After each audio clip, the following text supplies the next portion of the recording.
Hello everyone, namaskar, namaste, or very good morning to each one of you. Can I hear a loud good morning from the audience before we start the event? That's amazing. I love the energy. I am Shraddha Shinde, your host for today, and it gives me immense pleasure to welcome each one of you at the Gifts and Grow annual theme discussion on strengthening green financing and mainstreaming gender. Well, I always believe that we should start anything, be it a new day or a new event, with lots of love and lots of smiles on our faces. So, can I see some beautiful smiles from the audience? And now, with those smiles, let's have a huge round of applause as we start today's event. Thank you so much. Well, Green Indian Financial System GIFs is a thought leadership platform co-created by SIDBI, Shakti Sustainable Energy Foundation and French Development Agency, which emerged in January 2022. GIFs initiative is the first Indo-European platform that supports the greening of Indian financial systems through various knowledge platforms, trainings, and networking, targeting like-minded finance practitioners from banks, investment funds, and financial institutions. And today we are excited to host the second GIFs annual theme discussion, which also includes GROW, that is Greening of Finance by Women, a sub-platform of GIFs Initiative, which is a professional network integrating women in the green and finance landscape. Well, ladies and gentlemen, we have enlightening information lined up for the day, including exciting sessions and panel discussion on various topics of relevance, including learnings and takeaways from G20 presidency and recently held COP28 at Dubai, along with increasing the access of green finance for women entrepreneurs. Well, with that, ladies and gentlemen, we are going to start today's session with opening remarks by Shri Prakash Kumarji, Deputy Managing Director, SIDBI. Let's have a huge round of applause. Shri Prakash Kumarji is the Deputy Managing Director of SIDBI. He has more than 30 years of experience in SIDBI and has headed several important verticals like NBFC and microfinance, direct credit, risk management, treasury, and resource management. Let's have a huge round of applause as he joins us for the opening remarks. A very good morning to all of you. I'm extremely honored and privileged to welcome you all to this second theme event of GIFs platform today at Mumbai. Yesterday, our Honorable Prime Minister announced PM Suryodaya Yojana for solarizing 1 crore houses in the country. And it's a big step.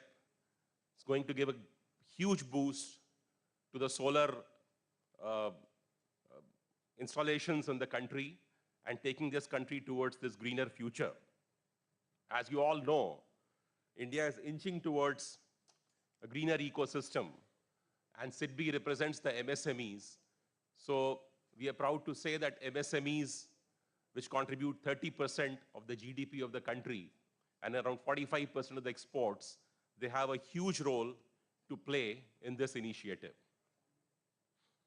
I understand from my team that GIFs took birth amid SIDBI prioritizing green and digitization as key institutional agenda. This was aligned to the National Panchamrit mission.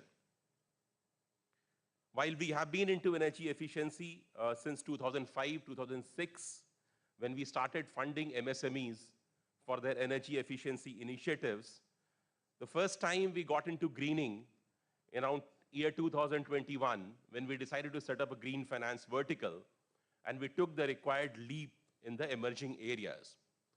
Now, at that time, we were looking for someone who can hold our finger and walk with us.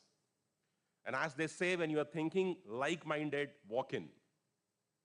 GIFT partnerships, which began in early 2022, brought on board a confluence of global leaders on climate finance, which is AFD, a national think tank as Shakti Foundation, and a feet on street, one with MSME Pulse, SIDBI. We signed no agreements.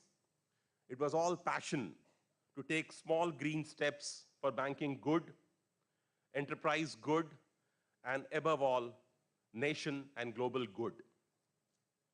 Alignment and balancing with good practices was at heart of all the partners. When we started, we never knew it could be a journey for maybe more than 1 year, but here we are today celebrating the second annual event of GIFs and Grow platform. We started weaving the threads. The relay race emerged with handing over of seamless baton. Someone sometime will take lead, others would take the backup support, and it went on. What, where, how, and when we should do to make it happen remained our question and solution at heart. Things started falling in place piece by piece. We could gather our respective niche to make difference together. SIDBI, as you know, India does not have a taxonomy yet, but SIDBI came out with its own actonomy, which was aligned to the global taxonomy to take this whole agenda in a very organized and systematic manner. This actonomy did pass through experienced eyes of AFD and Shakti. We developed a stack of technologies through which we can guide the MSMEs to go green. It also had a global eye view and slicing by AFD. We are enjoying challenging ourselves. We decided that periodical events and exposure visits should lead to an annual theme event where we should bring key stakeholders to discuss what we have done and what we can do more better, what are sectoral aspirations and our responsiveness, and what we didn't do the right way. Can we make green journey a delight? How we can mainstream the pilots? What can we do on capacity building needs, both from lenders' lens, as also from the lens of the aspirational entrepreneurs. SIDBI's aspirational strategy to evolve as a green bank on 4-layered strategy of green tagged loans, the green MSMEs, and the green clusters started gaining pace. We blended funds for best of the rates. We also blended development and financing, as has been the methods at SIDBI. We also connected dots of local, regional, states and national policies and programs and tried to leverage or help in shaping the policies. Today, SIDBI is on IBA working group on ESG. We are IDFC's global co-chair on climate working group, and these have come forth precisely to the dilation of our vision from the GIFs platform.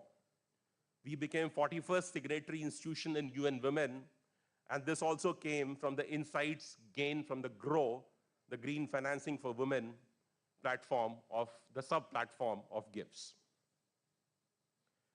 From opportunity side, it's always good to do some number crunching, and our estimate is that around 1 lakh crore of credit is needed. Delighted to see who is who of greening present here. We have industry associations giving the enterprise perspective to go green. We have think tank who keep eyes, ears awake for green years. We have women mentors who want womenpreneurs walk up the leap next with green penchant. We have entire value chain who will strengthen the larger value chain in the country. Some of you have been active in G20. Some of you contributed to COP28. We'll be keen to pick up your learnings for responsive and sustainable MSMEs.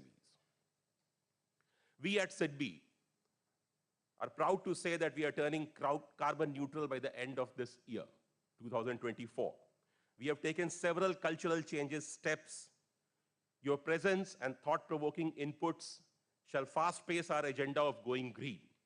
It's an era of deliberation, contemplation, overview, analysis, and innovation. Your action and experiential learning would help us together to go great lengths. Let's begin the theme discussions for Greener today and Bluest tomorrow. Gift as thought leadership platform shall walk along. I wish this event a grand success. Thank you.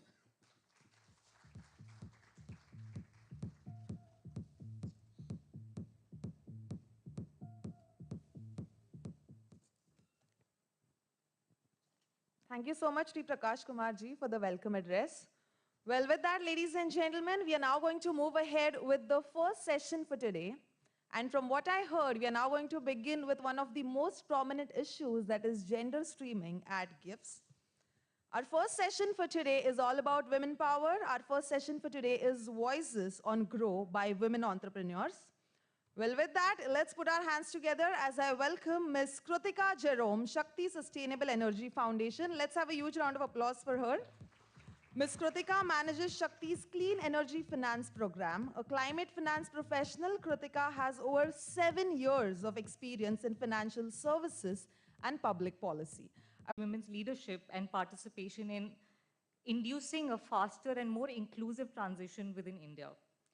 GROW was therefore born as a global professional network that aimed to work at this gender, finance, and climate nexus. Our mission,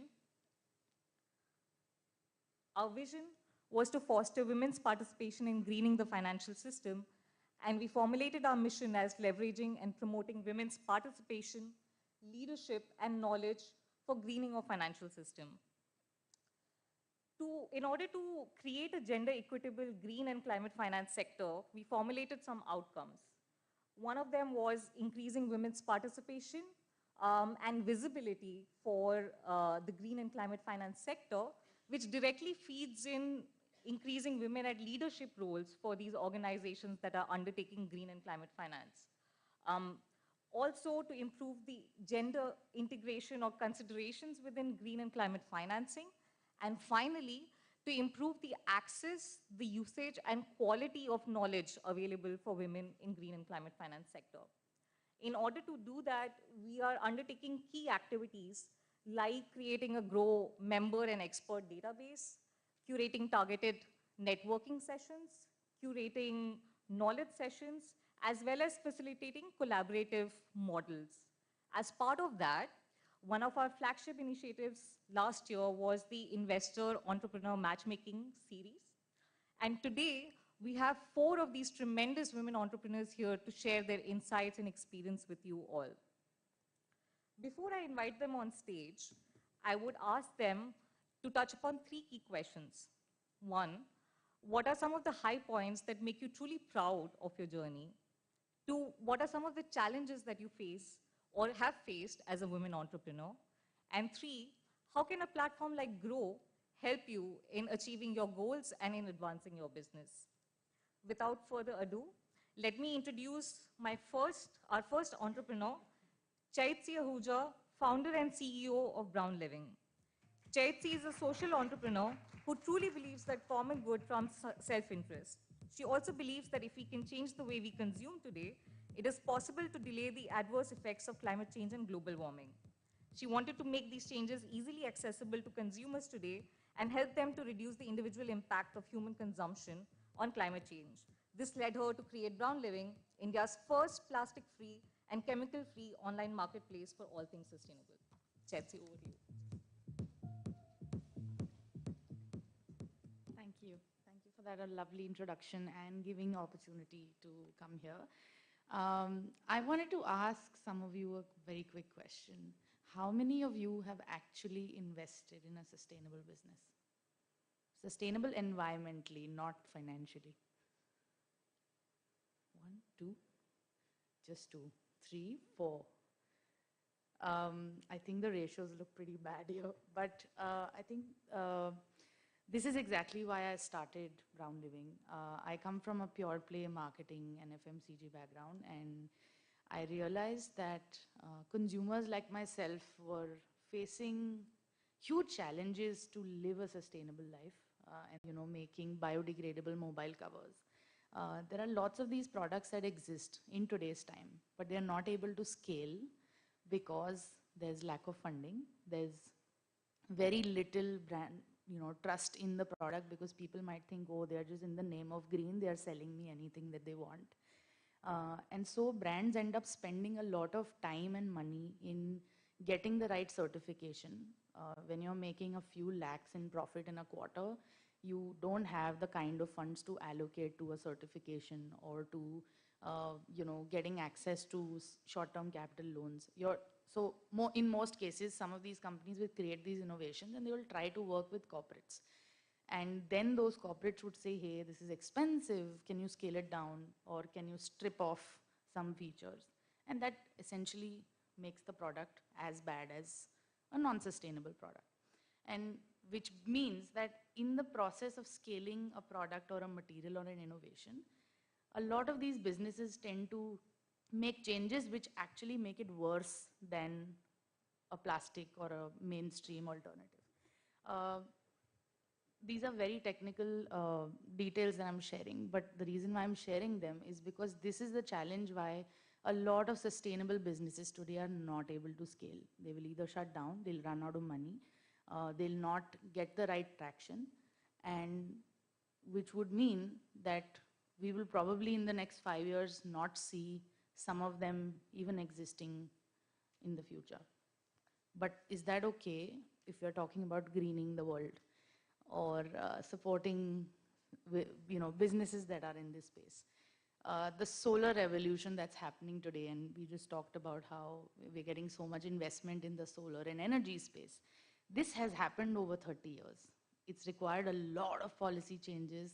It's required a lot of government support to be able to reach the scale that it is today, even for a consumer or for a company to invest in solar, to reduce their costs.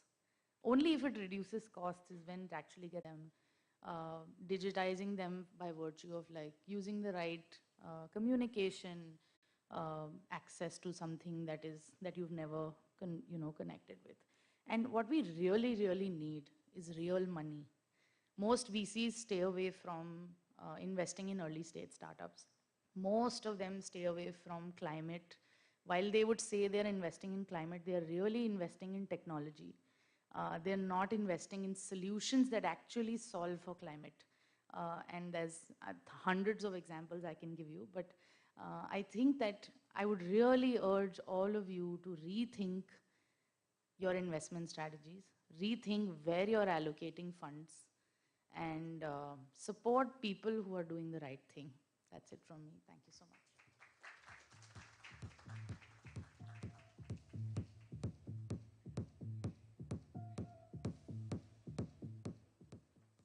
Thank you, Chaitsi. Can I now introduce Dr. Vanitha Prasad, founder and CTO of Revi Environmental Solutions. Dr. Vanitha Prasad is an environmental biotechnologist with more than 28 years of experience in the related field.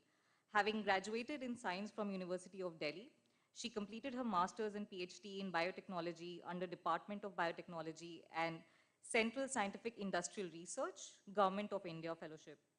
Dr. Prasad has a long association with the industry as a consultant scientist while heading R&D functions of various waste management companies. Dr. Prasad, if you could come.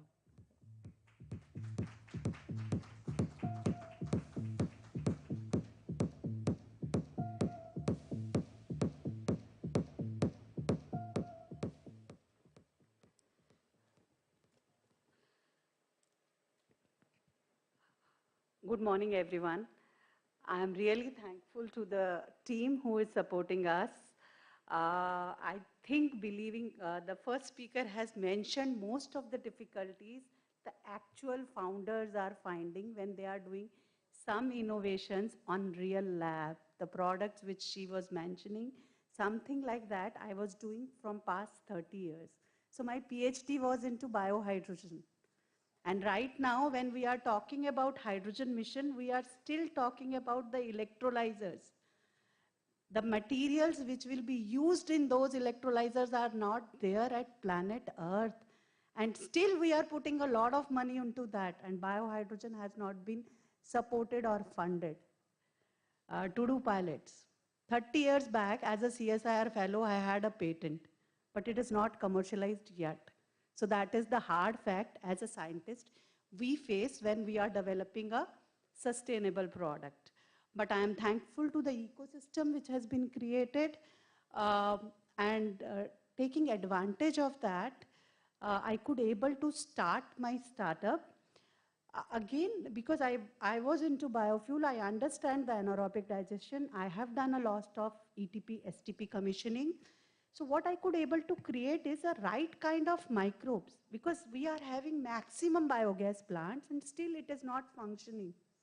And biogas is such a technology which can really help us to mitigate the climate effects.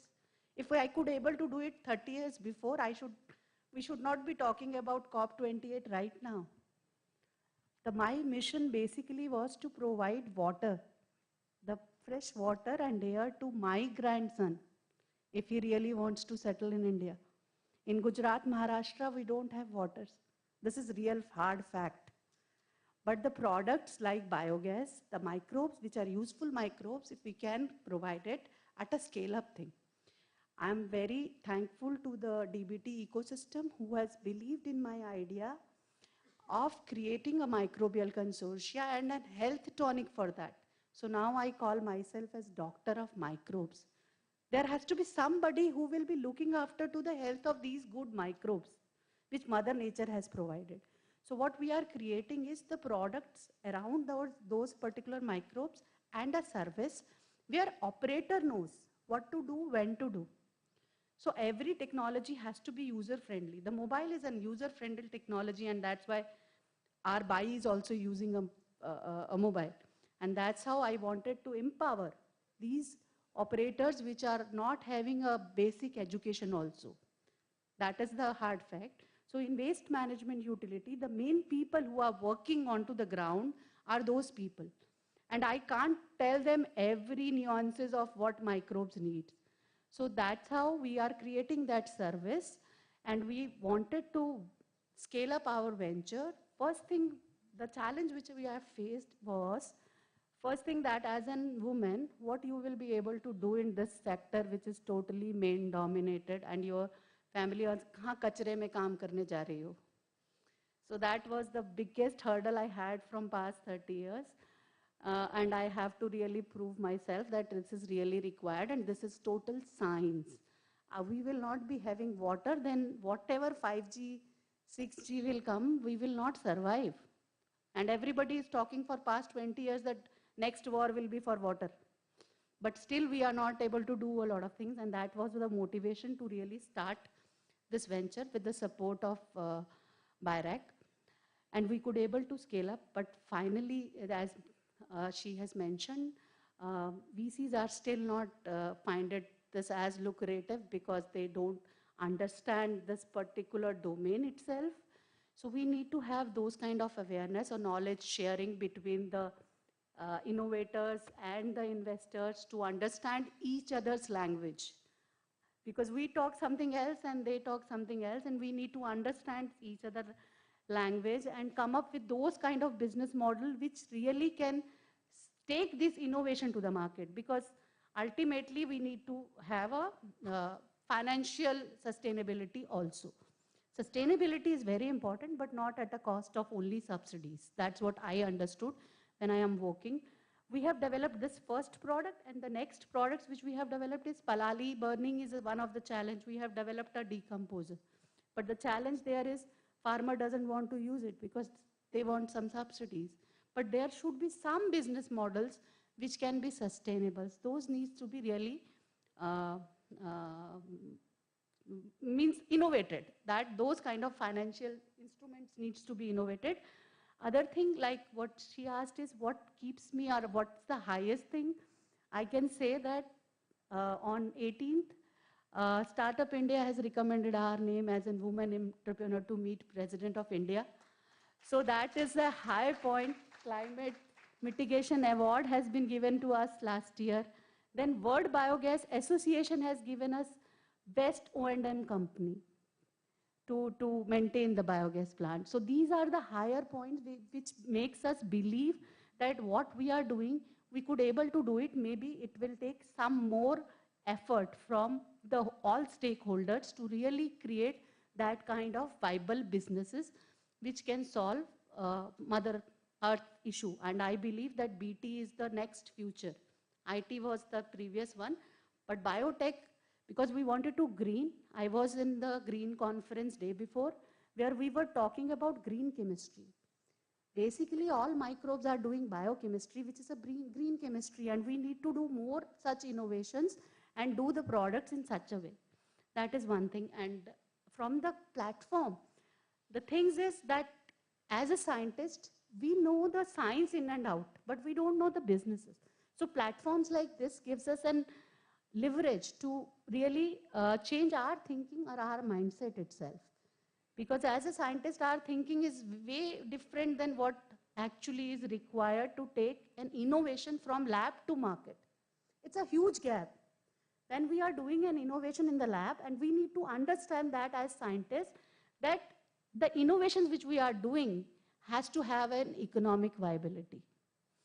So from that start point, we need to think on innovation or doing our R&D in such a way that it have a real market way ahead.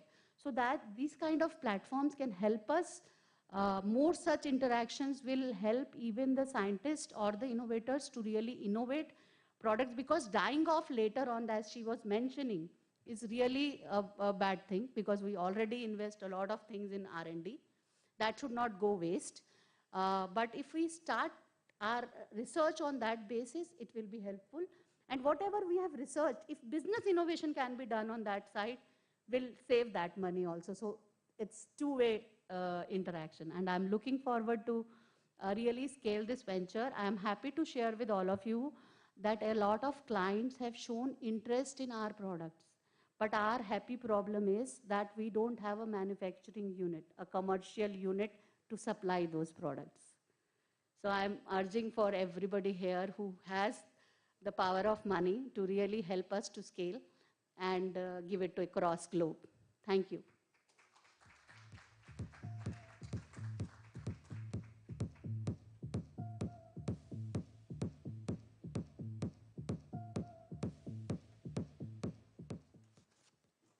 Thank you so much, Dr. Prasad. Our next two entrepreneurs have joined us virtually. Let me first introduce Kalyani Shinde, founder and managing director of Godam Innovations. Kalyani Shinde has been working on Godam Innovations, where this field particularly works in agri-tech sector, specifically in the onion ecosystem to redefine warehousing and reduce post-harvest wastage for farmers in storage. Godam is the first company to be working on an IoT-based solution to reduce post-harvest wastage in the onion storage. She belongs to Lasselgao, which is known for Asia's largest onion market and is dedicated to helping the farming community. Over to you.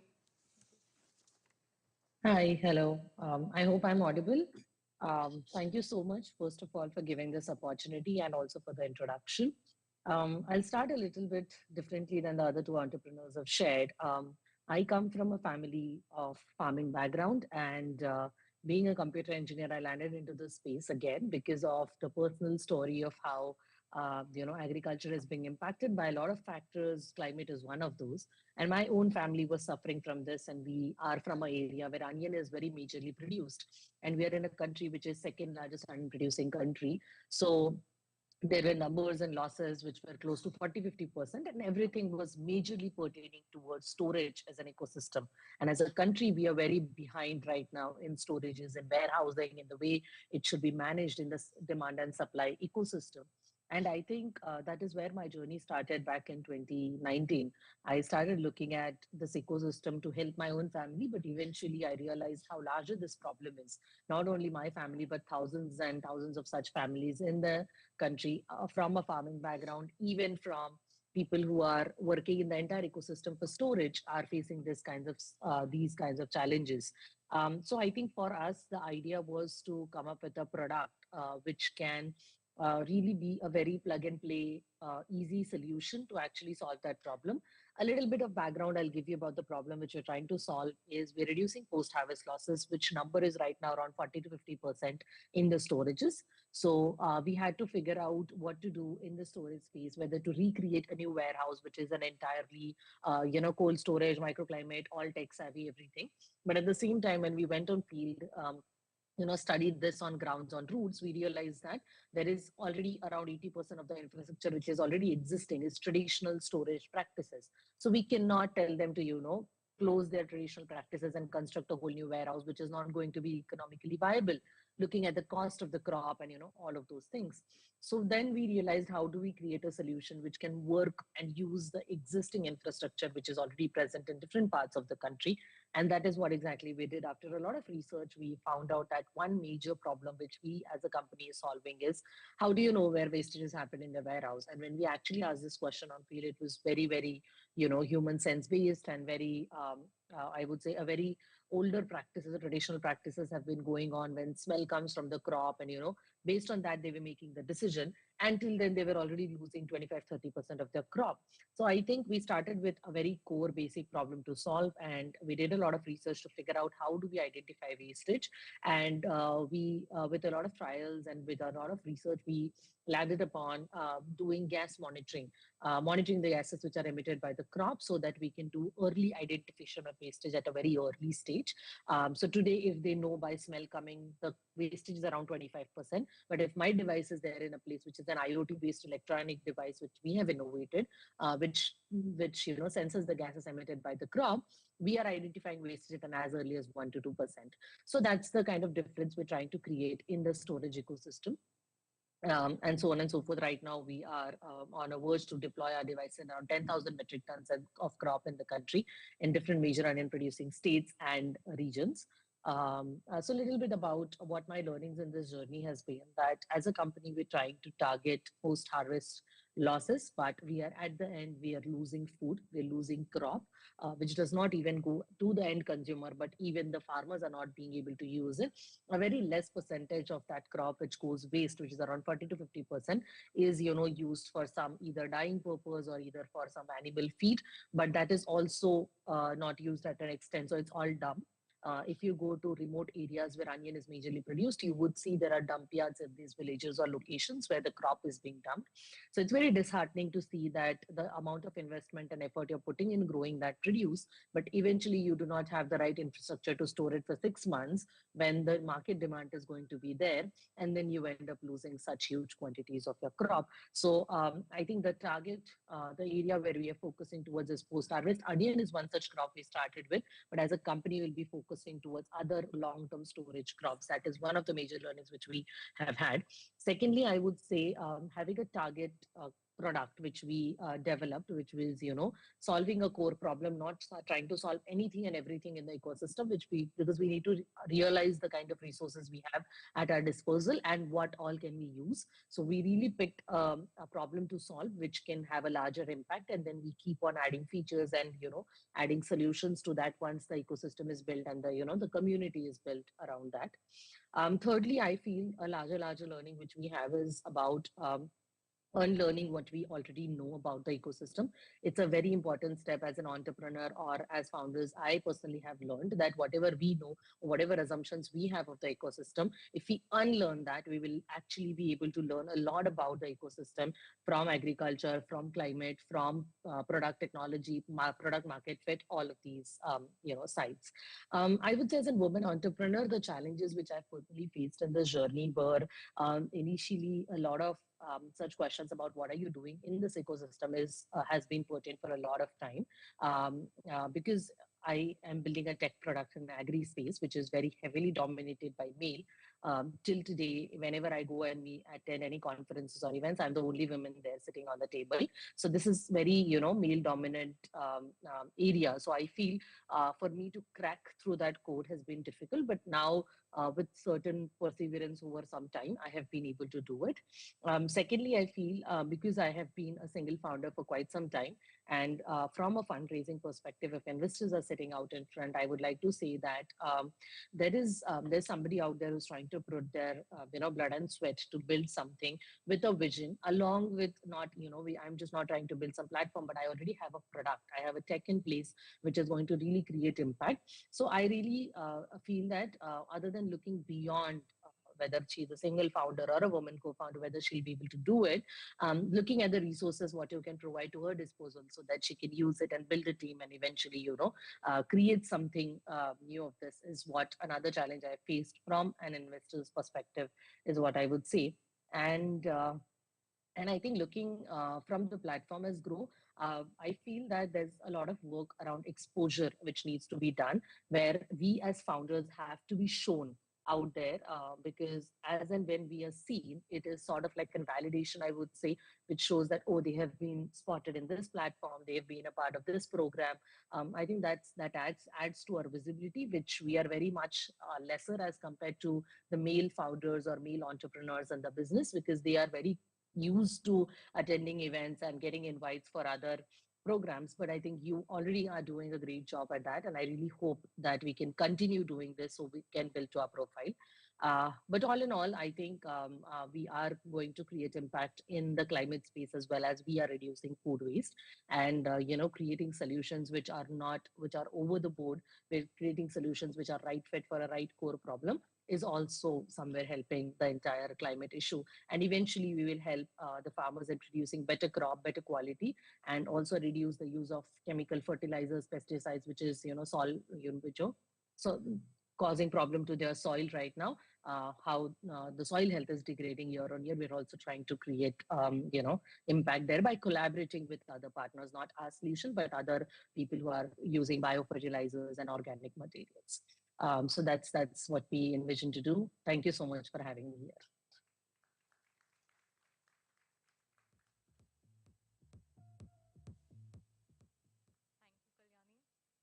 Finally, we have Sahar Mansoor, founder and CEO of Bare Necessities, a zero-waste social enterprise. Sahar has obtained accredited degrees on environmental topics in India, USA, and England, becoming a University of Cambridge alumni.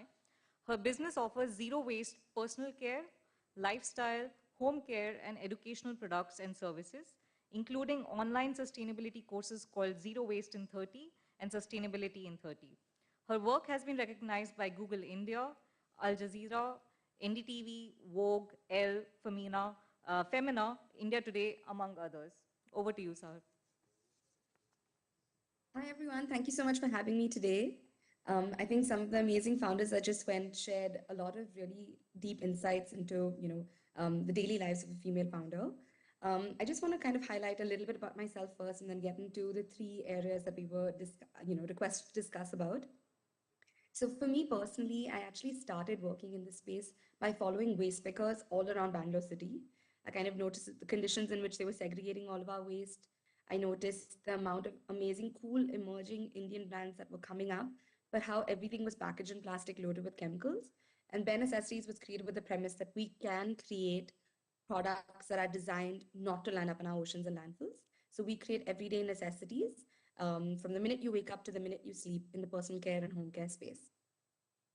So I think we've all heard the statistic that there's only 2% of funding that goes to female founders globally. And, I remember very clearly actually reading a book in my library when I was in college. And this statistic was for the early 2000s.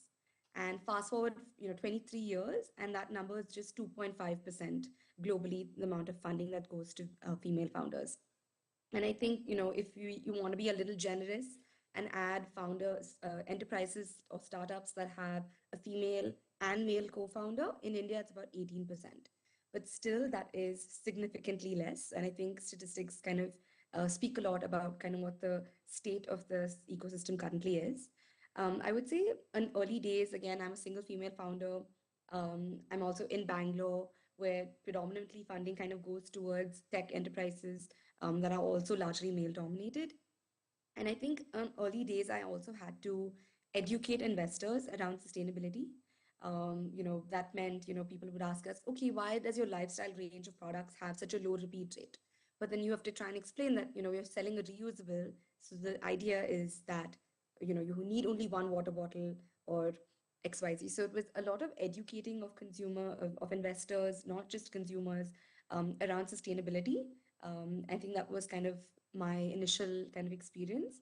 But then, my solution was to kind of put your head down, build, and slowly the traction started happening, and then investors start reaching out to you to want to invest in Bare Necessities and, other businesses. So I think that was kind of my personal experience.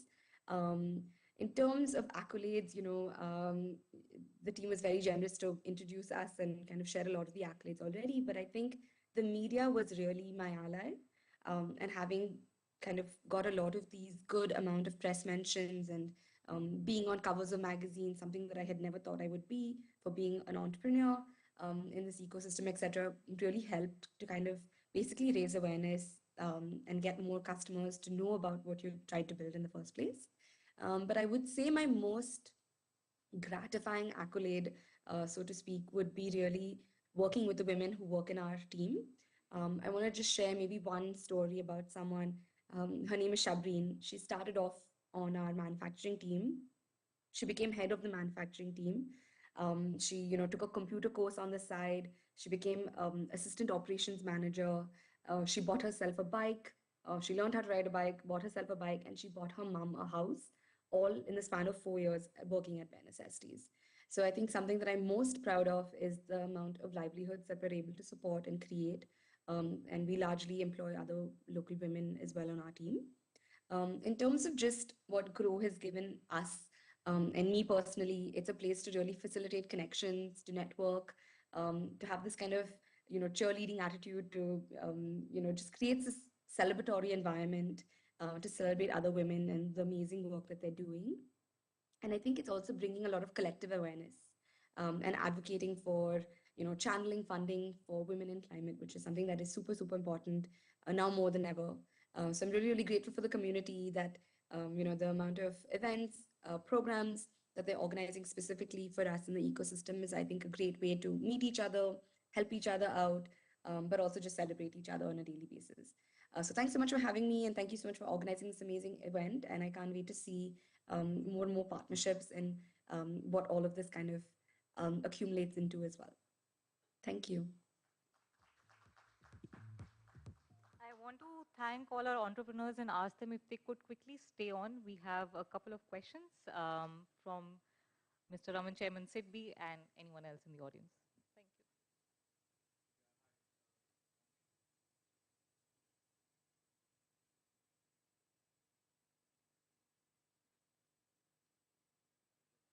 Hello, hello. Yeah, hi. So this is really for Miss Kalyani Shinde. Are you there? Are you still online?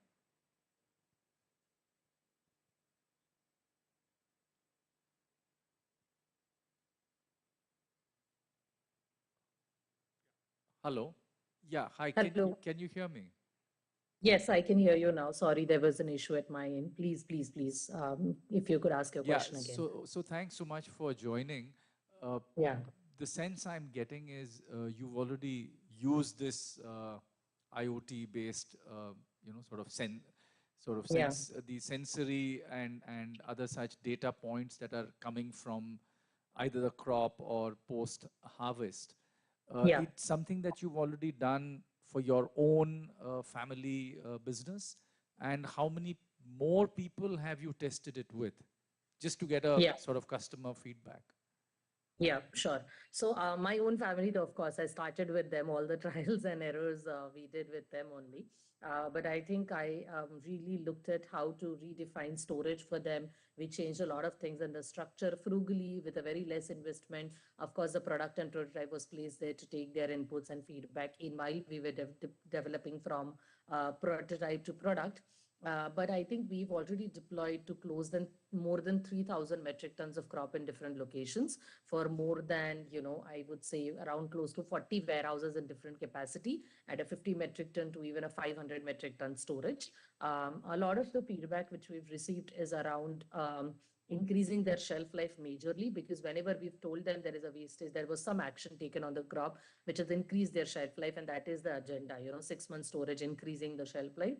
Second, I think a lot of our customers have told this to us, rather not told us, but they've asked us that, when they had to sell or take certain percentage of their crop from the warehouse out, they called and asked us which one to take out first. And we really thought, oh, this is something also which we can actually help them with. We did not knew that first. So I think there's a lot of requirement on front of decision making, informed decision making based on data, and also reducing losses at the same time, increasing shelf life of the storage. So that's majorly the feedback. So just a quick follow up. You're obviously earning revenue then. So yeah, we're a fairly pre-revenue, but I would say we've done close to 26 lakhs in revenue so far. paid So partnerships. then I'm majorly. surprised why VC entity has not approached you, or have you not sought VC money? Because that might also be something you Yeah. don't want to get into. Yeah, that yeah, that also a part. But I think being a solo founder, I have not talked to many VCs, but I think 2 to 3 VCs, and I've heard this from a lot of them saying that you're a solo founder, and again being probably a woman founder. That's majorly what I've heard. Secondly, would be a lot of VCs are not keen on doing a very specific crop, and it is a very niche focus. I'm showing them the industry; it's huge, but then again, it's only one crop. So probably when I do multiple crops and same product working somewhere, then they might have interest. But right now we've raised around, but we've attracted funds from incubators, accelerators, angels. We've done a pre-seed round right now. So then we'll be very happy to get in touch with you. So I'll obviously pick up the details from somebody here. Yes. But our, the SIDBI Venture Capital Fund has something which I think could, certainly they should talk to you, and I'll ask them to get in touch with you. Yeah.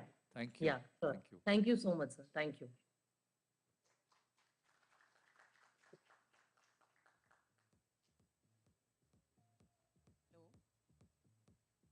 Hello. Yeah, Kalyani, nice to hear you. Thank you. My next question is that since you had been working on the onion, which has a peculiar smell, and that smell definitely working to segregate that what is good, what is not. But what about the other crops where the smell is not the criteria to judge? Then what technology you are bringing, or how you are planning for it? Yeah. So right now, ma'am, we're working on grains as another entity, because there we do not have this smell wala component a lot, but movements of pests and insects is something which we're trying to track. There might be motion sensors, there might be something around thermal screening, image recognition, and a combination of all these parameters is what we'll use. But that I'm very early stage to comment on that. We're right now on R&D. We started with onion as a crop, but now we are focusing towards grains and potato and even apples as a storage. So yeah, absolutely. Thank you, ma'am.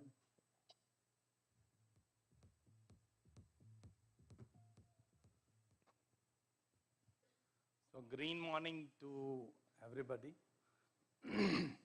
A few years back, before setting up GIFs, I was in a conference, and the green theme was priority last.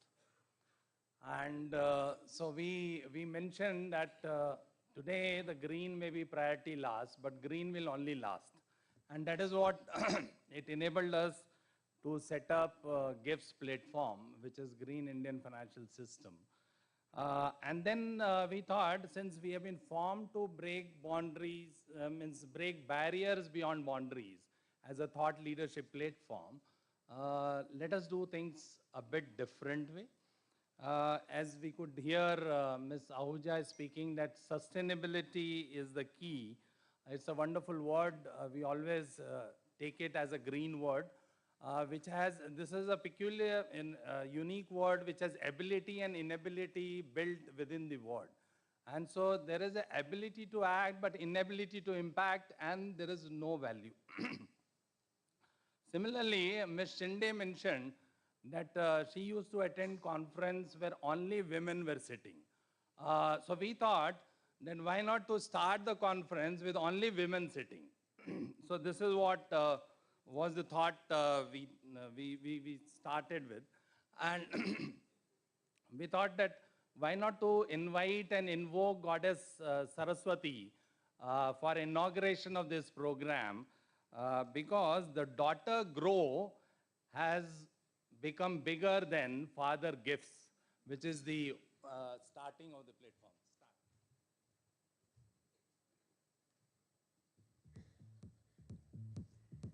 Thank you so much. Well, that was Dr. R.K. Singh, CGM and Head Green Vertical SIDBI for us. And thank you so much, sir, for the wonderful thought of starting this event with women power and with Goddess Saraswati.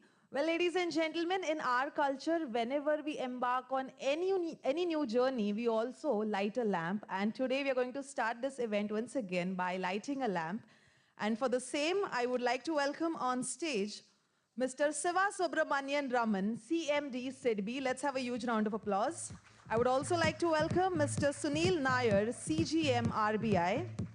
I would like to welcome Mr. V. Chandrasekhar, Senior Advisor IBA. I would like to welcome Mr. P. Shamsundar, Joint Director, Bureau of Energy Efficiency, Ministry of Power. Mr. Nitin Desai, Board Member, Shakti Sustainable Energy Foundation. And last but not the least, I would like to welcome Ms. Audrey, Deputy Head Financial Systems Division, AFD. Let's have a huge round of applause. I would also like to welcome Mr. Prakash Kumarji, DMD SIDBI. Let's have a huge round of applause as our dignitaries join us for the lamp lighting. And as I said, we are going to start once again with the beautiful ceremony of lighting the lamp. We are going to cast away all the darkness in our lives. May Mata Saraswati and Mata Lakshmi bless us with the eternal light of success, good health, and happiness.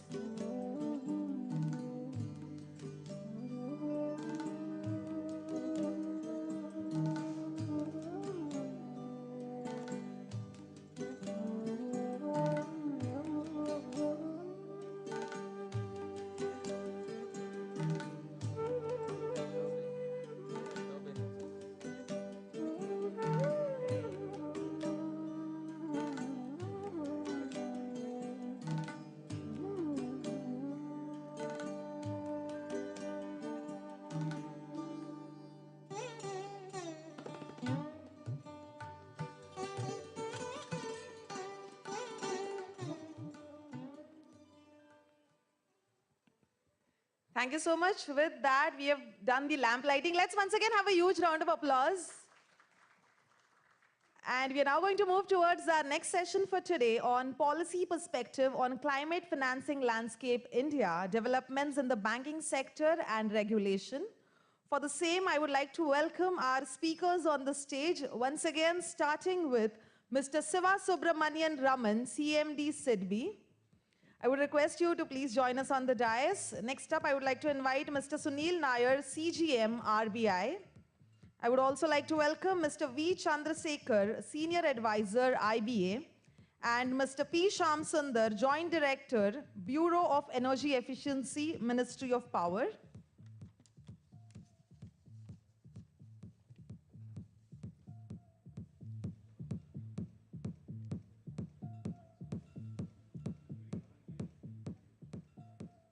Thank you so much. Before I welcome our CMD, sir, let me give you a brief introduction about him. Shri Siva Subramanian Raman belongs to the 1991 batch of Indian Audit and Accounts Service. He joined as CMD SIDBI in April 2021. Before joining SIDBI, he was MD and CEO of National E-Governance Services Limited. Prior to joining NESL, he was the Principal Accountant General Audit, Jharkhand Ranchi.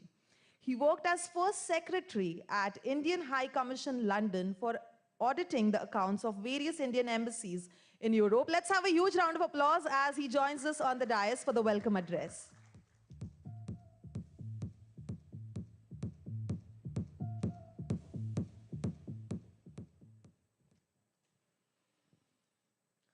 A very good morning to all of you. So I think the day has been already set at very high standards. I was thoroughly impressed, and I therefore will certainly discuss with the other women entrepreneurs who are sitting here right now. But it was very heartening to hear your initiative, the very fact that we have these brave and bold initiatives coming from people like yourselves who are, I would call like us, just ordinary citizens, but with a bee in their bonnet. So it was wonderful to hear your experiences, and I'm sure this country will certainly, have that maturity to be able to help you in your endeavors. So, I frankly don't think finance is a problem.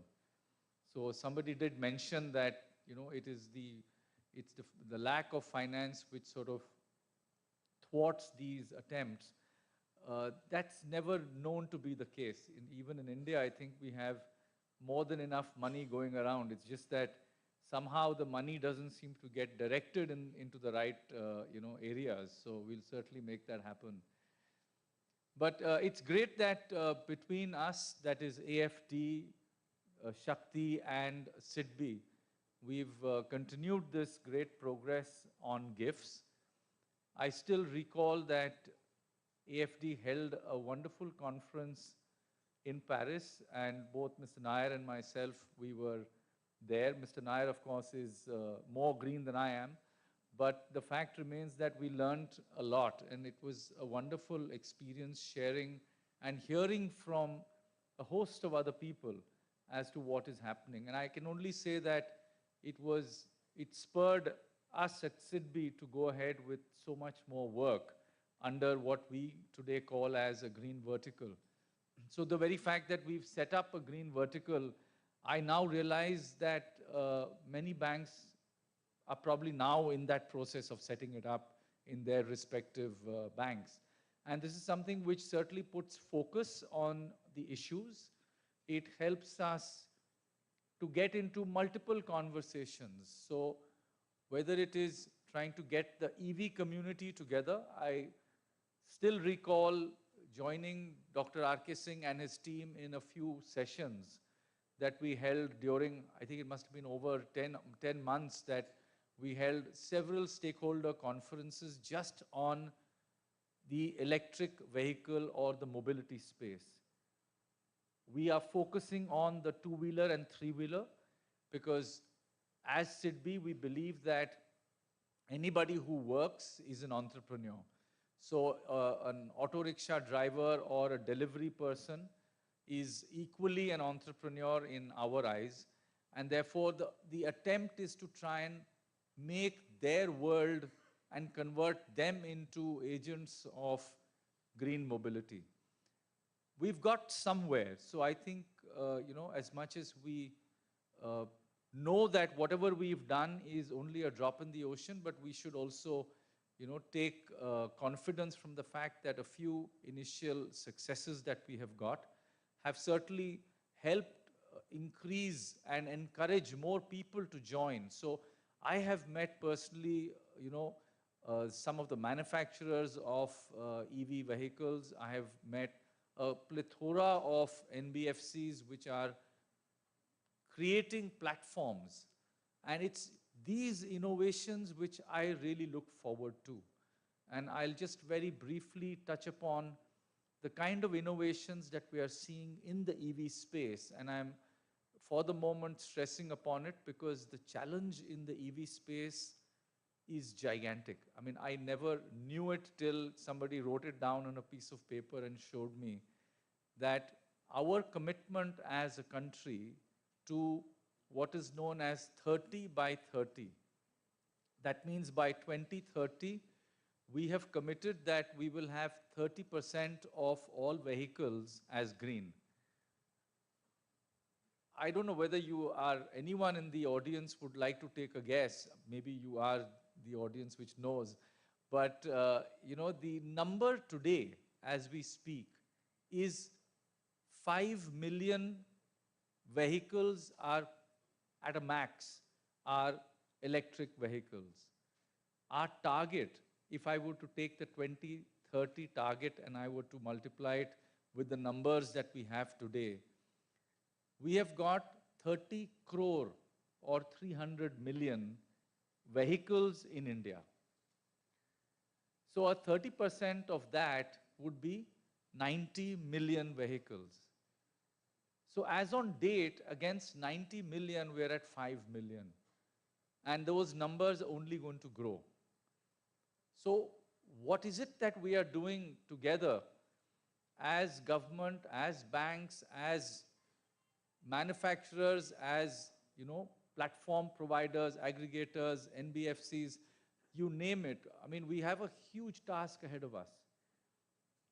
I can only expect that between lithium and sodium and whichever other metals which might end up becoming used in batteries, the technology is never going to become the constraint because we've seen the ability of technology to come forward and take this mission ahead.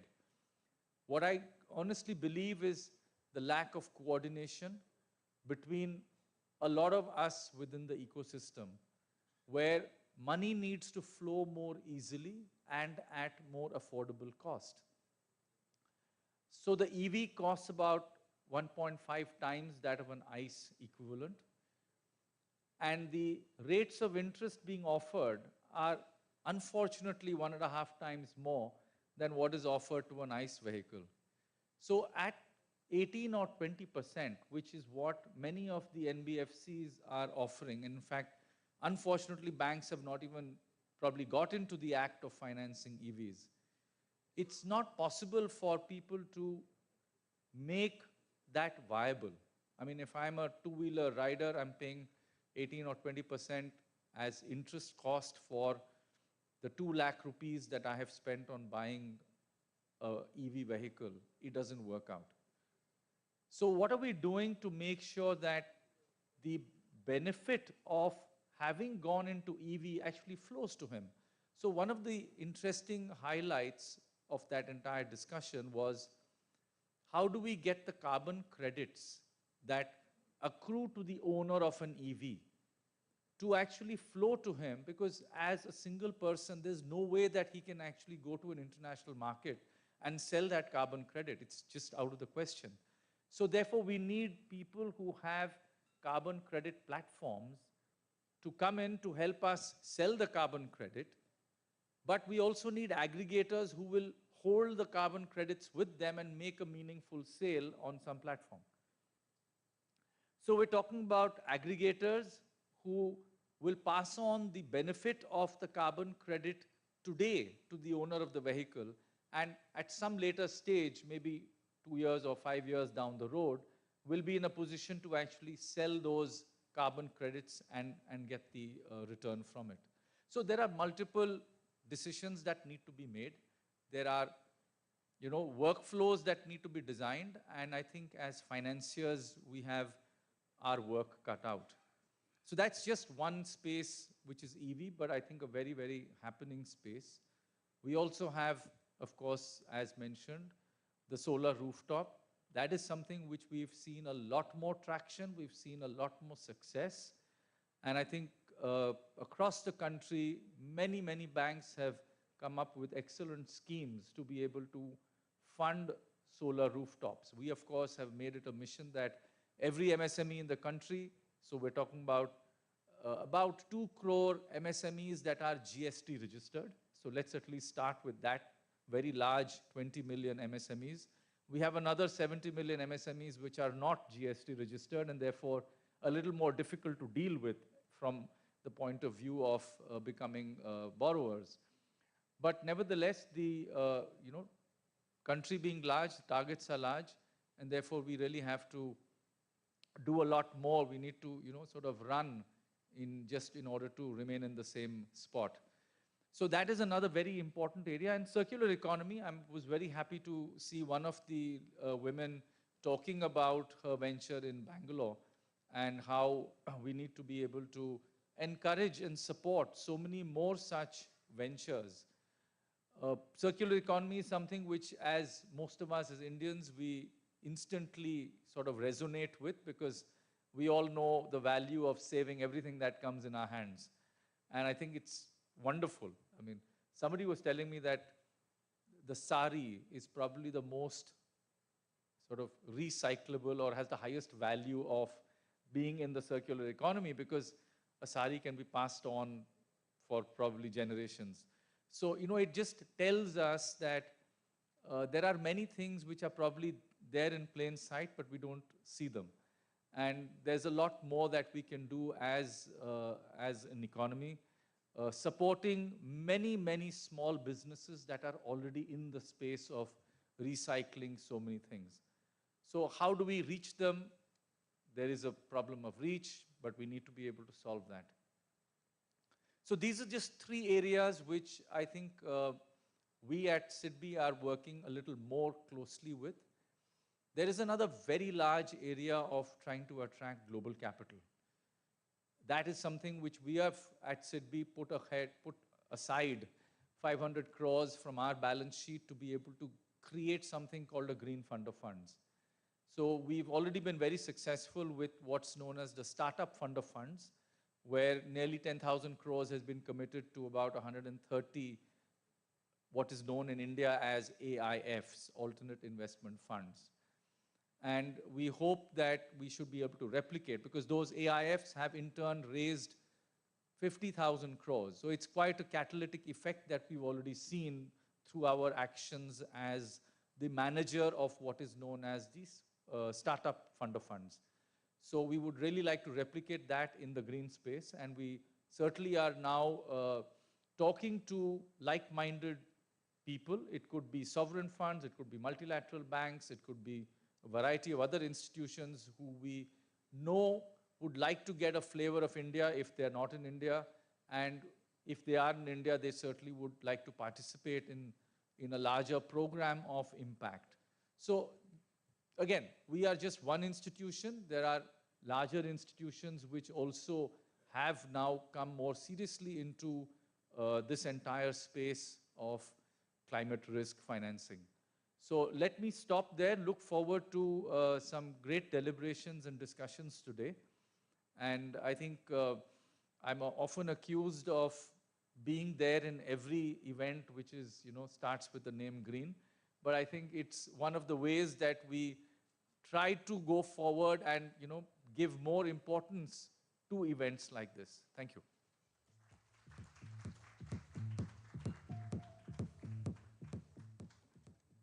Thank you so much, sir, for the welcome address. Let me introduce our next speaker for today, Mr. Sunil T.S. Nair, who's the Chief General Manager in the Department of Regulation, the Reserve Bank of India, Central Office, Mumbai. Mr. Nair is a career central banker with wide experience in policy and regulation and more than 3 decades of distinguished service in the Reserve Bank of India in its central office at Mumbai and regional offices. Let's have a huge round of applause for him.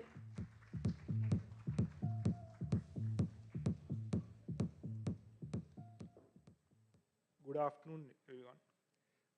Firstly, I'd like to thank the organizers, SIDBI, AFD, and Shakti Foundation for having invited me to share my thoughts on a topic which is policy perspective and climate financing landscape in India, developments in banking sector and regulation. As Mr. Raman, the chairman, SIDBI spoke about, after hearing the speakers who spoke, the lady speakers who spoke about their experiences, a lot to learn from them. But I'm going to touch upon the regulatory part, and I don't know how many of the people sitting in the audience have the appetite to kind of hear that or digest that, because maybe a little technical at times when I try to touch upon that part. Now, to get started, I'll try to keep it as simple as possible. When we talk in terms of financing part, and more so when we talk in terms of financing by banks and financial institutions, I think from a bank's perspective, let us take from a bank's perspective. From the liability side, if I look at the bank, the major components are deposits and borrowings. Basically, 80% of their liabilities are the deposits and borrowings. And on the right-hand side, you have the advances and investments. So essentially, when we are talking of banks being used, or banks being instrumental in trying to kind of encourage lending to green, the sources are something which are predefined. They have deposits, and of course, they have other items also which they can use. But having said so, basically the deposits part of it is, which translates into a kind of item which is, maybe it's lending or investment. So till I think 2 years back, banks were normally trying to use it was not that lending was not happening. If you look at the priority sector lending guidelines, which Reserve Bank has for quite some time, and therein rooftop solars and other items were there. So how come they were financing that? So essentially it was the deposits or the borrowings which they had on the liability side, which they were using to lend it to it.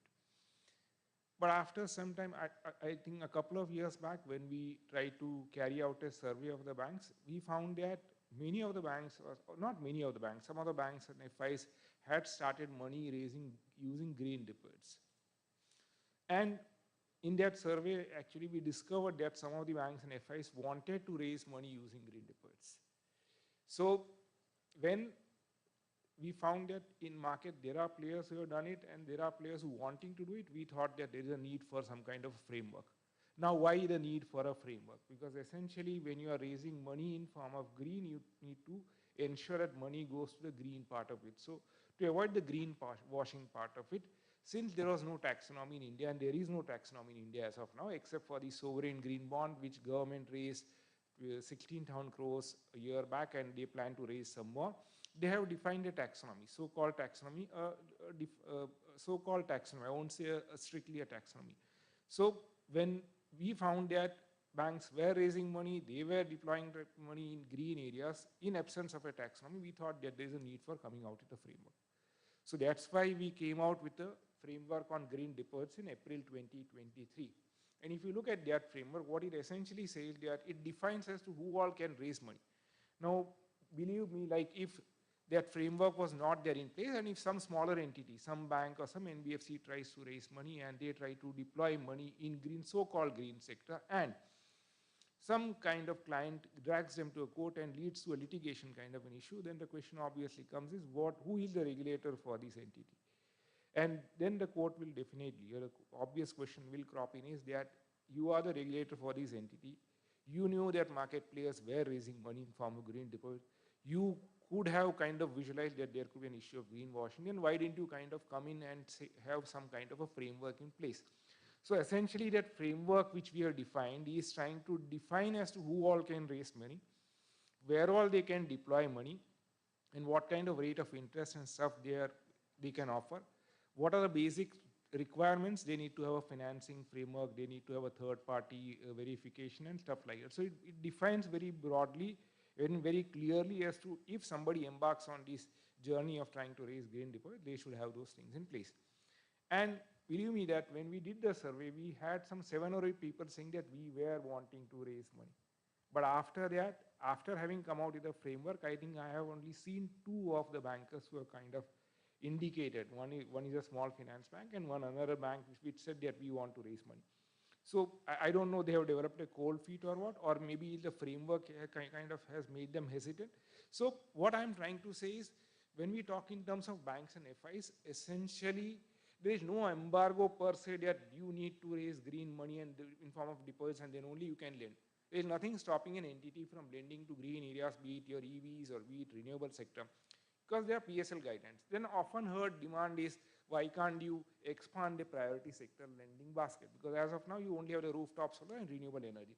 And that too, it has not taken off. Now, again, the issue comes is, should we try to hit sectors which are not kind of getting the attention, or are we trying to, should we focus on areas where already market knows EV is something which is happening thing, renewable energy is something which is happening thing. So why can't we kind of look at other areas which are not getting the kind of attention, maybe the hard to abate sectors like steel and cement. So that is something which needs to be thought about, and that needs internal deliberation, and there is a deliberation going on at that part of it. Another related question is, when we came out with the framework, people said that what is the incentive? Like if somebody wants to place money in form of green deposit, what incentive does he have? Supposing I'm going to bank and saying I want to place a 1-year deposit, 1-year FD with you, and then I tell the customer I'll offer you a green deposit. He will obviously ask me what is the difference there? What do I gain out of it? Do I get any benefit in terms of rate of interest? So that, but then when we hear of surveys, people say that high net individuals and there are people who want to kind of contribute for green, then the obvious question should be that they should not ask for more. They should be kind of ready to give out something to the society. So it should be the contrary, the other way around, that they should be kind of ready for a lower rate of interest. But again, that is a debatable issue. That is something being deliberated. And for those of you who are aware that post the framework of green deposits which we floated, there were many queries. Mr. Chandrasekhar is sitting on the forum. He represents the Indian Bank Association. So many bankers had approached them saying that can you kind of look at tweaking the interest rate part? Can you kind of allow us to offer a differential rate of interest? That aspect was deliberated in detail, and as of now it was felt that their time is not apt as of now to kind of, but there were many other clarifications which bankers had sought, and we have kind of issued that by December 23, we had come out in FAQs. So that's one part of it. So I think there is nothing stopping the banks or FIs from kind of lending to greener areas. And another thing which I think people forget is banks or FIs, again a little technical, banks or FIs, when they do any activity, I'm keeping it very simple, when they do any activity, when they lend or invest, they are essentially required to maintain an amount of capital, a certain amount of capital. To keep it very simple, if you're lending 100 rupees, 11.5 rupees have to maintain as capital. So for any activity, if I lend or invest, I need, then the question comes, why can't you incentivize? Why can't you kind of do something there? Why can't you think in terms of brown penalizing factors, and why can't you talk in terms of green incentivizing factor?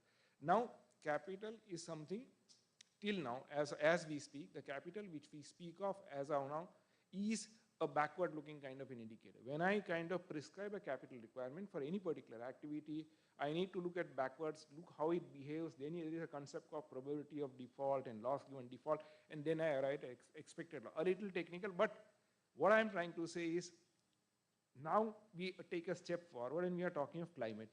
Climate is some kind of an animal where people don't have an idea how does it behave. So if when people want to kind of lend or invest in those kind of areas, what is the ideal amount of capital? Is it something different than 11.5? How can I arrive at that? I think that is a debate which is going on as of now, and that clarity has not emerged. So having said so, if anybody who wants to lend or invest to the climate kind of activity or a greener kind of activity, any bank or FI needs to maintain that 11.5.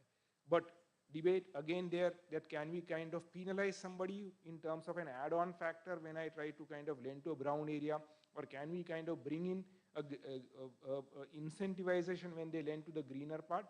Debate is open. There are some jurisdictions like Lebanon and China which people talk about, not very good examples, but people do talk about those examples. But globally, I think the standard setting bodies as far as banks are concerned, there is an entity called Basel Committee on Banking Supervision, which kind of is deliberating as we speak. It is deliberating on on the topic about what is the ideal amount of capital which can be maintained, or is it at all possible to kind of set aside a kind of, because when I lend to an entity, essentially climate is something which is embedded in that. When I invest in an entity, climate is something embedded in it. So it's essentially a credit risk or market risk decision which a banker is taking. So there is no separate element called climate. Only thing which a bank or FI could kind of do is when they are trying to assess and borrow the credentials of the entity, after factoring the climate part, if they feel that there is some kind of benefit after arriving at a rating in terms of pricing, we can translate that. That is something a call we need. But that is again the risk appetite. Nothing stops a bank or FI from lending. If a bank or an FI has an appetite, or if it has an ability to kind of lend those sectors, be it, it's their call. But then they have to be mindful of that. To what extent? Again, then they keep on talking of the concentration. That you need to be mindful, like banks or FIs, when they try to lend to these sectors, should not be heavily concentrated, because then you are going to take a hit on that account. But again, boiling down to the risk appetite part of it, the risk management framework part of it. And some of the products which have been spoken about of late is, I think when we talk to, when a bank and FI, as on date, given at a particular point of time, it is sitting on X amount of assets, and it comprises of brown and green assets. Now, it's not that brown is totally green. So if some borrower says, yeah, Baba, I am brown, but I want to kind of reach to the greener kind of thing, and I want help from your side. Help me transition to that net zero part of it. So there the concept of transition finance comes in. There's a lot of work which has been done globally on the transition finance part. There's a lot of talk, again, climate being a new area, there are not many people who are ready to take risk. So the concept of blended finance has come in. So these are some of the kind of conversations which are going around. But I would like to conclude by saying that there is nothing stopping a banker or an FI from lending. There are instruments like sustainable linked loans, there are sustainable linked bonds, and so on and so forth, which they can use, and nobody stops them from doing that. But if you are saying that we want an incentive to kind of do it, I think that is something which is not proven as of now, and there's a debate which is still on. So it will be premature to kind of get into those parts of it. But having said so, I do agree that financing is an issue, and whether the banks and FIs can meet that, whether markets can meet it, or whether we need financing to flow from outside of the country. And if the money needs to flow from outside the country, I think there are certain basic requirements which have to be in place for a country at a large, because Reliance or for that matter, HUL or the big ones, they will get money. They have the appetite, they will get the money.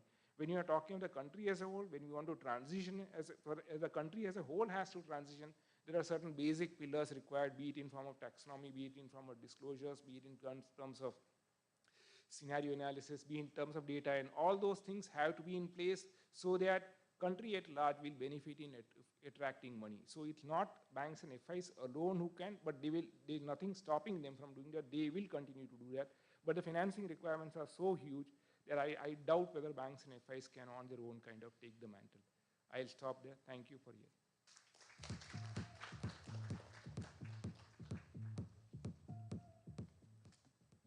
Thank you so much, sir, for your address. Next up, our next speaker for today is Mr. V. Chandrasekhar. Mr. V. Chandrasekhar is currently heading the Corporate and International Banking Department at Indian Banks Association apex body of the banking industry in India, having close to 250 member banks. He has more than 3 decades of experience in the banking industry, and his last assignment was with the State Bank of India as the General Manager. Let's have a huge round of applause as he joins us for his special address.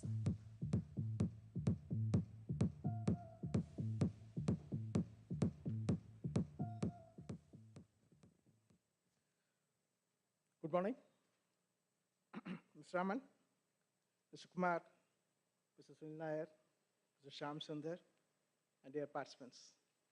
It's a pleasure for me to be here and share our thoughts on the greening of the financial system and what role IBA plays in this regard.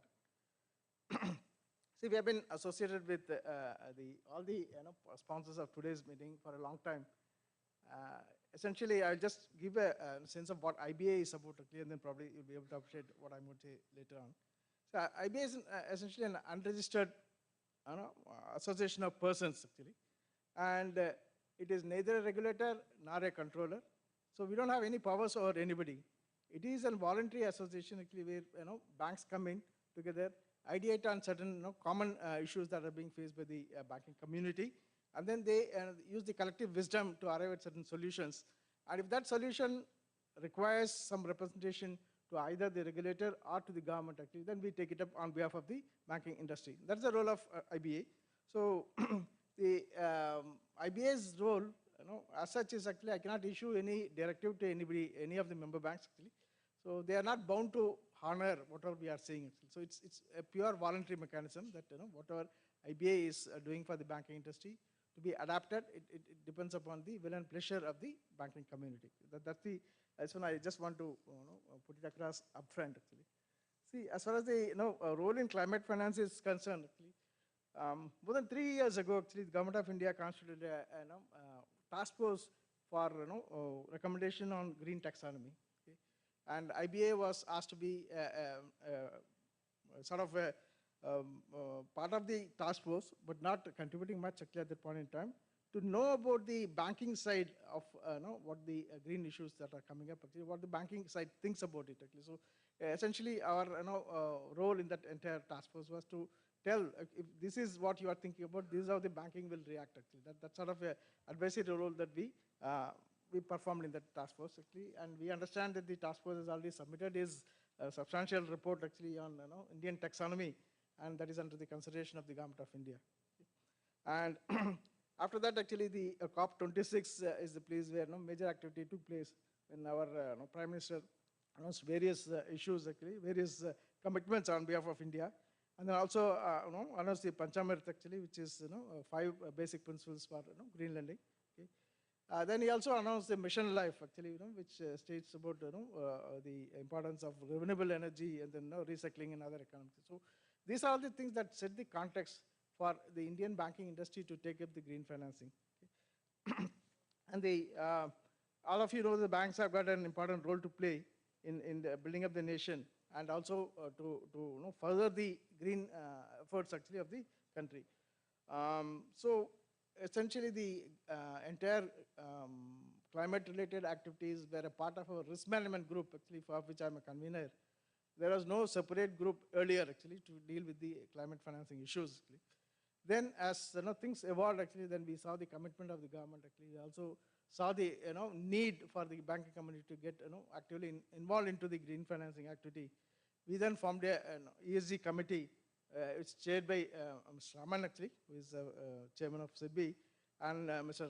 Singh is also a very active member of that committee.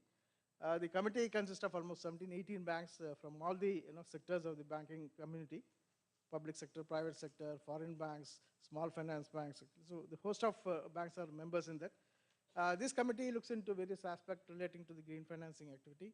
And one more area in which we got involved in green financing is that when RBI published its discussion paper on climate risk and integration of the climate risk into the risk framework. In the discussion paper, RBI gave us the task of creating the capacity for the banking industry in respect of climate finance, assessing climate risk and integrating with the basic risk framework. Actually. So that is where we got in initially. So what we have been doing is actually we've been organizing so many knowledge sessions actually with the help of entities like SIDBI, with AFD, with Sakti Foundation. We have collaboration with IFC. We have collaboration with a host of international agencies which are practitioners in green finance actually to bring out the perspective on green financing and green activities actually to our member banks actually. Essentially, the idea was first to create a buzz actually in the banking community as to what green finance is about actually, and what is the role that is expected of them. Actually, how to go about integrating the climate risk into the risk finance framework, how to proceed further in curating green products actually, both on asset side and the liability side. So this is the broad sort of task that we took up actually as far as the green financing is concerned. Okay. We have conducted almost 11, 12 seminars actually in the past 1 year actually, on covering topics including, there is a basic ESG seminar which talk about the entire aspect of ESG, which is the environment, social, and the governance part of it actually, to introduce the member banks to the basic concepts. Then with AFD actually we have had 2-3 sessions actually, where integration of sustainability finance with the regulation and landscape. And then we also a carbon biodiversity seminar actually. We had climate risk session by IFC experts actually, and we have also organized seminars actually on transition finance, which is including the financed and facilitated emissions and decarbonization pathways for the banks, okay, transition planning and taxonomy, and mobilizing for banks for the net zero India, joint capacity building workshop on the technologies for GHG emission. So we have been conducting host of these programs actually to educate our member banks actually on various aspects of green finance and to look at actually how it could be imbibed in their day-to-day operations. So recently in January, on January 11th actually, we organized a one-day, full-day seminar actually on unlocking climate finance in India.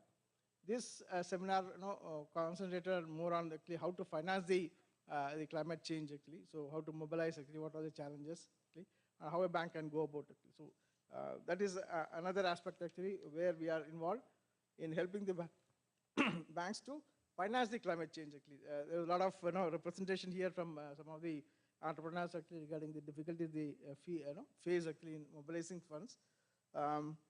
I'll just talk about it slightly later actually. I'll just go ahead and give what are our functions actually, then I'll talk about those issues actually.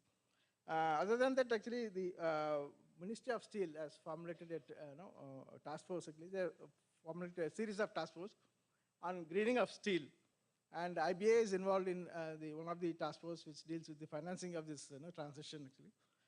My chief executive, Mr. Sunil Mehta, is the heading that task force, and we are the secretariat for the committee. So this task force is tasked with finding out the requirement of finance actually to transit the steel industry from emitting industry to a green steel industry actually. So we are waiting for inputs from other task forces, which includes technology. It includes actually what are the various sectors which are involved in it actually, and also to estimate what is the future requirement of steel, how much investment is going to go into that, and what will be the various routes. Well, there are larger steel players who use the blast furnace technology. There are others who use the scrap for melting.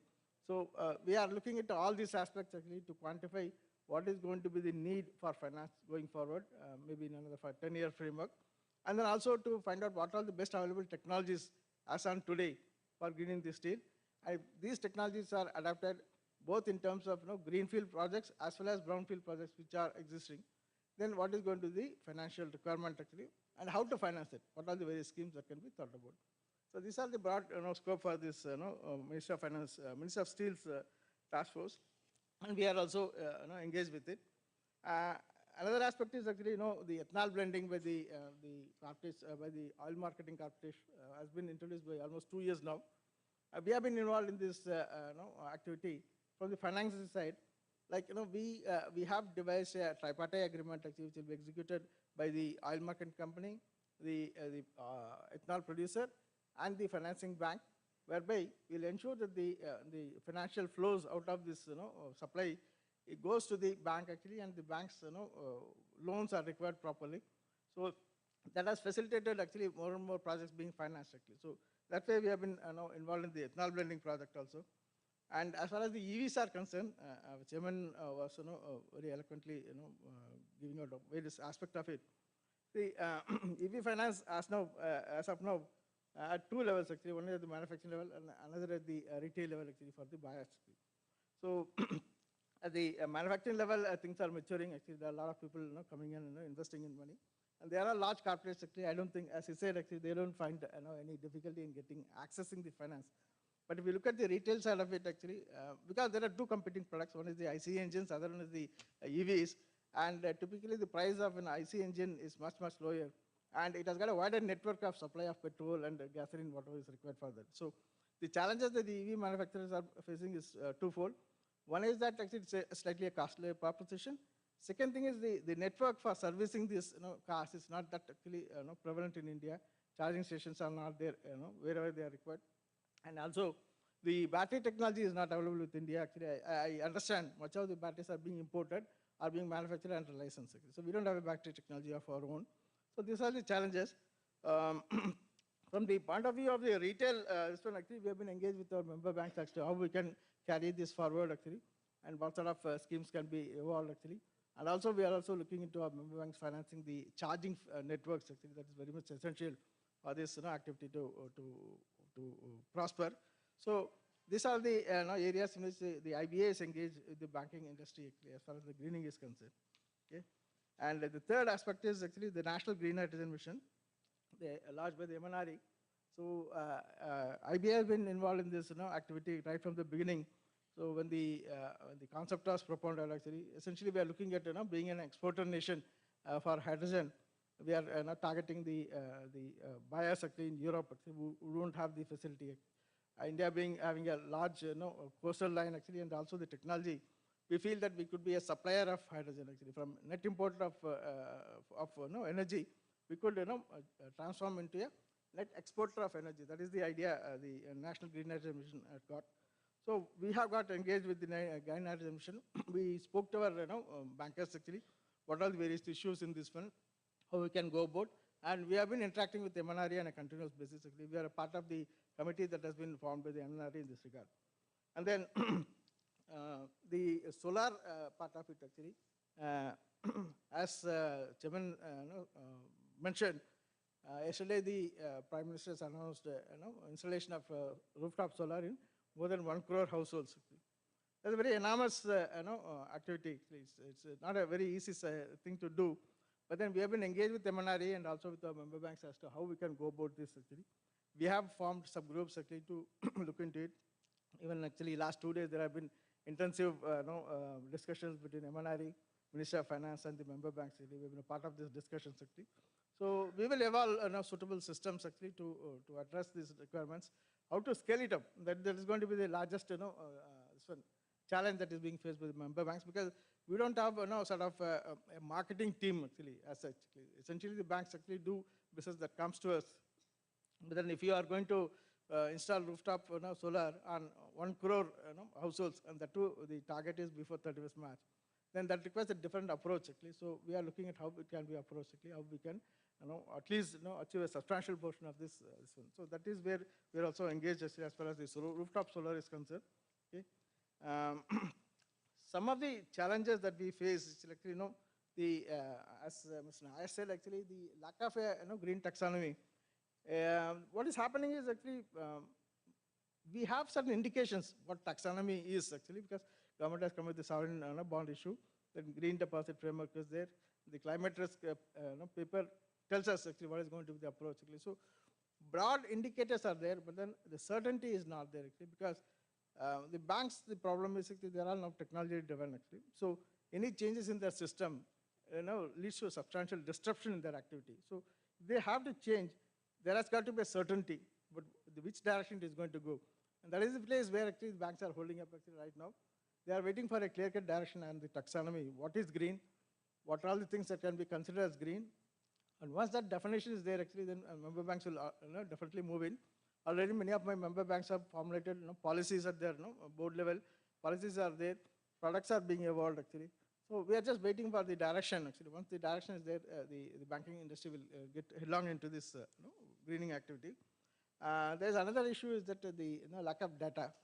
See, there are a lot of, as Sijam Nair said, a lot of analysis need to be done actually when you are getting into a new product actually. So scenario analysis will have to be done. The loss given default, this estimate will have to be made for pricing. So the data is a slight concern as of today. Actually, there are a lot of data, disaggregated data are available, but then it is not available in one place. It's not been tagged. It has not been ordered actually. So there is a huge, this will require from orderly data. So the standardized data. So we have been talking to RBI as well as to government actually to somehow evolve a system whereby this data, which is lying in a disparate places actually, to be aggregated and then sorted out actually so that it is useful for the banking industry in their activity. So that is also another area where we have been engaged actually. See, by and large, actually, I think I have covered the areas in which the IBA is engaged. But there are two things actually. I just 2 minutes. Okay. See, the startups actually, I was very much interested in the presentation by our members here. And we are also engaged with the startups actually. Initially, from a different context, we got engaged actually when the US this one banking crisis evolved. Many of our startups have got their funding actually locked up in the US banks, and they were finding it difficult actually to retrieve that funding. Not only that, the further funding was not flowing through because of the inherent problems in the sector actually. So that is where we stepped in actually as to how we can help actually. So we have done a lot of startup outreach programs on behalf of Government of India, and we are engaged with the credit rating agencies. We are engaged with the member banks actually to evolve certain schemes as to how we can go about financing the startup. One problem about the banks is actually we cannot be early funders actually because that is virtually a domain of the venture capitalists actually. But once the proof of concept stage is there actually, when the acceleration happens actually, then at that stage I think we can definitely step in actually, and then we can help this one.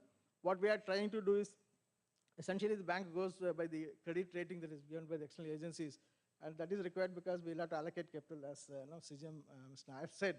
So as far as the startup is concerned, the rating will be too early actually. We did not have a history. So what we are trying to do is instead of insisting on a rating, whether we can grade these startups actually based upon certain attributes that they have actually. What is the strength of the promoter? What is the technology that is being input? Whether it is sort of a disturbing technology that could change the entire this one, the way the things are being done. Okay, and how good is the promoter actually in moving this one from the proof of concept to the product stage actually. So these are the things that could distinguish one startup from another startup. So we are trying to evolve certain systems actually, which will try and help us actually in grading these startups actually when they apply our funds actually. We are engaged with the grading agencies. We are engaged with the member banks actually. A lot of work is going on in the background actually. We hope to come forward actually with a suitable recommendation both to RBI to the government actually. So that is a work in progress actually.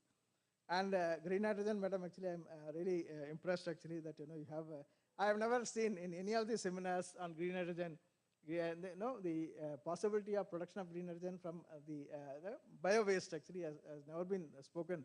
And I feel that will be a more possible actually than any other system. So I fully agree with you actually, that need to be focused upon. What I would request you is actually if you can just tell us, have you, put out an economic model for this production capability? If there is an economic model, the banks will be able to look into it, and then definitely they'll be able to.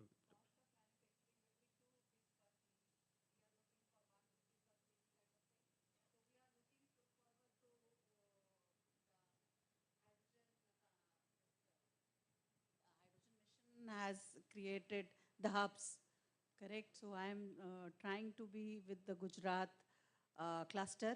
Okay. So we are putting up the LOIs, interest of this thing, so that if they can give us a pilot, because doing hydrogen after the lab scale, we need other partners. Absolutely. Because we are not that good at storing and doing other things, and that utilization is also required Absolutely, to prove that. So that's what we are trying our level best. And as a startup team, this becomes really tough for us. We are good at innovations, but we have to support. Scaling, the scaling is where it comes to commercialization and scaling. Actually. These are two So different collaborations aspects. are very important because there are people who can take it ahead. Yeah. Thank you, sir. I'm actually, I would like to get engaged with you to understand more about your activities actually. And as I told you, we have been engaged with MNRE also. Probably we can showcase this aspect actually, which is much more practical and which can happen faster in India actually, that's my feeling. Large scale hydrogen projects are at least 10 years away. This is what I feel as of day actually, because there is no capability, there is no transportation facility available. Whatever projects are being thought about is being thought about actually in a place where it will be consumed immediately, inside the project actually. So there is no large-scale project that is being thought about of a commercial-scale hydrogen manufacture, storage, and shipment actually. That is not possible. The infrastructure is not there as on date actually for the country. So I hope actually I have covered all the issues that I set forth. And if there's anything the members would like to know, I'm here to answer them. Otherwise, I'll conclude my address. Thank you very much for the Just want to inform you that what we are pitching to the government of India right now is biothane. That is where we will be mixing hydrogen with bio-CNG, correct, in the same premises. So that's what our innovation is, that what we will do is because right now the infrastructure is ready for blending 2 to 5% of hydrogen in CBG for the transport also. Okay. So if that can be done, it will be helpful for us to transit from pure hydrogen. Like we are doing research on pure hydrogen, but that will help us to transit. It will take the technology to mature for 5 to 6 years. By that time, the infrastructure is ready because bio-CNG is already there. Okay. Yeah. Just one question to you. See, I have read in a research paper, actually, Toyota is coming out with a hybrid vehicle which makes hydrogen in situ. Yeah. Okay, and then it runs on it. Actually, there's no storage involved with that. Actually, do you think your technology is adaptable to that of engine? Actually, no. Microbial really have to do a lot of things. Okay. But it is possible to do that also. But a lot of innovation is required on that side. There is no such proven. So essentially, you will have to give time for it to digest, actually, produce the gas, store it, and then use it. Yeah, that can be possible, not on site. Okay. Yeah. Thank you. We'll get engaged with you, madam. Thank you, sir. Yeah. Thank you very much. Thank you for the office.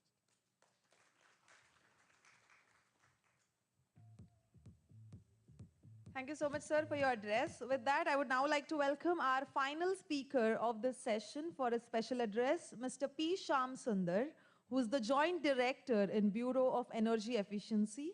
He has over 15 years of experience in policy framework design, management and implementation, applied research and consultancy, and industry outreach.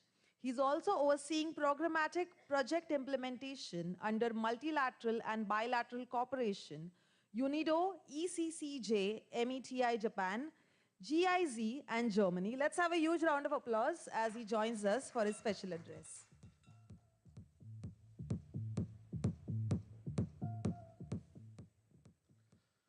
Firstly, I would like to thank SIDBI, FD, and Shakti for inviting me here for this wonderful workshop. And I'm also glad to chair one of the highly distinguished members on my left. And before I start telling about the intention of my speech here, I would like to throw light about the issues and challenges for green financing in MSME sector. As you all aware, MSME, the sector what we are addressing here today is quite challenging, and the nature of sector is very informal in nature. So they're not ready to implement any of the proposals immediately. But we need to push them as early as possible. But only possible way is we have to nurture them slowly, and you have to give a hand-holding services throughout from the day one. So that is the most challenging part in terms of pushing energy efficient technologies in the sector. Since I've worked in BE for this past 5 years, so what the major learnings, what I heard is learned from in this energy and resource mapping study, which we conducted for 11 sectors. So most of the challenging is largely on awareness part. It's totally, absolutely, even if you go to the clusters again and again, people identify you as a new person once again. So that's the most challenging part. Because most of the time we go to clusters and make our cases on various technologies and various measures, identifying what are the options in their facility, where they can save energy, what are the technologies they can push in the process chain. So, but still, the associations and also the enterprises feel every time something is new. I think what I felt is, so we have to keep hand-holding services continuously, and because the sector itself is a production-oriented, and they are not much give leverage towards what is new to be done for the environment. So those consequences and their suggestions has to be pushed continuously. That is the most challenging part, what I felt in this energy resource mapping study, what we conducted in 11 sectors. So other part is we also worked for various projects and under the support of GIF, and we also tied with the World Bank and SEED, various multilateral projects.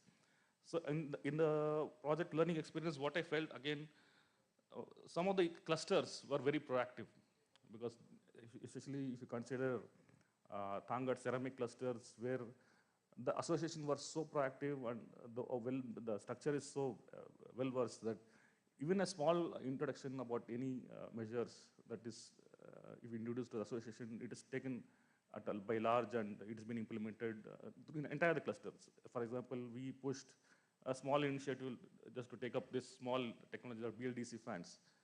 You can just imagine, in the course of 1 year, 11,000 BLDC fans was procured in the year and installed, with just one word from the association head.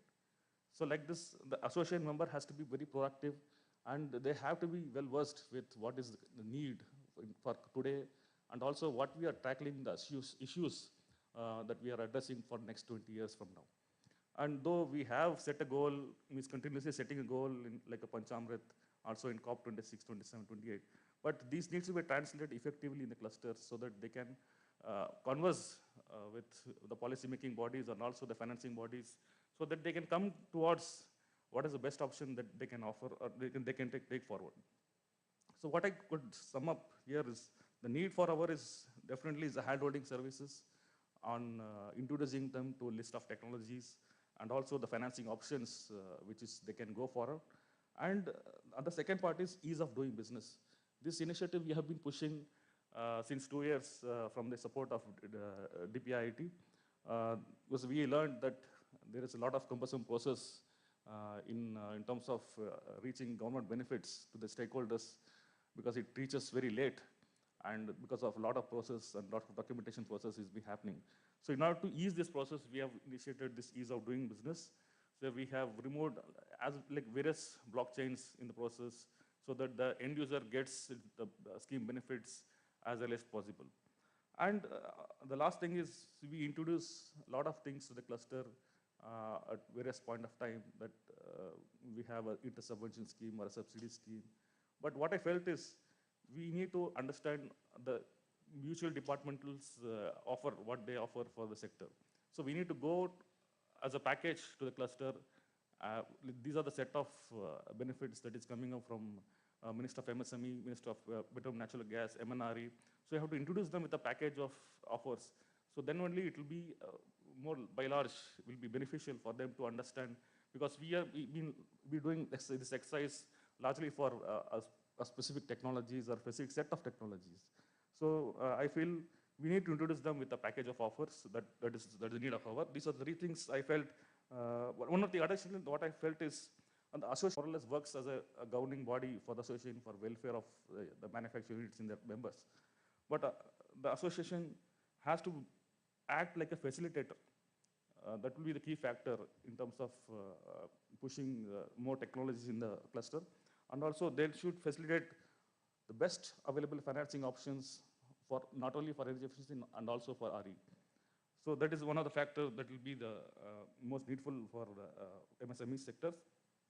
So as far as from the BE side, the current policy landscapes and services, what we have framed as of now is we have built this facilitation center for energy efficiency. So we have created an ecosystem where we have a set of experts who validates the list of technologies that came, was identified over the time and shortlisted, which are the best and the current need for the hour, and also what is the demand for various cluster sectors for which is yet to be replicated in the cluster sector for another 10, it's just right opportunities for another 5 to 10 years. And because this ecosystem has empaneled various banks who can review their applications from the MSME side, and they can opt appropriate technologies from the list. And we do the various services, like if there is a misunderstanding, or maybe the bank doesn't reciprocate what kind of technologies is with the technology will bring returns to the enterprises, or will be a financial loss, what are the risks involved. So to remove these barriers, we also empower two agencies, CRESIL and SMERA, to grade these projects and give confidence to the financial institutions so that they can come forward lending to MSME sector. And because we have created this ecosystem largely for, we are soon to lay out this 2,000 crore interest subvention scheme from BE side. That is, we are going to offer about interest subvention on technology implementation, which will be on the interest side, with reducing the interest to 4 to 8%. That is going to be in the pipeline soon this year. And from the MSME ministry, we also have this similar scheme that is called GIFs scheme, which is also offering 2% interest subvention. So what we have done is we have given our list, what we identified in the facility center to the MSME, so that not only the benefits should reach from Aditi side, but also by large, for all the MSME side, we have introduced all the same list to the gift scheme, so that the same technology interventions can take benefits in the MSME sector. So these are the words, which thoughts I thought of throwing for this forum. But very recently, just to enhance the scheme document for Aditi, we have visited various clusters very recently in the last 2 months under the direction of Secretary Power. So just to take a final opinion from all the clusters, what is their need of financing, whether what are the issues, challenges. What we came to know that, like I said earlier, awareness is the major part, and the second is most of the technologies they're not able to understand, because though OEMs are there in the state and the sector to disseminate appropriately, but they're not able to understand what is the benefits that is going to give. And the second thing is language is the major barrier. One of the suggestions came from TangentGo and the Coimbatore cluster in Foundry.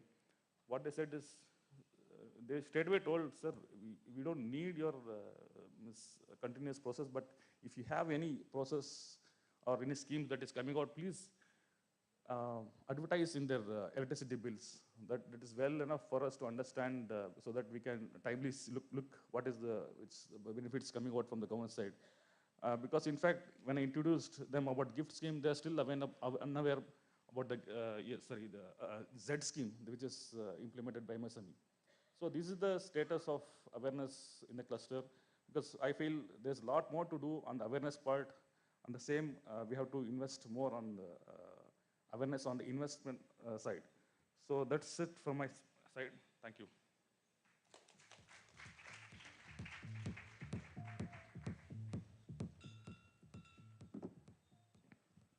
So we at SIDBI believe that any green financing book, if it is being brought out, it should have SIDBI whether in main text or appendix or annexure. We have to be there, and that is what is our endeavor all throughout. And our CMD gives us a vision that whatever you do, it should be for public and nation good. And that is what is at our back of mind. when we started the EV mission, we were not aware that what is this basically. And I told, unless we understand the bankability of this EV, we will not be working on it. And so we met 1,000 stakeholders, had an intensive discussion, and then came out with a lot of ways and strategies to address this. SIDBI has already launched EV 50K EV for Eco program, which you would be happy that it is picked up by Niti Aayog as one of the national programs which is monitored at PMO level. So we thought that we should bring out a book sharing this, what we have learned by interacting with the stakeholders across. As also this gels with the GIFs mission and sutra which we carry in GIFs, which is financing the green will not happen unless we green the financing. And to green the financing, we need to keep on thrashing and being challenged by stakeholders that this is what you are not doing right and this is what you are doing wrong. And so this brings us to this book release. I was reluctant to release it because under guidance of chairman, we have at Green Vertical reduced our paper usage by 95%. Today we don't put up any note which is on paper. And this is digitally, even we are so glad that chairman clears digitally only, whatever clearances we get. But still, we thought this is a platform we should be releasing this book. I would request, besides dignitaries on the dais, Ms. Camille, can you come forward? As also Mr. Desai, who represents Shakti. These are our core partners. And why don't you bring the books? So this is on e-mobility. This is where we met 1,000 stakeholders and tried to pick on the threads of how to do e-mobility segment better way.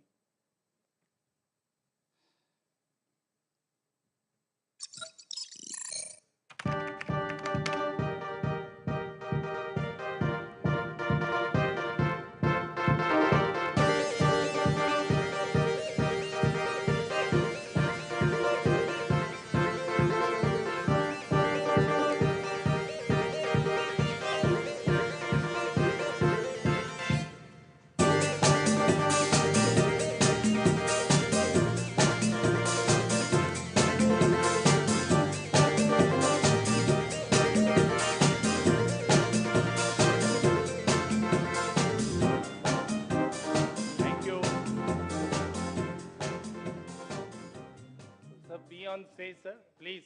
Sir, 1 minute more. Sir, please. Sir, please. Another thing which we started in SIDBI is that we have slowly started retreating from felicitation by way of bouquets and shawls. And that is our endeavor to go more greener. And then initially we started handing over plants.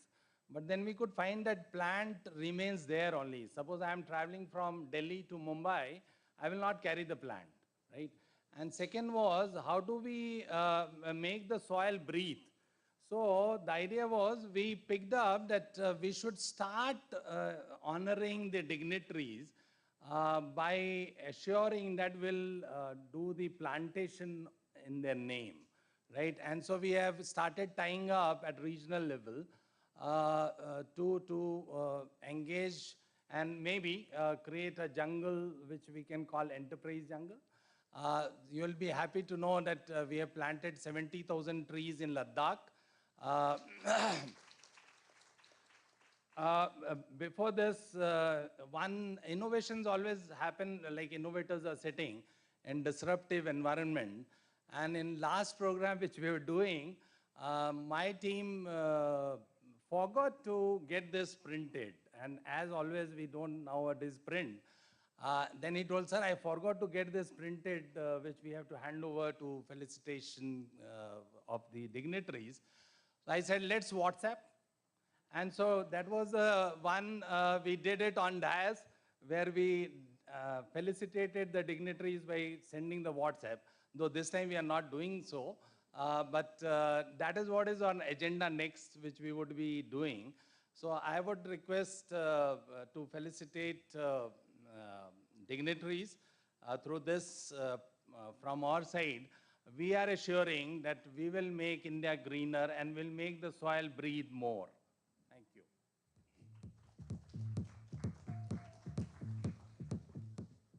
So for the felicitation, I would like to welcome on stage once again Dr. R.K. Singh, CGM and Head Green Vertical SIDBI. And with him, I would request Mr. Shubhashish De, Director, Climate Policy and Finance Program, Shakti Sustainable Energy Foundation, to kindly join us on the stage. And as sir mentioned, I would like to say charity begins at home, and we are planting 10 trees for each speaker here. And with that, for every participant that is present, we are also planting a tree.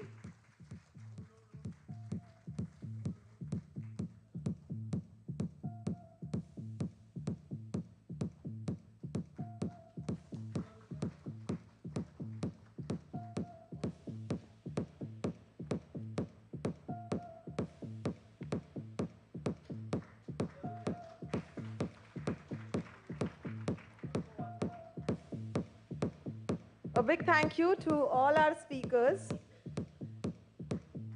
for their addresses.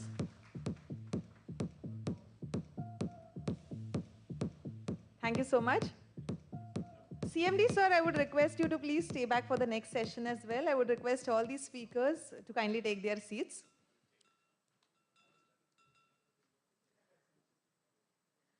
Well, along with the tree plantation, I would also like to specially mention, so every branding that you're seeing inside, as well as outside once you step in, along with your lanyards and your ID cards, all of them are completely eco-friendly and can be recycled. So I think that's a great initiative where we can truly say that charity begins at home, and a very amazing initiative. Once again, let's have a huge round of applause for this. Yes, even the book is completely recycled. So next up, we are now going to move ahead with the next session for today, which is sharing of GIFs achievements. For the same, I would like to welcome our speakers on the stage, starting with Mr. Nitin Desai, Member of Board, Shakti Sustainable Energy Foundation. And I would like to welcome Ms. Audrey, Deputy Head Financial Systems Division, AFD.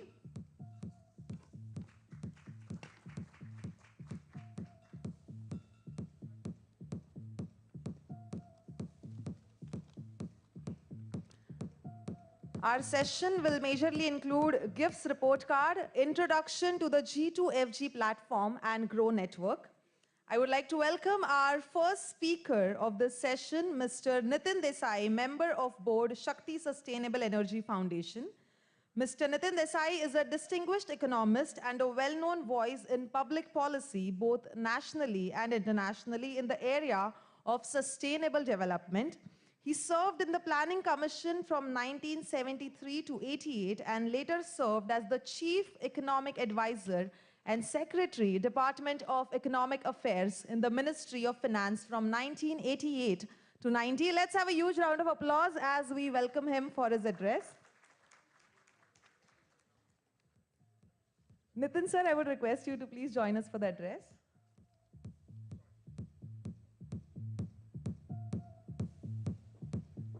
Thank you very much.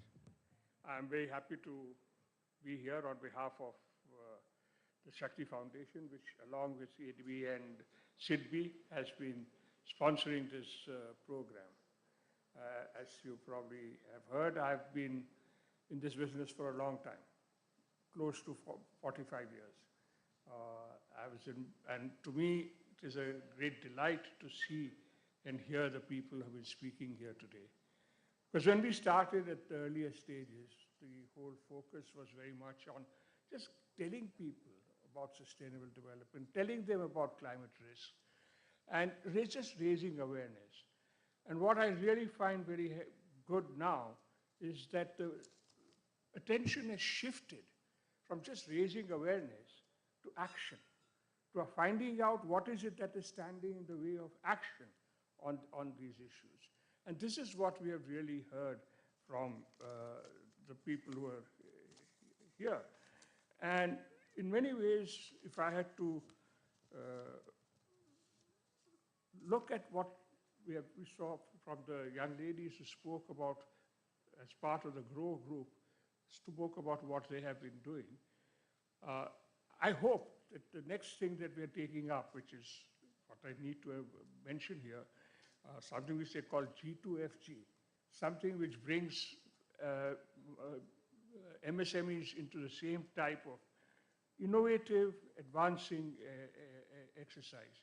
My hope is that next year when you have this annual meeting, instead of those 4 ladies, you'll have 4 MSME peoples talking about what innovation they have been successful with and what are the barriers which are standing in the way. And I'm truly happy to have heard how much SIDBI is doing to promote this sort of activity amongst the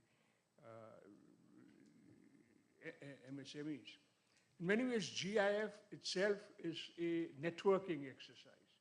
And what GROW and the new one that is being proposed on GS for MSMEs will do is to move just beyond networking into getting action. And what does action really involve in these areas?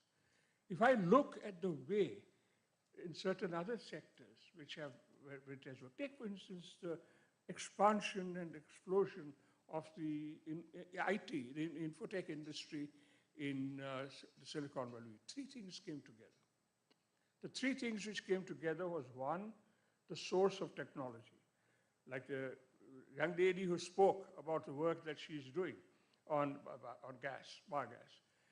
Second, entrepreneurs who can bring in management ability and risk-taking. And third, finance people, venture funds, which are ready to take the risk in investing money in innovative startups and so on. These are the 3 things which came together and led to that explosion of the information sector in the Silicon Valley. Our challenge is to see how we can do that in the area that we want to pursue, which is the area which will address issues of climate issues, the areas which will address broader issues of sustainability and so on. So I'd say that in many ways what is being attempted in growth, what I hope will be attempted in MSMEs, will move us to that. We're certainly trying to persuade people, make their innovations more knowledgeable, more reach out to people. There are issues, of course, in reaching out to clusters, as was just mentioned to us. But this is the first step.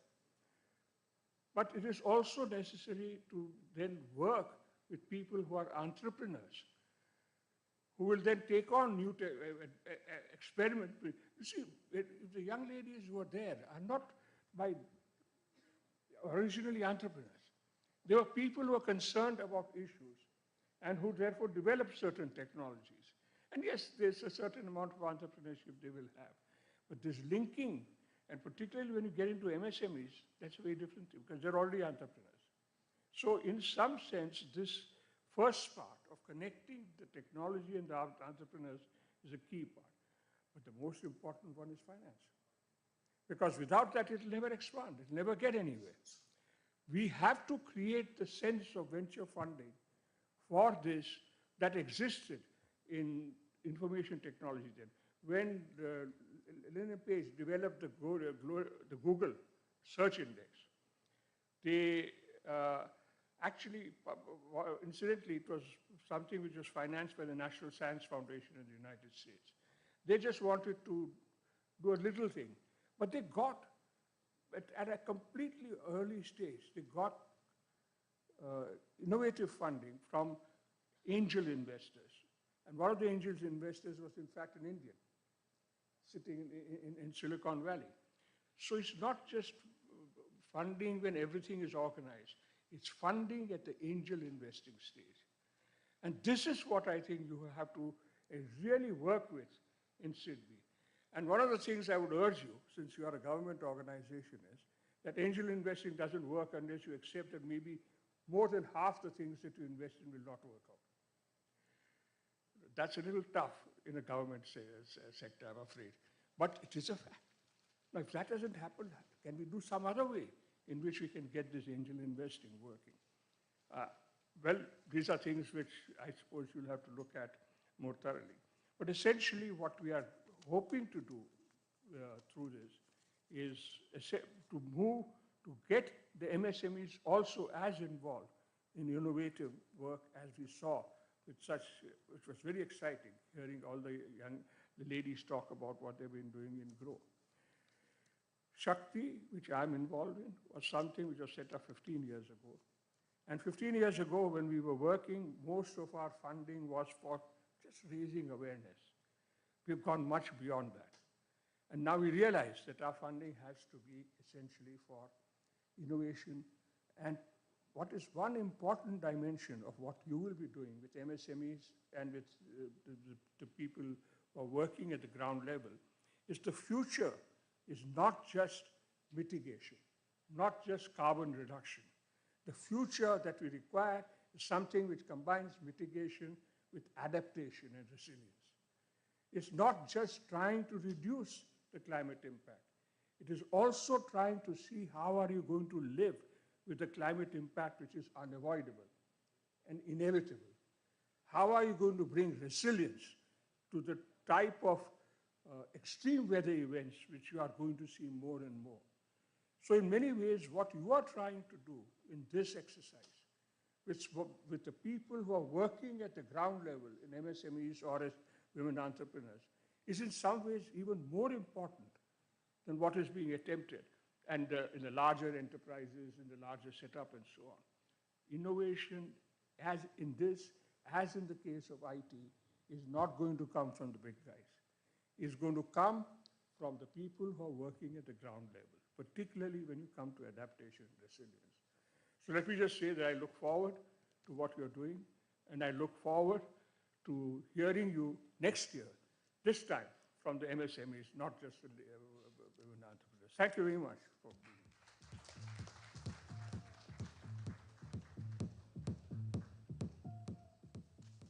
Thank you so much, sir, for your address. Well, the next speaker for today, I've already given an introduction for him. So let's have a huge round of applause for Mr. Siva Subramanian Raman, Chairman and Managing Director, SIDBI.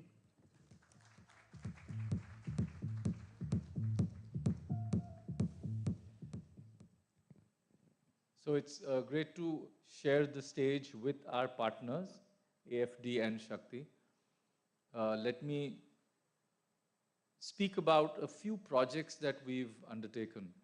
And there is a sort of special little pride in the fact that we have gone ahead and gone into those sectors which are a little stubborn, a little more difficult to do. And it really takes from what Mr. Desai has just talked about.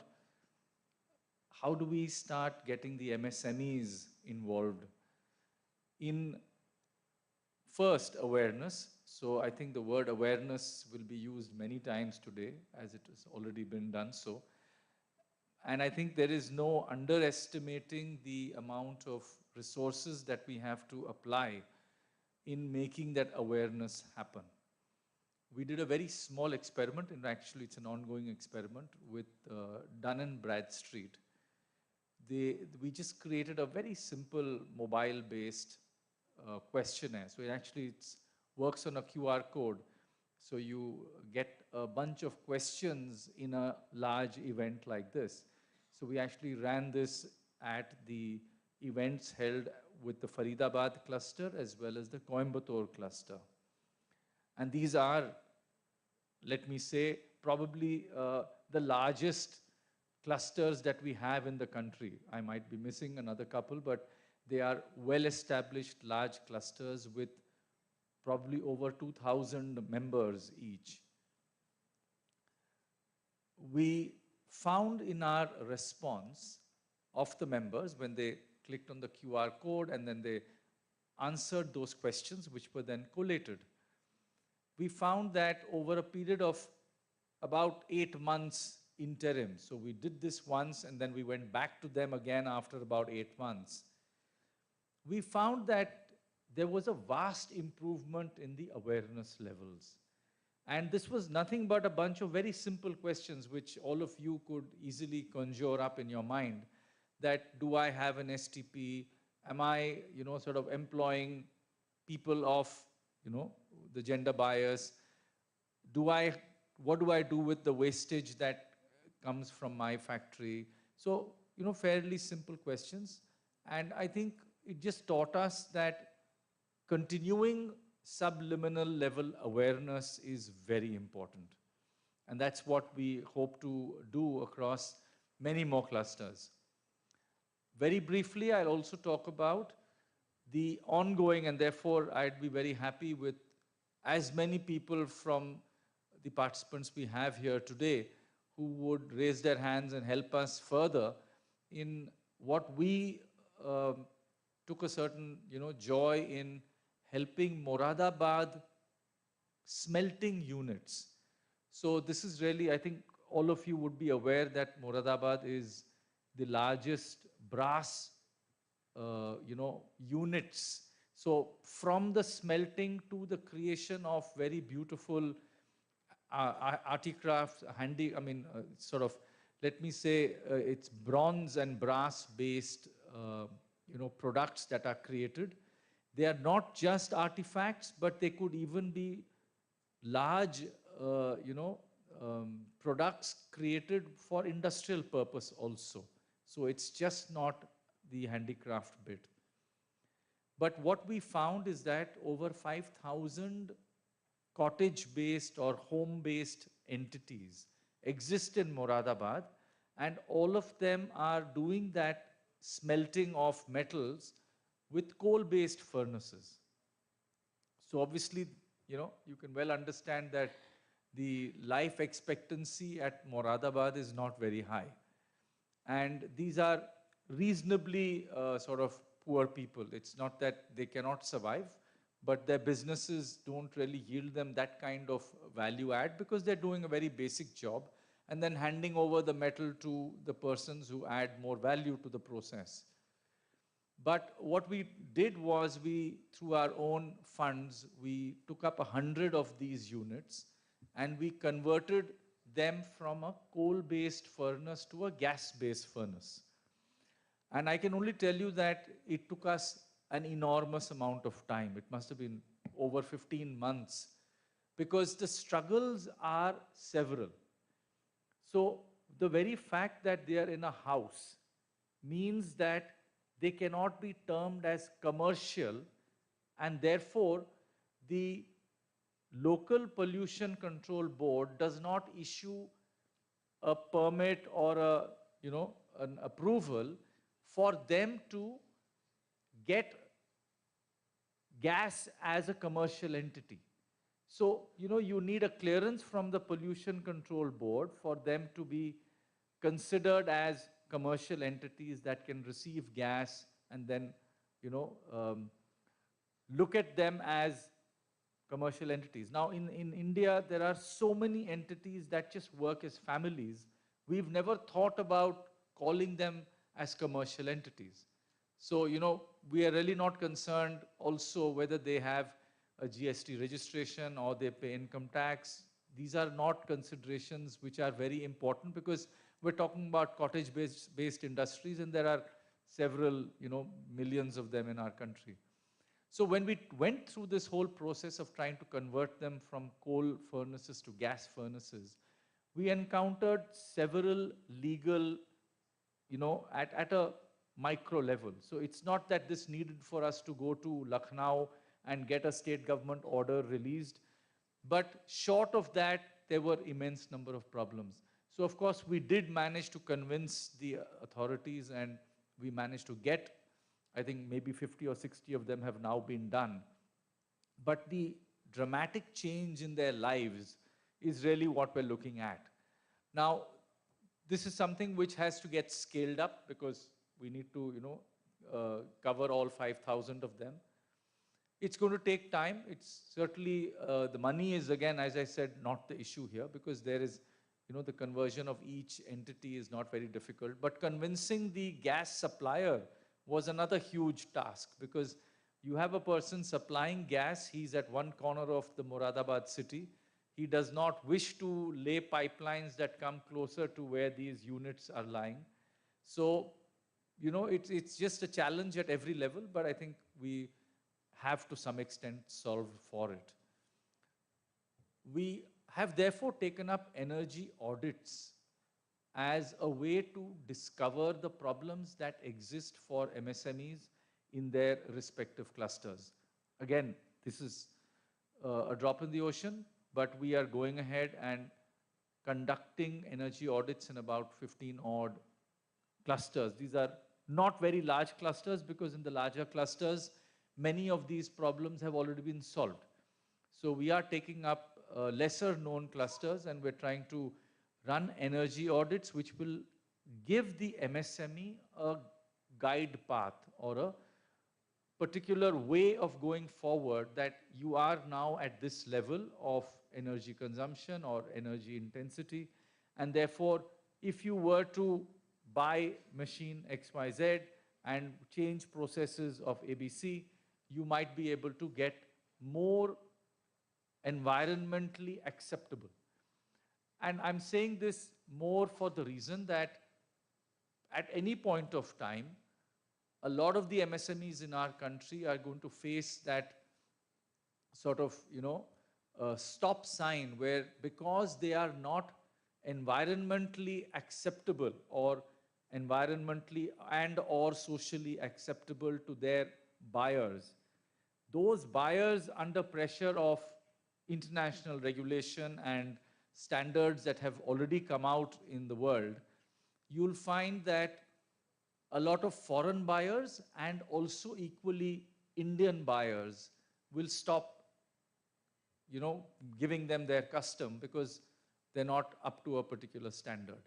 So this is really a very long journey for all of us to cover. We have to be able to go into a lot of these clusters and help get them to understand there is merit in them spending money. And that's really where the problem comes, that for them to buy that additional machine or change that process, it involves a certain amount of expenditure, and they're unwilling to do it, not for the reason only that they don't have the money. It's just that why would they spend that money when their neighbor is not spending the money?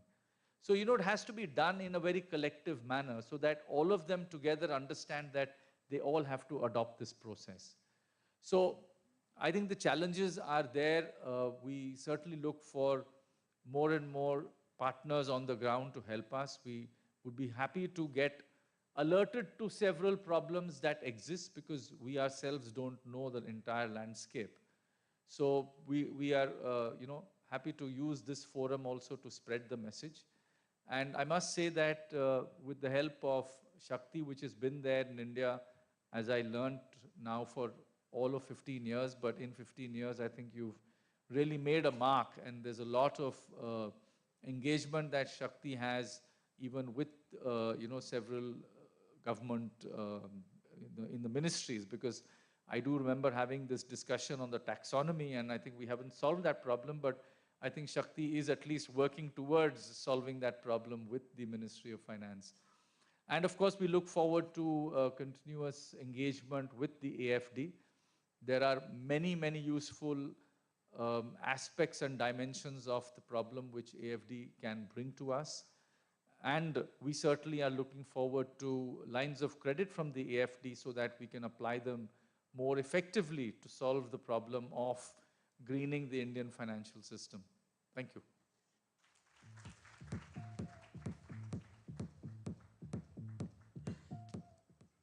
Thank you so much, sir.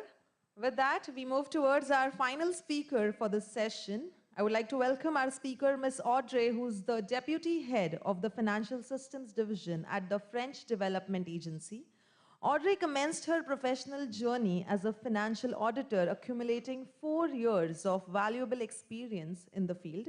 Subsequently, she transitioned to the French Development Agency, where she served in the capacity of a financial auditor for an additional 4 years before assuming the role of investment officer and head of operations performance unit. A very warm welcome to you, and I would request you to please join us for your address.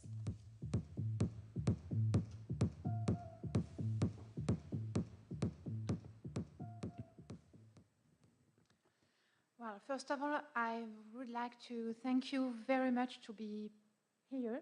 And I'm very delighted to be with you today for this important event and the first GIF Grow Summit. So I had the pleasure to attend to all the discussions this morning, and it was very interesting and fruitful. Even if there are still gaps to fill on climate regulation, access to finance, you meant direct finance to the right beneficiaries this morning. Several advances were underlined also into the previous discussions, and interesting perspectives for greening activities in an inclusive way are here and will also be discussed this afternoon. So having said that, and if I come back to the object of the discussion, sharing GIFs achievements, we can maybe say that GIFs and GROW as an active initiative supporting the greening of the Indian financial system through exchanges, networkings, trainings are an achievement in themselves. Do you know that GIFs inspired similar events in other countries? Next month, once a first summit on sustainable finance will stand in Mauritius. And our colleagues from Mauritius are online today to attend this summit. So this network inspire, and it inspires because many things are discussing. And if I come back to the reason why I'm here, another great result of GIF is the creation of GROW and the nexus which is done between climate and gender. Indeed, as you know, in AFD, the gender issue is central. And as you also know, the impact of climate change on gender is not the same. Thus, women are increasingly being seen as more vulnerable than men. And one of the reasons is that they have less access than men to resources, such as land, credit, decision-making structures, technology, trainings, etc. So as an example, women play a significant role in agriculture production, but often do not have equal access to agriculture resources and services. According to one estimate, if all women smallholders received equal access to resources, their farm yields would increase by 20 to 30%. 100 to 150 million people would no longer go hungry, and carbon dioxide emissions reduced by 2.1 gigatons by 2050. So this is why women's priorities and needs must be reflected globally in our strategies and operations for more equalities within financial institutions, but also in projects that we finance. In this context, we as AFD Group support and take into account systematically gender in our financings and have developed a gender approach while structuring projects with local partners. Our strategy on gender and the reduction of gender inequalities was first defined in 2013. It is based on 3 priorities. The first one is preventing gender inequalities in its operations. The second one is promoting gender and women's empowerment. The third one is supporting the development of societies in relation to these issues. And as today, between 50 and 60% of our annual commitments are considered to be genders. So it took 10 years to have those results on gender. Our objective is to meet 75% of our annual commitments with gender by 2025. So how can a financial institution achieve such a goal? First, we can work on our internal practices to be more gender sensitive, promote equal HR policy, women leadership and governance bodies, gender awareness trainings for staff, etc. We can also work on mainstreaming gender in our operation.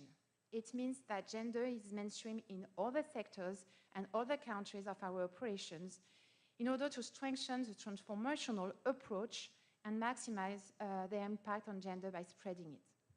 Concretely, this implies developing a strategy. As an example, in our financial system division, we have a specific strategy based on 3 pillars taking into account gender. The first pillar is access to finance. That's what we support. And how do we include gender in this pillar? We do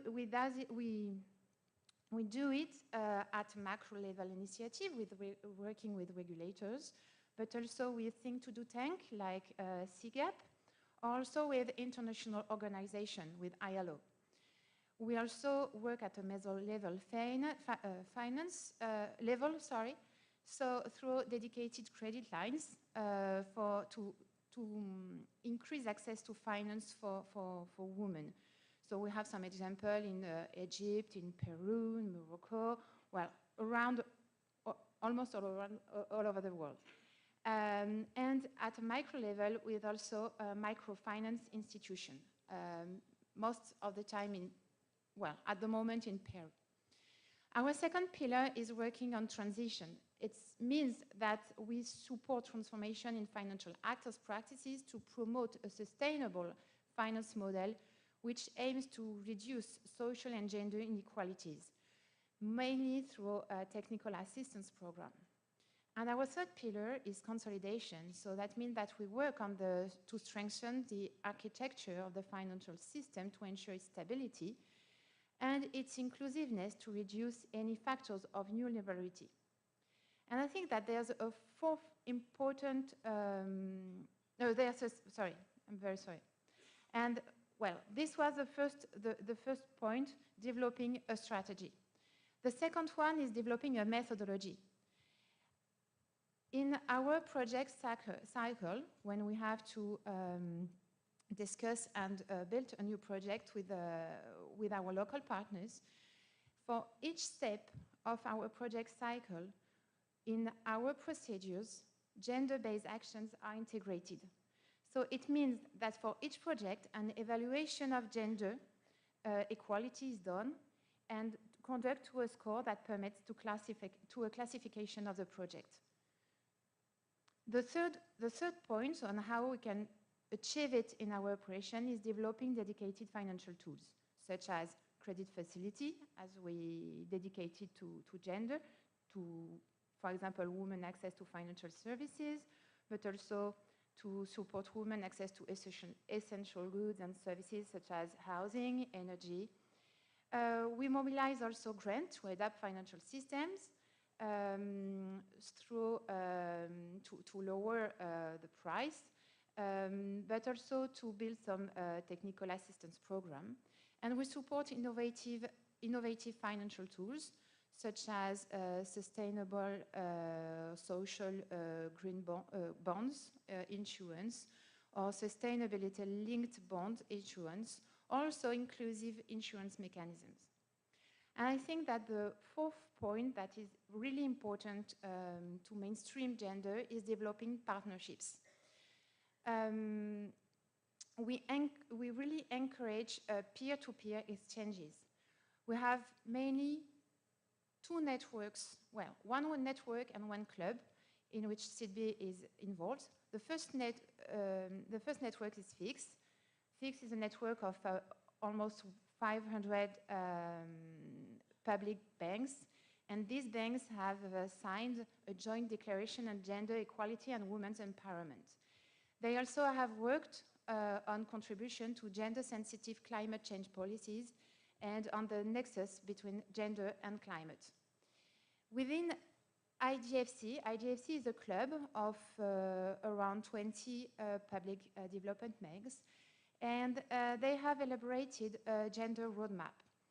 They realize also diagnostic and action plans, and they have developed also some community of practitioners. One is totally dedicated to gender, and if I'm not wrong, SEDB is part of it.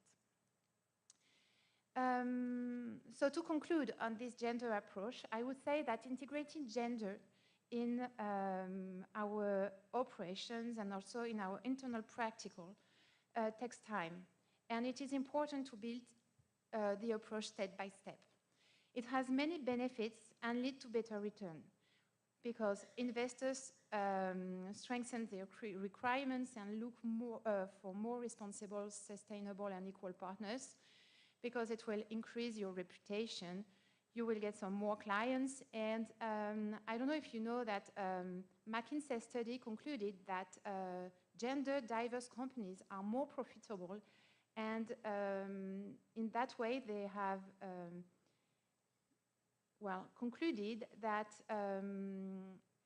your return on equity can improve by 35% if you have a more gender diverse company. So to finish on this, greening of finance by women is a relation with the realization of a global need to integrate gender within green finance. In 2023, GROW achieved significant milestones to integrate women in the green financial landscape. These accomplishments include the investor entrepreneurship matchmaking. The objective was really to bring together women entrepreneurs, including some we heard from this morning, along with venture capital. This is indeed one of GROW's goals, to showcase impactful projects led by women. The second accomplishment would be a masterclass of gender lens, investing as an investment strategy for the climate. This masterclass provided GROW with the opportunity to highlight the interconnectedness between climate, finance, and gender. A climate project can indeed incorporate gender indicators, thereby enhancing its impacts.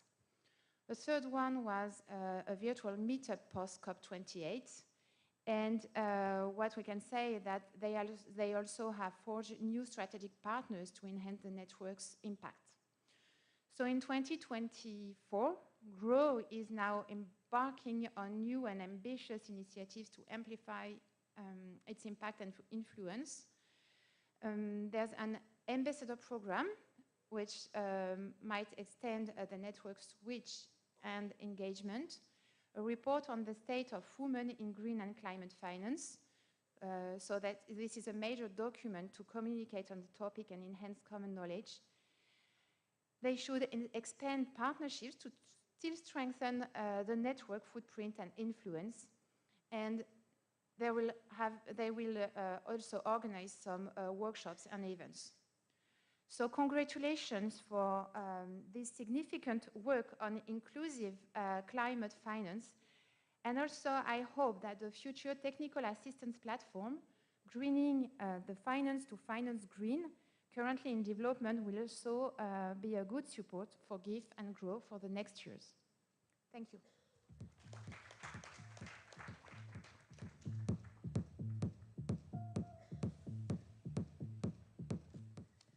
Thank you so much.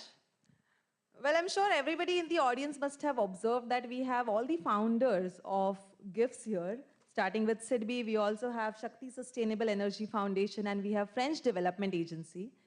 And our first session started with women entrepreneurs. It started with GROW. And that's the reason we kept the felicitation a suspense till now, because we thought that it would be really empowering and inspiring to felicitate all our women entrepreneurs at the hands of our founders. So with that, we are now going to move ahead with the felicitation of the first session for today. I would like to welcome on stage Ms. Chaitsi Ahuja, founder of Brown Living. I would also like to welcome Ms. Vanita Prasad from Revi Environmental Solutions, and Ms. Kalyani and Ms. Sahar had joined us virtually. We have with us Ms. Jaya and Ms. Ambika from Intel Cap, who are a part of GROW project team. I would like to welcome them on stage, and I would request them to collect the certificate on their behalf.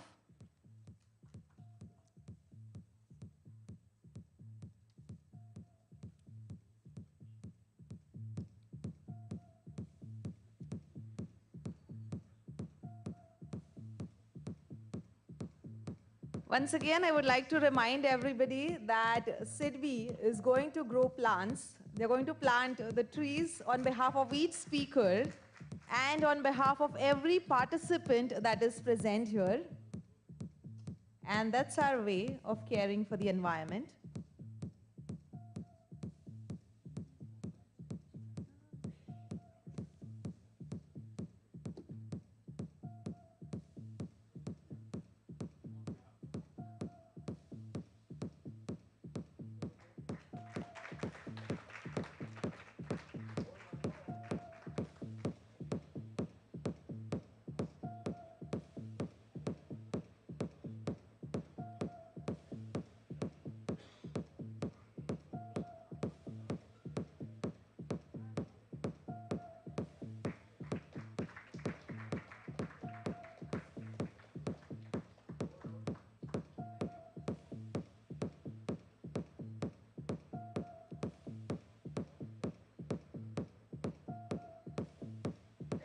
Congratulations to all our women entrepreneurs, and we wish them all the best. Thank you. I would now request our CMD sir to kindly felicitate Mr. Nitin Desai sir, member of board, Shakti Sustainable Energy Foundation.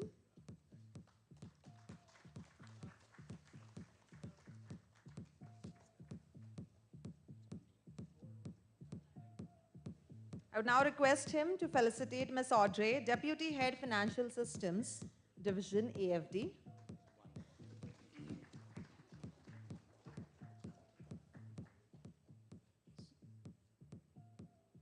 So as part of our gratitude to all the people who have joined here, we'll plant one tree in your name. That is Sidbi.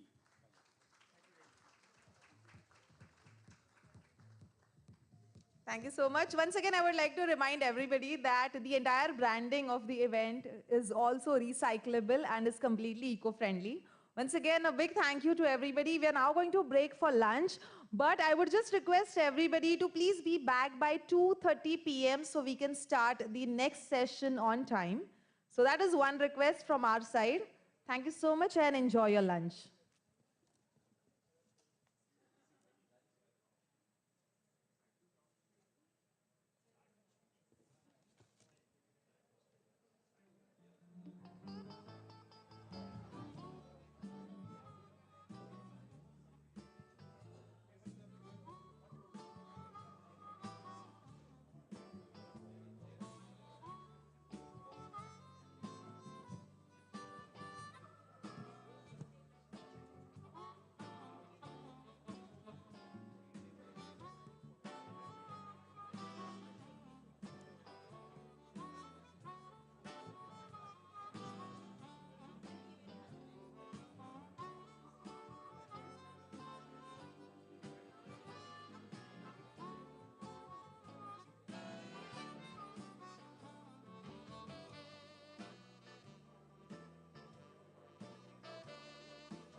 काम करा क्या हुआ platform किधर है? तुम बताओ.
There.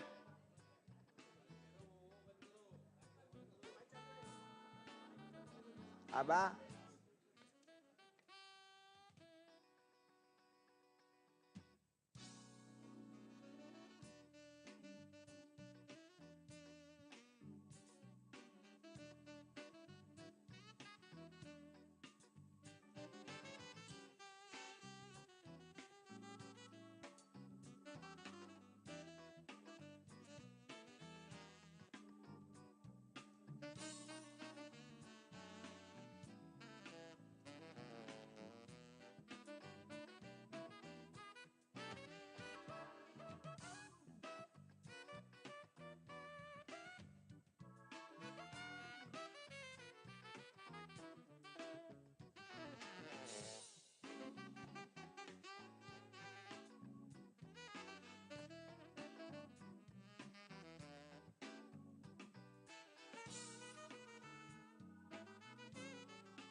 everybody. A very good afternoon to each one of you. I would request everyone to please be back, and everybody who's inside the hall, if you guys can send some messages to your colleagues and ask them to come back. And everybody who's outside, I would request you to please join us back. We are about to start with the post-lunch sessions.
Once again, I would request everybody to please join us inside. We are about to begin with the post-lunch sessions. Can we please have everyone inside?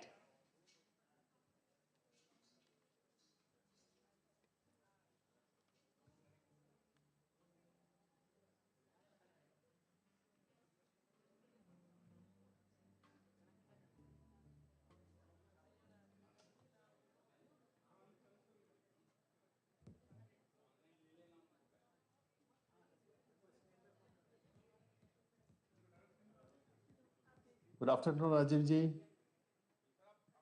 Good afternoon, sir. Good afternoon.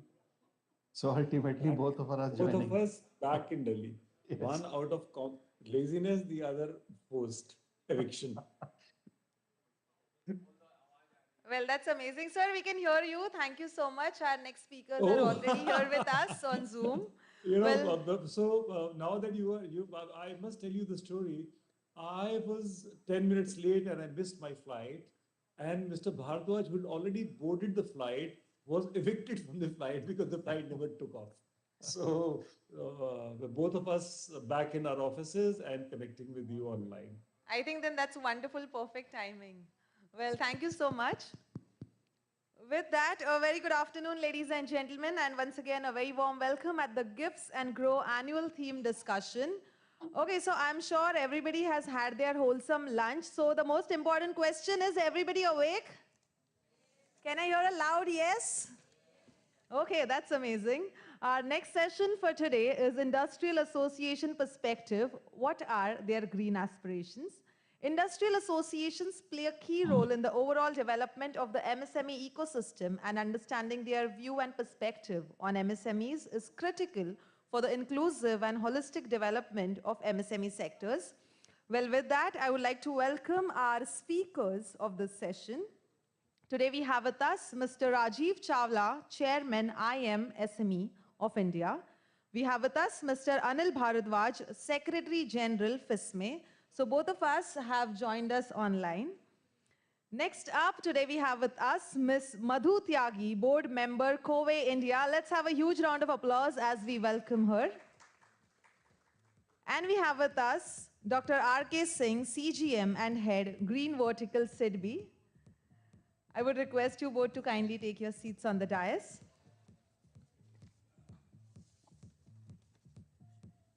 So, am I audible? Yes, sir. To me, yes. Okay. So this was like Rajiv Chawla ji is like, we call him Pied Piper of MSME because when he moves, no, the sector moves. And Anil Bharadwaj ji is like association of associations. He represents FISME, which is confederation of so many associations. And they both were at airport and still could not board because they wanted to give this message that climate vulnerability is really an issue of discussion. And so that is what the nature of setting the theme, that we got vulnerable to climate aspects, and that is why we got derailed. But then they offered that we would be joining this online, and it's our pleasure to have them here, because anything SIDBI has always been working on is, unless you capture the aspiration of industries through such luminaries who represent aspiration of industry ecosystem. And in fact, they both, and including Madam Madhu Tyagi, they are inspiration for us. They keep on sort of putting, say, speed breakers, as also give us space in whatever we do, and we try to do differently. So whether way back we started the first industry association and SIDBI partnership on credit access, or way back in 2008-9, we thought of doing responsible financing. And those days I was thinking that if we are talking about a responsible financing, whether other things are irresponsible. But then we understood that this responsible financing is more to do with environment and social aspects being consciously sort of taken care of while lending. And Anil Bhardwaj ji was with us in our GIZ team, and when we were implementing MSME financing and development project, that was the time,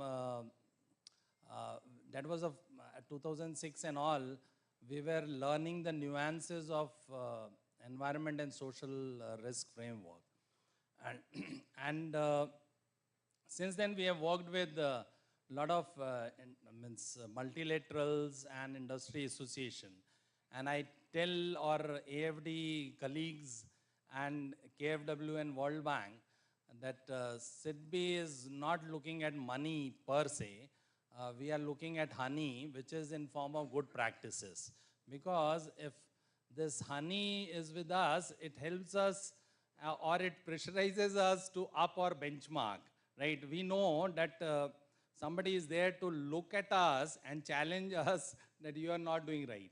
And second was, we learned this logical framework, that input, output, outcome, and impact, and I've tried to embed this into or whatever we do today.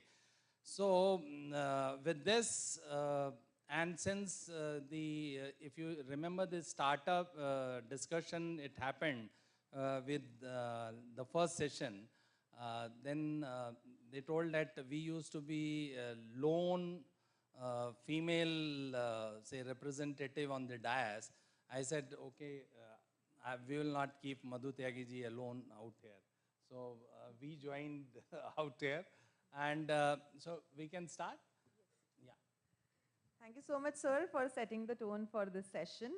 Well, with that, I would start this session by apologizing. If I'm not being too harsh, I have one request for all these speakers. If you can keep the address within the allocated time of 10 to 15 minutes, so we can have the networking time at the end.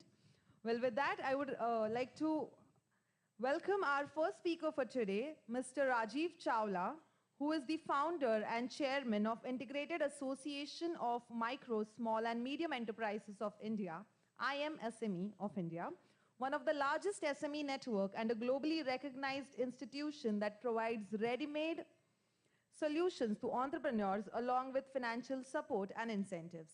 He has more than 26 years of experience in various councils of MSME. Let's have a huge round of applause for Mr. Rajiv Chawla. Over to you, sir.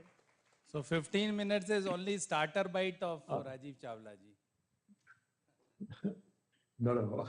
I'll try to limit, and thank you so much for this introduction. Such a pleasure to connect with all stakeholders from Delhi online, and thank you for your patience and accommodating us online in spite of our unable to be there, as luck would be. My compliments, first of all, to SIDBI and to all the stakeholders for whatever you're doing, especially in terms of green initiatives and green technologies, and trying to create an ecosystem and trying to bring in a lot of other institutions and making them understand their role and see how their role can be upscaled. At the outset, I would like to say that there is no bank. I mean, there are so many public sector banks in India, so many private and other commercial banks in India. But other than SIDBI, I still have to come across any other bank that has an entirely independent vertical or a special vertical that supports or promotes the green initiatives. Or let's say something as basic as energy efficiency, which is just one of the steps in this entire green initiative domain that we mentioned. So other than SIDBI, why no other bank has till date thought of creating a vertical or some special line of credit or giving some incentive to their millions of clients and borrowers across India? Clearly, It is only the commercial aspect that the bank thinks of. And likewise, why not an entrepreneur? An entrepreneur also, to an entrepreneur's mind, similarly, it has traditionally only been the commercial aspect that the entrepreneurs were focusing. My compliments to this great alliance, the World Bank, SIDBI, Bureau of Energy Efficiency, and other institutions that came together almost 1.5 decades back and started revolutionizing GIZ as well, and they brought this concept to India. So my first thing is that the way SIDBI has a special line of credit, the way SIDBI has a special vertical for green initiative, how I wish every banking, every financial institution, every NBFC in this country, is at least incentivized or given an opportunity, or maybe even a regulatory mechanism, and asking them to come forward and create this, because it is through such a mandate, whether voluntarily taken by these institutions or through any regulatory measure, that this concept can actually reach millions of entrepreneurs across India. And the size and the scale of India and the numbers of the entrepreneurs that we have in India, I believe this kind of a thing is extremely important. Also, let us consider the number of steps that we are seeing from the government of India side. On 1st of July 22, single-use plastic was banned in India. Already there's a ban on crackers in Delhi NCR and many other regions. The complete ban on diesel generating set has been enforced already in the entire Delhi NCR.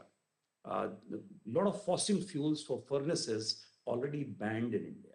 So we as entrepreneurs, especially in the MSME sector, are already facing many of these regulatory measures, whether brought in by institutions that have come up like CAQM under the mandate of Honorable Supreme Court, or NGT, or different state governments, or likewise. So point is that MSME sector, wherever these regulatory measures have come into force, they are forced to comply with these.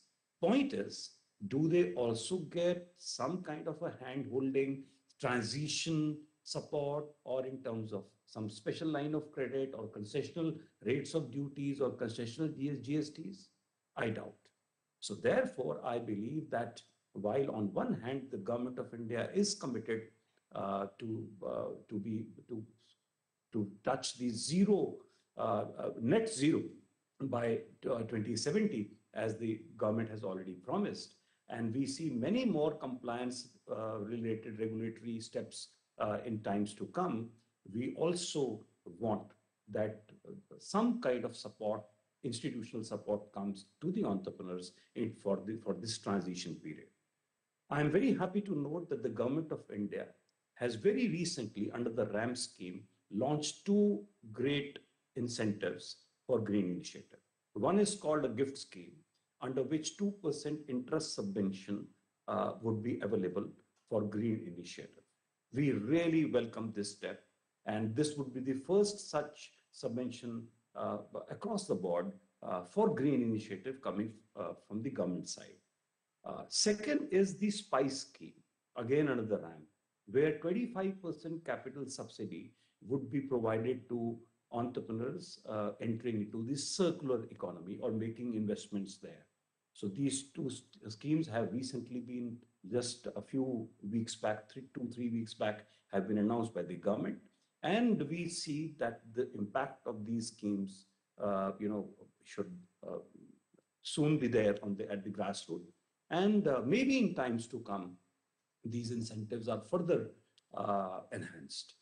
I also compliment certain state governments. For example, the government of Haryana, and Haryana is a neighboring state to Delhi, and where the state government also has introduced incentives. So there is a 20% incentive on capex for energy efficient technologies. There is a 50% incentive on capex for patented technologies, high productivity technologies, if an entrepreneur imports from across anywhere in the world. So likewise, I find that the state governments also, wherever they are taking these measures and supporting the center's efforts, the results there are remarkable. Haryana, for example, has mandated that they would give incentives only to those enterprises, those who have at least a silver Z rating. So which in a way supports the zero effect, zero defect certification of the Quality Council of India, that a minimum silver Z rating is required for these incentives from the state government. And no wonder then that today more than 1 lakh enterprises in the country, because of these incentives, which are now linked to the Z certification, today many of more than 1 lakh enterprises in the country already have achieved Z certification. I'm also happy to note that women-led enterprises today have a zero fee for Z certification. So this is 100% subsidy for their thing. So this is another support that is coming from the central government recently. I would suggest here that while on one hand we look at sharing the knowledge repository that SIDBI and the alliances under the various projects that they've done, they carry, they must share this repository with various banks. Every bank must create a vertical where they start appreciating and supporting green initiatives. Or at least there could be a list of negative technologies and there should be some kind of deterrence where such technologies are either not supported or at least at a higher cost. So I also believe that when this knowledge is shared, there's a list of positive technologies that take us to the greener movement. There could also be a negative list.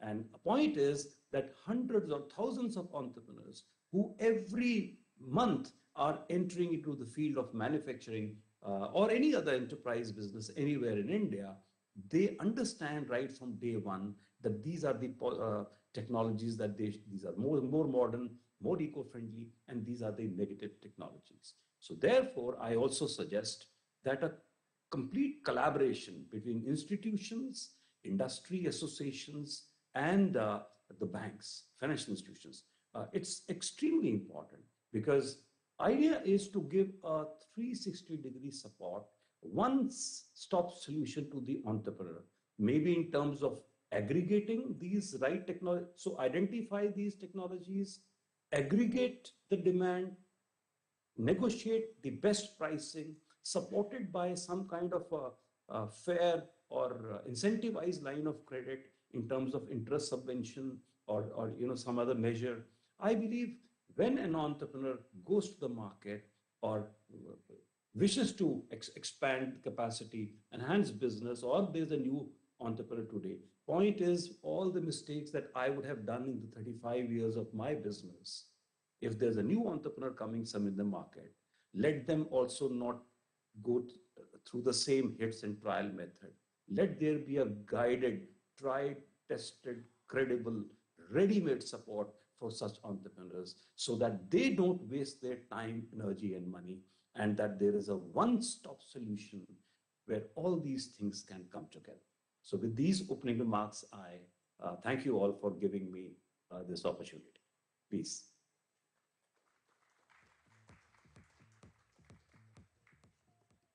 Thank you so much, sir. Especially thank you for keeping the session well within time. Next up, I would like to welcome our next speaker for today, Mr. Anil Bharadwaj. Mr. Bharadwaj is Secretary General of Federation of Indian Micro and Small and Medium Enterprise, FISME, New Delhi, and also governing board member of EDII, Ahmedabad. He has worked as advisor to most of bilateral and multilateral agencies on SME issues. Let's have a huge round of applause. And over to you, Anil, sir. Thank you and namaskar to everyone present there.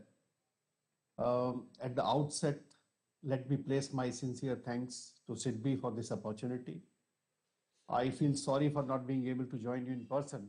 And as Rajiv ji has said, due to fog and other restrictions placed in airspace due to 26 January program.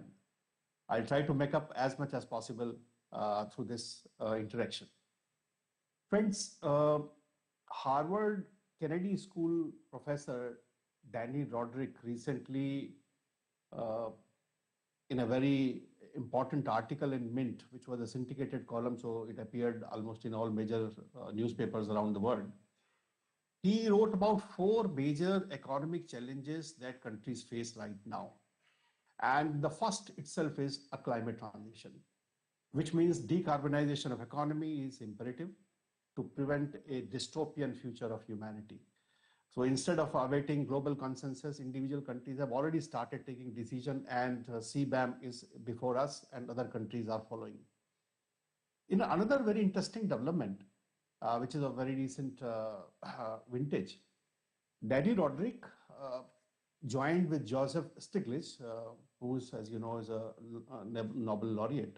They wrote a paper called a New Growth Strategy for Developing Countries. It appeared in January 24.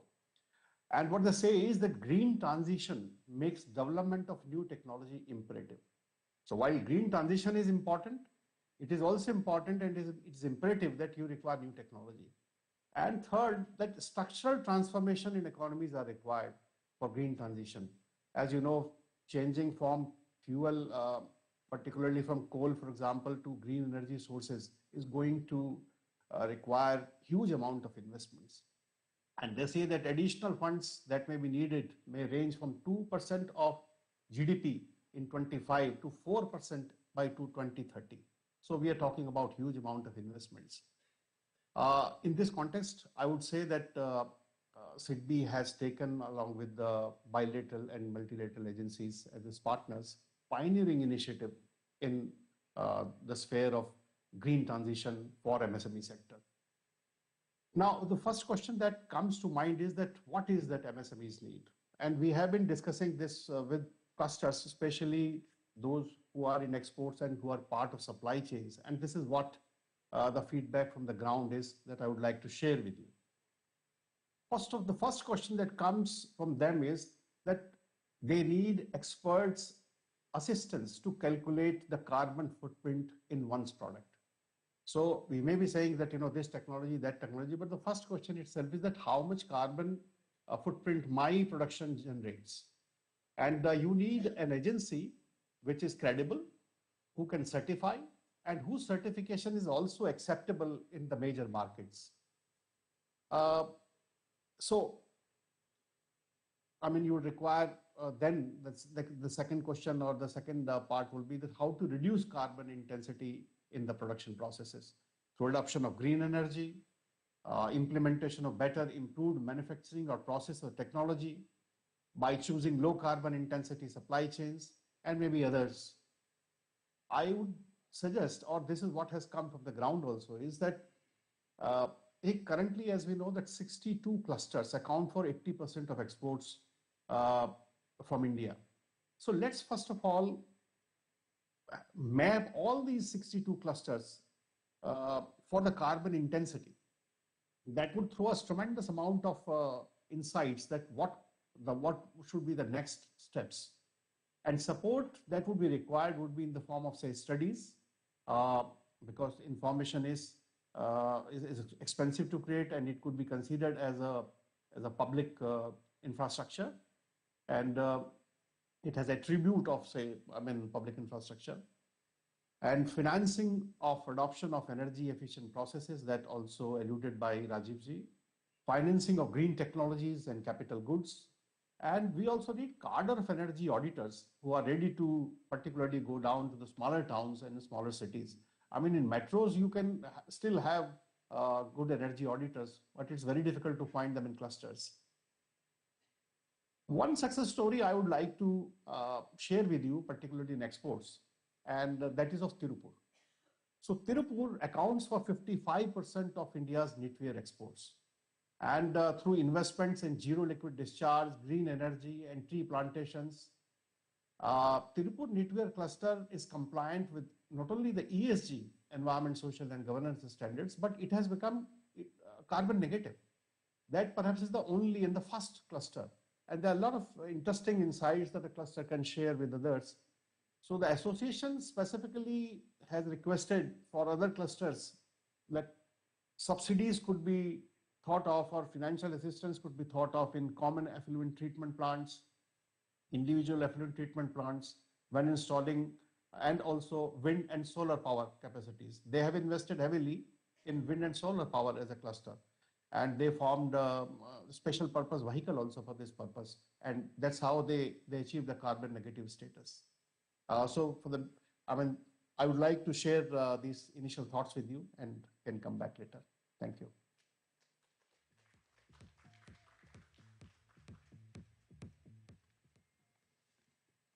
Thank you so much, Anil sir.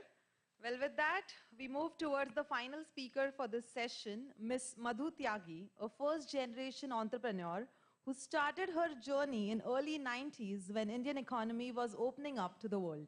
She is the founder member of COVE India and presently holding the position of one of the board member of COVE India, which has presence in Pan India, and she is the member of steering committee of GROW. Let's have a huge round of applause. Ma'am, I would request you to please take the session ahead.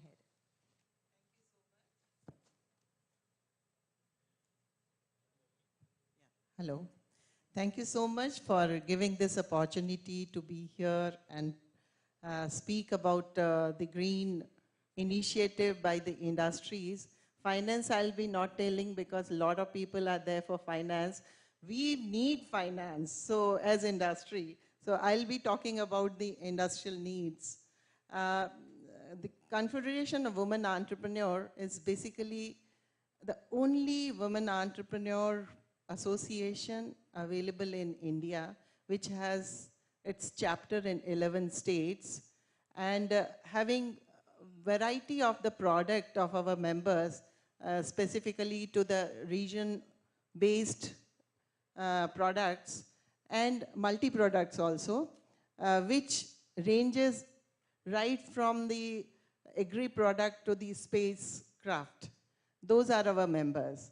So in that capacity, I would like to share that as being the member of GROW steering committee, I have taken it to my stride to take this message to my team and then speaking them and telling them what is the importance of being net zero and creating the difference in our business style.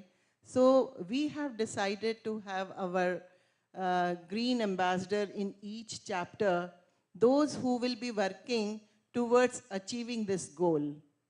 And happy to share that we are already in the process of doing it. And here one of the colleagues is sitting from chapter. She is into logistics. And she just told me that she is importing for a customer one machine which is will be the green product of its own kind for the first time in India. It's about the rail, rail related thing. The product will be going to the Jean Sheher, which is in Haryana. So these kind of things are also our members are doing. They are into space, they are into defense, they are into, MNCs. I myself, I deal with MNCs for my cooling component for refrigerator and AC components and automobile. So it's very, very important that we opt for the green policies. And I would like to just share about how our organization is. So we are, head office is in Hyderabad, and we have our industrial association, which is totally under COVE. It's a 32-acre land where 22 industries are working, totally owned by women entrepreneurs. And it has the, thank you so much. And it has the CFC building where we are running the crèche. It is called Aveksha, that thanks to Sidbi, who has come forward to take care of this concept. Basically, the concept is empowering the women, which is part of SDG for us also, like gender equality. Under that, we have taken this empowering of women of the rural area, of the industrial area where the women have children but they can't go to work. So they are not contributing any financial support for themselves, only depending on the husband's earning. So there we have opened the crèche with the support of SIDBI, where the woman leaves the child with us as she is going for her work, and she leaves the child and we are taking care of it completely, and while going back she picks up the child. So it is under the very stringent process that nothing goes wrong. And that's how we have lot of a good appreciation from the mothers. Our CMD of SIDBI is not here. He is witness to those testimonies that how women had come to collect their children from centers. And when we told that our CMD is coming and he would like to speak to children and you also, they said, Madam, we will wait even for 2 hours also, if that is the case, because we want such facility in each and every industrial area. So these are some work we are doing for the empowering of women. And at the same time, we are working on a cluster, Haldi cluster, which is again giving livelihood to 712 tribals in Andhra Pradesh. And there 500, more than 500 women are women. So it's again, we are working for gender equality and bringing more and more opportunity for them to flourish and grow into green products. And at the same time, I would like to tell that after coming to grow, I also have taken initiative, and most of the industries we are telling that you have to go solar power you should have, or if you're not able to have EV for your running, at least in your workplace, you should have the handling equipments of EV. So those things are happening, and they are buying these things and reducing the petrol used vehicles. So that thing, a lot of changes are coming, though the changes are little in size today, but once a change takes place, it goes a long way, and the results are seen after some time. So we are also in that stage that many of our members, they are taking seriously these initiative of net zero and greening, green product, sustainable product. And those things, we are encouraging them by giving them trainings, how to do it. And that's how we are doing in COVI. So now I'll come to the challenges, what challenges the industry faces. Since we are into industrial area, we face that some of the members, those who are running their industry, they don't know how to dispose of their effluent, because effluent treatment plants are not as much as the industries are growing. So that's a very big challenge, and I would like to, under the green initiative, this is to be taken that this upgradation of effluent treatment plants in industrial area and creating more and more so that it is not lying in the wrong places and creating hazard to the health and the climate. So this is one of the major things I would like to tell about. And at the same time, STP also. Now it has become a mandatory this thing for industry that they should have STP, severe treatment plan. So we are taking it to very strongly that every industry should have this, smaller or bigger. But these are the things, so that then only if these steps are taken, the climate impact will definitely be seen. Small effort will make a big thing. And here I would like to share one very nice success story about our members. One of the member, she is MBA and a fire in the belly, and she wanted to do something. So we had guided her to attend some workshop with DRDO and other defense establishments. So she went there, though she was not from the technical background, but she wanted to do something which is related to green product. Then being a very good candidate from this MBA from IIM Bangalore, and she took this STP project from DRDO, the technology she took from DRDO, and made it in such a big way. We are witness to her struggle, that how much she has struggled. First of all, people were not ready that a lady is dealing in STP. So that thing also we had to break. And she was successful in doing that, and we had given her international exposure for that. She has gone to different countries to understand that how it should work. And today, she is a listed company in India, and having her turnover more than 50 crore, and her exposure is just 15 crore. And she has full hands of orders. And now she has hired a very professional team to run her industry. She has come up with a very big plant, and everywhere she goes, and she comes back with the orders for STP settling in industrial area, even in society, high-rise society. So these are the impact of, greening the environment. If these are the things, if we don't pay attention, then we remain where we were 50 years ago. As we are moving with the time, it is very necessary that we should follow what the new technologies are coming, which can help us to save this Mother Earth. So our two agendas are climate, greening the climate, and gender equality.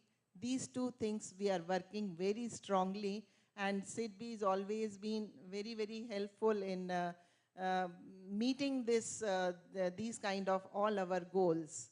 Thank you very much.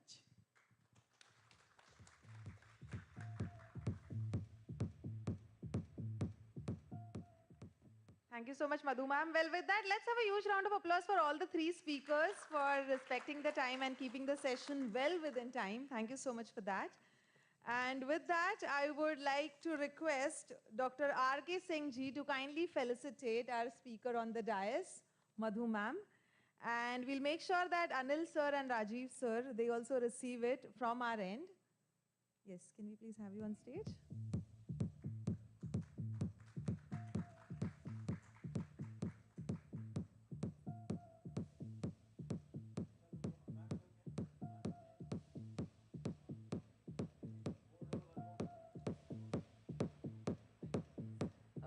Rajiv sir and Anil sir, we'll make sure that this reaches you, but I would like to tell you that we are presenting the certificates and not the plants, because we are going to plant it on your behalf. So on behalf of every speaker, we are going to plant 10 trees and every participant as well.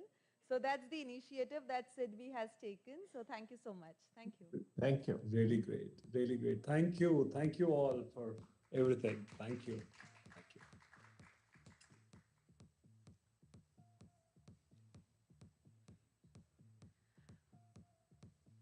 Well, our next session for today is a panel discussion on lessons learned on G20 presidency for the Indian financial sector and perspective, plus COP28 messages and takeaways in Indian context. So while we are setting up the chairs, I wouldn't want to spare any time at all. I would like to welcome and introduce our panelists for today, starting with Mr. Dhruba Purkayastha, Director CPI. Mr. Dhruba Purkayastha is Director India at Climate Policy Initiative. He is also the Director of US-India Clean Energy Finance, for which CPI serves as the Program Manager. He has experience of over 25 years. He joined CPI from International Finance Corporation, where he served as the Program Manager for Investment Climate Advisory. A very warm welcome to you, sir. Our next panelist for today is Mr. Vivek Adia, Associate Director, BCG. Mr. Vivek is an experienced leader in climate and sustainability, advising business and community leaders, governments, investors, civil society, and philanthropic foundations over the last 2 decades. Mr. Vivek comes in with significant management and strategy consulting experience, most recently with the Boston Consulting Group and earlier with Deloitte Consulting. A very warm welcome to you, Vivek, sir. Let's have a round of applause. Yes. Our next panelist for today is Ms. Neha Kumar, Climate Bond Initiative. Ms. Neha Kumar is the head South Asia Program Climate Bonds Initiative. She drives policy, strategy, and partner programs to scale up the green bonds market and sustainable financial ecosystem. She has also served on the Ministry of Finance Working Group on Sustainable Finance Taxonomy Development and international ESG standard setting bodies. A very warm welcome to you, Neha ma'am. Our next panelist for today is Mr. Shubhashish De, Director, Climate Policy and Finance Program, Shakti Sustainable Energy Foundation. Mr. Shubhashish is the Director of Climate Policy and Finance Program at Shakti Sustainable Energy Foundation with 2 decades of experience in advising government, multilateral, bilateral organizations and business issues related to energy efficiency and climate change. A very warm welcome to you, sir. Let's have a round of applause. And last but not the least, I would like to welcome our moderator for today, Dr. R.K. Singh, CGM, SIDBI. He has an experience of 32 plus years in development banking. Presently, he is the CGM and head, Green Climate Finance Vertical and International Corporation, SIDBI.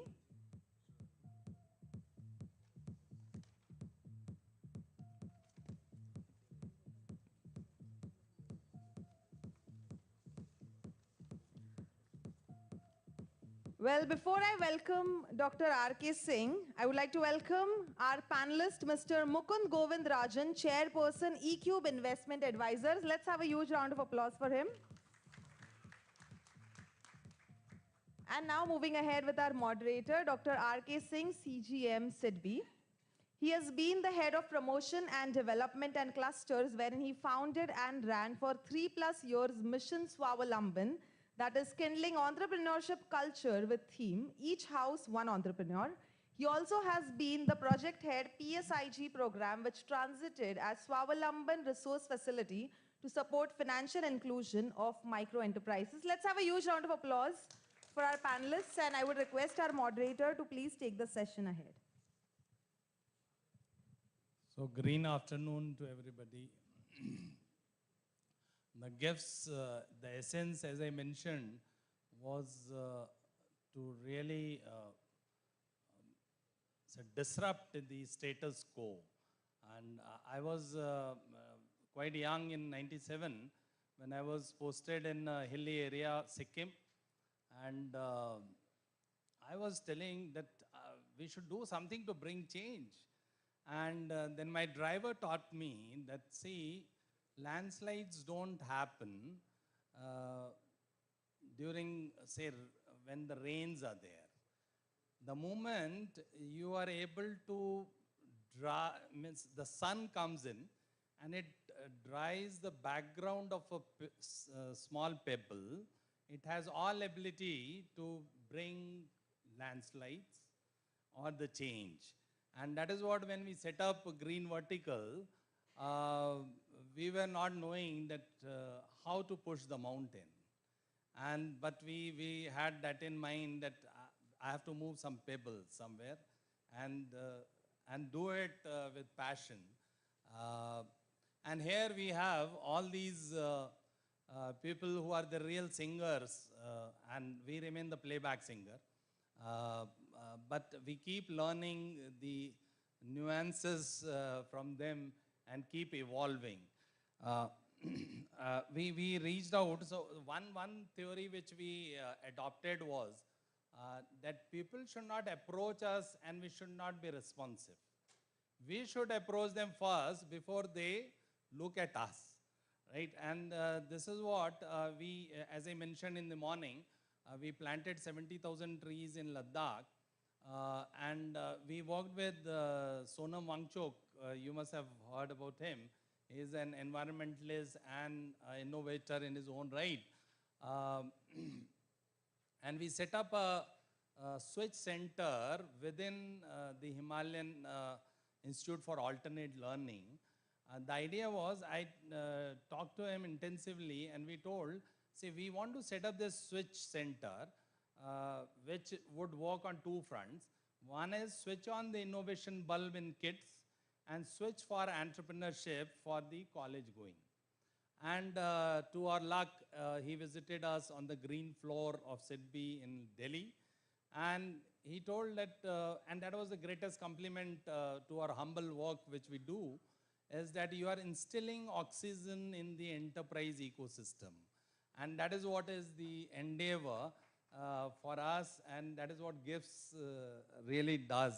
So now, for me to ask questions from these legends who are here, it would be quite tough because they keep throwing questions to me. But this is the first time I have got this opportunity. So why not to? And so we have been tracking G20 and COP28 so closely. Almost all of them, except Mukund Rajanji, we have been working on this responsible green ecosystem for years together. And many times we lend ear to them, and most of the time we evolve. So coming and starting from the legend, for us, Dhruva Prukasa-ji, thanks to him, he was going to attend some other program. And I said, you have to come anyhow. And he accepted it, so thanks to him for this. What we wanted to really look at you in terms of gaining some insights, that how do you see the pattern of green finance flow changing globally, vis-a-vis whether developing countries like India, are they giving signals to the global community and global leads that here is what opportunity lies and this is what we should be doing to respond? Yeah. Good afternoon and thank you for having me here, Dr. Kessing. It's always very interesting to listen to you. But just in the context of the question, is it in context of G20 and COP? Okay, if it is. So I was just trying to get my head around things. And thank you so much, SIDBI AFD, for inviting me into this GIF session. It's an interesting starting point. Starting with COP, you know what, I mean, when kids go to school, generally we test them on, and I'm talking of COP28 outcome, the testing process talks about communication, math skills, and science skills. Broadly these. So if you ask me at the starting point of what this COP has achieved, it is actually scored very well, 8 out of 10 on communication, but it has failed the maths and the science, and let me explain this why. So when we talk of developed world and developing world, let's talk about how COP28, if you want me to put it right down, I think it just looks like, I think it's in the result, this was supposed to be a stock take COP, right? As a stock take COP, this hasn't called on. If you actually look at the numbers, you will see that in terms of commitments, most developing countries have met their NDC targets, and all developed countries have miserably failed in meeting the NDC targets. That's your starting point, doesn't find a mention. We talk about phasing out unabated coal, but let me also address the coal part of it here. If you actually look at the data, you will find per capita coal consumption in US far higher than India. Per capita coal consumption in Europe as equal to India. So when you are talking of phasing out of coal and then we are leaving a leeway, it looks great to say that this is the first time you've got on paper that fossil fuels will be phased out. And why do I score high on communications? Is because it's beautifully worded that there is a transitional fuels. And what is transition fuel? Gas. But what does basic chemistry tell you? Something burning is a hydrocarbon, there will be carbon dioxide produced. How is the carbon dioxide produced in coal different from the carbon dioxide produced by burning same CHN hydrocarbons, right? So that's why I say it's failed on basic chemistry. And I think it's time that the COP leaders get their basic chemistry lessons right, that transitional fuels. Now let's look at what's happening. And why does it fail in maths? So the COP, and it's the same context of developing versus developed world.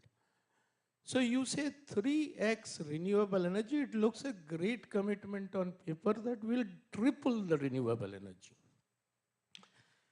However, on the sidelines of COP, a lot of activity happened, like Global Biofuels Alliance, International Solar Alliance coming into taking a lead on cooling.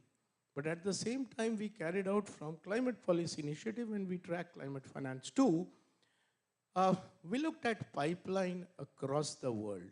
So when you say I'll triple renewable energy, I think it's primarily wind and solar. If it is so, that's what the technology is. If you scout the world for a pipeline, you will not find a pipeline outside India and China. It is, except Brazil, there is zero pipeline. Now let's remember one thing, I'm not talking of the developed world here. One needs to understand the cost of mitigation of 1 unit of CO2 done in an OECD country costs double than that done in a developing country, and therefore it is sheer misutilization of resources, international resources, to do the same for a global public good. Finally, why does COP fail on maths?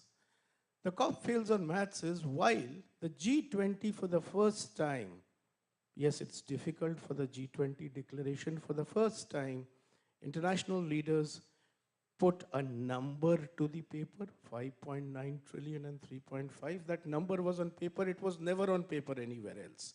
Never has been. So the G20 led by India has somehow got them to a level where the numbers have been put on paper. And finally, the G20, if you look at the final declaration, there was clarity G20 to COP. I would say that the G20 had taken a few steps forward, and the COP actually, it's like that same problem of a monkey climbing a stick. Like you take it forward for 3 steps, and then COP brings it down. So I think there is a serious change in global order required for getting the maths of climate finance right, because the commitments have not been made. And let me end with 2 more criticisms. One, Article 6 did not find any mention 6.2 and 4, which effectively means that what you declared in Glasgow in terms of making the rules, look, the COP said, and I'm experienced, I have 15 years in this space from the failed Copenhagen through the Paris Accord. I'm in the 28th. So I'm talking of Copenhagen 2010 and from there till now.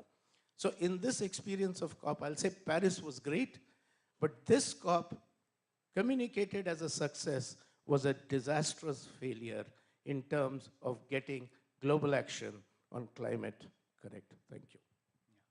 Yeah. Thanks. Let me move from maths and science to arts and art of entrepreneurship. So here we have Mr. Mukund Rajan, because end-to-end should meet. So I thought let's move this side. So you have authored a book on ESG. We have been working on this ESG format since again 2005-06, when we borrowed honey from World Bank, and they imposed the ESMF framework, Environment Social Management Framework. We told them at that very time that, see, ESG, the G has to be moved out of MSME, because largely it is proprietorship, and if we can align them on the ENS format, that would be good. And because when we started moving to MSME with ESMF format, they started telling, is SIDBI an inspector? Looking at us to look at environment aspect. Then what we did was, we trained our pool of officers to embed in their heart the ENS framework. And when they met entrepreneurs, they were talking that what is required for ENS. So what is your take and vis-a-vis when you compare with the top 1,000 companies, and if you feel that how does it really matter or can be implemented on MSME? So I would like your arts on this, because the science and maths, Durvaji has already spoken. Yeah. Sure. So maybe for the audience's benefit, some of you may be aware that in India, we also have now regulatory backing for ESG, which comes at one level from the Securities and Exchange Board of India. The top 1,000 listed companies have to produce what is called a business responsibility and sustainability report. And part of what SEBI is now pushing is going forward, these reports need to be essentially audited by third parties to standards of reasonable assurance. And they also want companies to now start looking at the performance, not just of their own operations in their company, but also the supply chain, which services a lot of their production, where many of the MSMEs are going to be inevitably pulled in to also report so that the parent company can deliver authenticated reports to the public markets, whereby investors are going to be making choices on which companies to back and which not to. If you look at what companies have done, I think the larger companies have, in a sense, become role models, established certain standards in the Indian market, which one would hope would then cascade down the line to the MSMEs who are part of the supply chains. What are the kinds of things that the larger companies are doing? I think, first of all, the focus on governance. I think more and more companies are now creating ESG committees of the board or sustainability committees of the board. At least 200 of the top 1,000 have created this new construct of a chief sustainability officer. I think these are good practices which the MSMEs could also learn from, borrow from, and start implementing to create a governance focus in their companies on ESG. The second is best practices in their operations. I think the focus on circularity in many businesses, putting a value to natural resources, including increasingly an internal price for carbon, is something, again, that the MSMEs could learn from the larger companies. We're also seeing significant focus on R&D and innovation. Some of the largest companies have completely pivoted their business models. Think of a company like Tata Power, which has moved out of the thermal power space, increasingly now into renewables. A willingness to invest in new technology. India's largest companies are now strong backers, for instance, of green hydrogen, Reliance and Adani, for instance. So I think, again, the focus on innovation is something that needs to cascade. Now, the issue for the small and medium enterprise will, of course, be access to technology, access to financing. And this is where I think SIDBI itself could potentially play a very important role. There are many small and medium enterprises that you have backed on the equity side through various funds that you have supported. On the debt side, many thousands of MSMEs that have received support. Is it possible to pick out the best of this lot, demonstrate the best practices, create, in a sense, a group of the winners, and showcase them as the role models, and ensure they get additional support so that they can become companies that adopt not just best practices by Indian standards, but indeed by world standards. So, long story short, if you look at the data points from an agency like MSCI on ESG performance, you will see that in the last half a decade, from around less than 1 in 5 companies now to more than 1 in 4 companies are rated A, which is a high standard on ESG or higher. And I think the writing's on the wall that regulation is going to push this performance to improve. And I think given that the regulator is going to see value chains also being tested for their ESG performance, I think more and more MSMEs will come to the party and hopefully learn from the best practices and receive support from entities like SIDBI. Yeah, thanks. So coming to now, Ms. Neha, we have been working on responsible finance since 2010, if I remember. And we worked very intensively on that under GIZ program. It was a bigger program of MSME financing and development. I was attending FIX program thanks to AFD, Finance in Common, where the 500 plus development institutions come together to discuss that how do we have a common agenda from supply side and attend to it from the lender's perspective. Then I was discussing on sidelines that while Finance in Common is working on from supply side, we work common in finance from the other side. That is what SIDBI brings in, that can we do bottom-up approach where we attend to the micro side and then small and medium. Asking you on this, that, and we were discussing in the, during lunch also, whether it is just transition or it is justified transition. So what do you say in terms of what are the gaps in ecosystem to tap this transition finance? And because you have been working intensively on this, what is your take?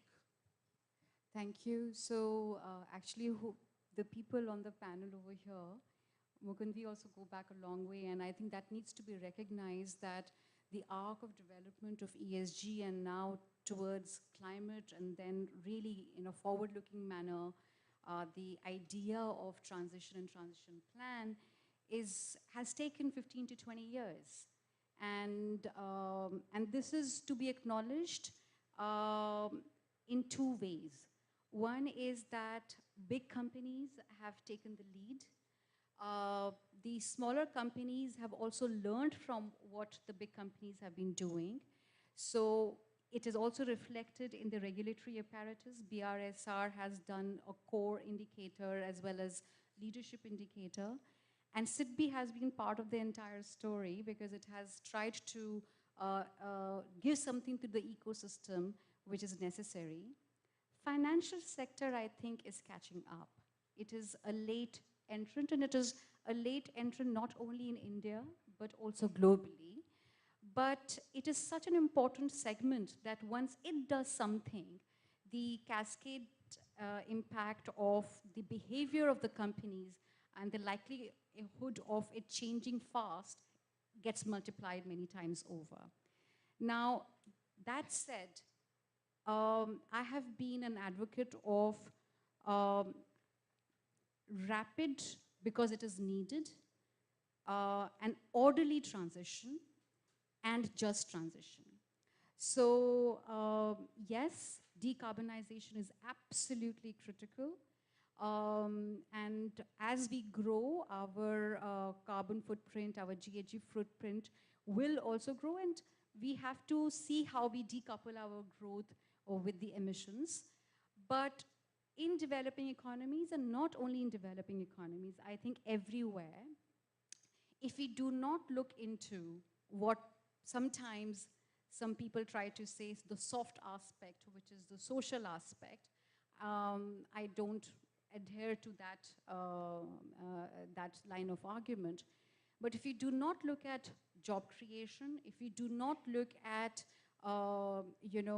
consumer safety as part of the benefit of green transition, if we do not look at community inclusion, productive inclusion in fact, then we are actually missing an opportunity of correcting some of the legacy issues that have been part of our development transition anyway.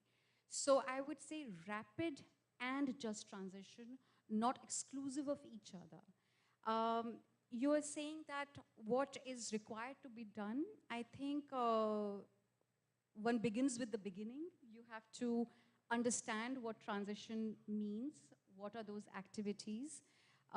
It's very easy to get confused between transition finance and financing transition, but let's not go into that kind of semantics, because after all, you're transitioning and you need a lot of capital for that.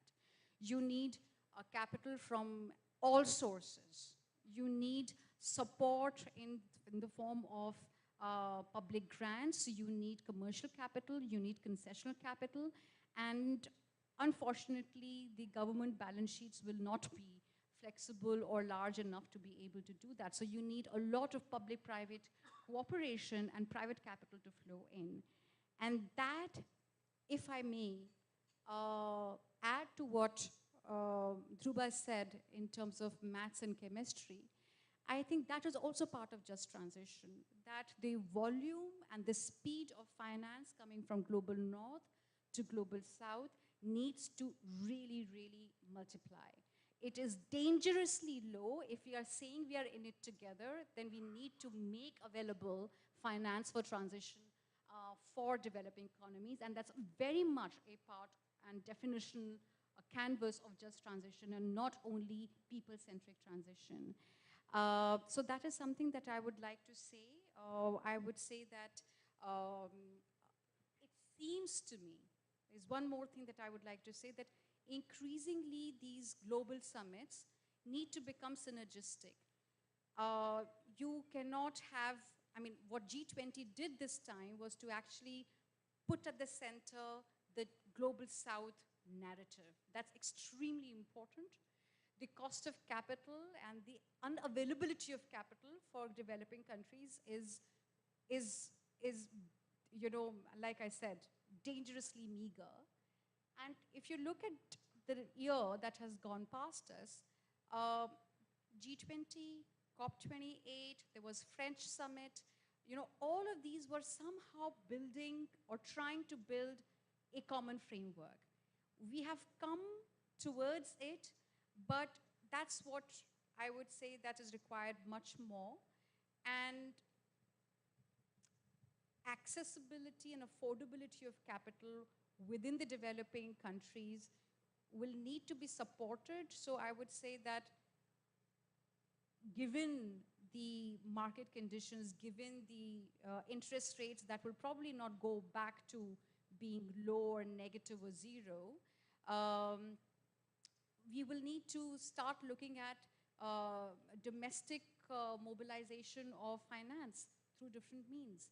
So international is required, no doubt about it, but we have to look at raising debt domestically, and I think that's where the Indian ecosystem needs much more cooperation and much more dialogue between you know, the regulatory apparatus, the policy infrastructure, the market initiatives that are happening, and create also an information architecture that reduces the arbitrage between what providers of capital need and what the borrowers of capital need to be able to also communicate that this is the, so credibility will become, I think, very, very important. In other terms, you mentioned assurance, third-party verification, etc.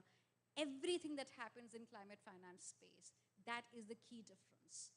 That is the key difference in terms of reporting, disclosures, and transparency. So when we started, rejuvenating our green finance vertical, and before that, as I mentioned, we used to have responsible financing. Then when we were rejuvenating this green vertical, then green financing, then climate financing, then transition financing, and then we started getting confused that, see, every other day there is a new word. Then now we hear about in G20 also SDG aligned financing. Before that, one conference I attended was blended financing. And when I went and heard them, then I said, this we are doing for so many years. Almost 15 years we have been into blended financing. So many times we get confused with this. Vivek has been working on delving quite deep into G20 and this thought of SDG aligned financing. And a lot of talks were going on about the framework and the data set which should be really brought in, strengthened and all. So would like to hear from you, Vivek. What has been your insights into it? Because you have done quite deep research into this. Yeah. Thank you, Dr. Singh, for having me here. Thank you, Shakti and AFT as well. Thank you, Sidbi. I think just building up on what I've heard and my 2 cents onto this, right? 3 or 4 major aspects and transformations that have happened over the G20 process, COP28, and the tilt towards these newer instruments that Dr. Singh was talking about, right?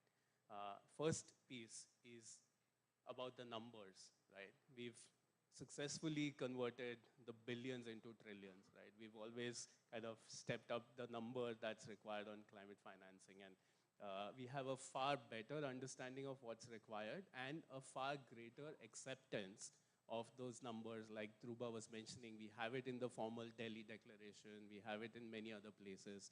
So that number is pretty much now set up. Now, what do you need financing for? And this is where the transition finance, the just transitions, how do you really look at it? And there is an entire framework that has been thinking and been coming up.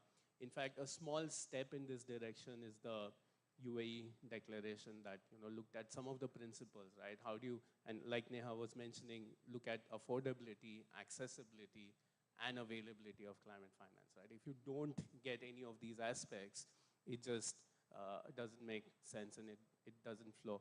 And that's the question that keeps coming up when you talk about various things about finance, right? Major climate finance or green finance has always been focused on energy, industry, nature-based solutions, adaptation, MSMEs, everything has been kind of underserved, right? And do we really need to think through this in a different way? Of course, we need to. But even if we look at the places where we have the maximum bucket of financing that's flowing in, again, Dhruba mentioned this, most of this finance for, say, solar is flowing into India and China. But also from a technology point of view, it's flowing to grid-scale solar, and it's not going to anything, like rooftops or DRE-based systems, which smaller MSMEs and other players or communities would actually tap into this better. So we really need to think through this in a different way. And the change that has come in very, very positively is looking beyond the traditional sources of finance, which is the institutional, global, international things. Of course, the MDBs have committed a lot more money, and I think SIDBI also signed the agreements, 500 million, I think, with KfW at COP, and many other declarations came in. But how does the entire framework or system change to bring in more innovative sources? And the retail segment is suddenly showing up in a very big way, and Neha would agree on green bonds. We've seen amongst the most successful issuances in our country. We've looked at very different ways to do this, and that's where the tagging of financing instruments, whether it's green, whether it's SDG linked, whether it's sustainability linked, whether it's sustainability bonds, green bonds, all of them come at play. And the different colors that we see, would really help bring in some of that financing to the right channels and the right sources, and probably address some of the skewed nature that we are seeing. So hopefully, we might, instead of getting bogged down with different kind of nomenclature and terminologies and everything that's coming in, this is more towards hopefully targeting the finance that flows into the areas where it's required. So how do we really bring in the underserved, the underserviced to mainstream kind of actions here? And this again builds up from the taxonomies movement that we've seen, right? We've had the EU and ASEAN and CBI and ICMA common principles, all of them really putting together what qualifies as green, what qualifies as SDG linked, what qualifies as low carbon and transition and stuff. But we are seeing a lot more granularity into the kind of products that are coming in and the solutions that are coming in, right? So we are seeing different shades of green. We are seeing different kinds of traffic lighting, with the Malaysian and Thai taxonomies that have now come up, which really tell you that if I replace a rooftop solar, and I use it for XYZ hours, is it dark green versus if I use it less, is it light green versus, the entire system tagging it as green and SDG linked. So I think, so to your point, these different instruments will definitely help add more channel, more flow to the places where, it's required, and probably, address some of the skewed nature. And anything that we do right now, we want the dollar to stretch a little more, and that's where, the blended finance piece, or, adding in different instruments like risk guarantee and others really help to mobilize private sector capital, because we can't do it alone sitting here with, public money or philanthropic money, but it needs to have a business case to it, and therefore adding a mechanism or a framework or an instrument that really mobilizes private sector would be the key. So that's my 2 cents. Yeah, thanks. Coming to center stage, Subhashis, they say if the green vehicle has to flow seamlessly, the wheel balancing and alignment need to be regularly done, right? So coming to G20 presidency, it was being discussed that let us move from consensus building to execution phase, and more particularly the talks on MDB reforms. What direction you feel that that needs to be taken in that direction so that this vehicle is seamless? Thank you, Mr. Singh. Quite a critical and prudent question, and it's a fruit for thought for everyone. In this G20 declaration, the Delhi declaration, one odd good thing which came out is that we now have the number available with us. So the science was anyways available, that these are the pathways for a green economic transition.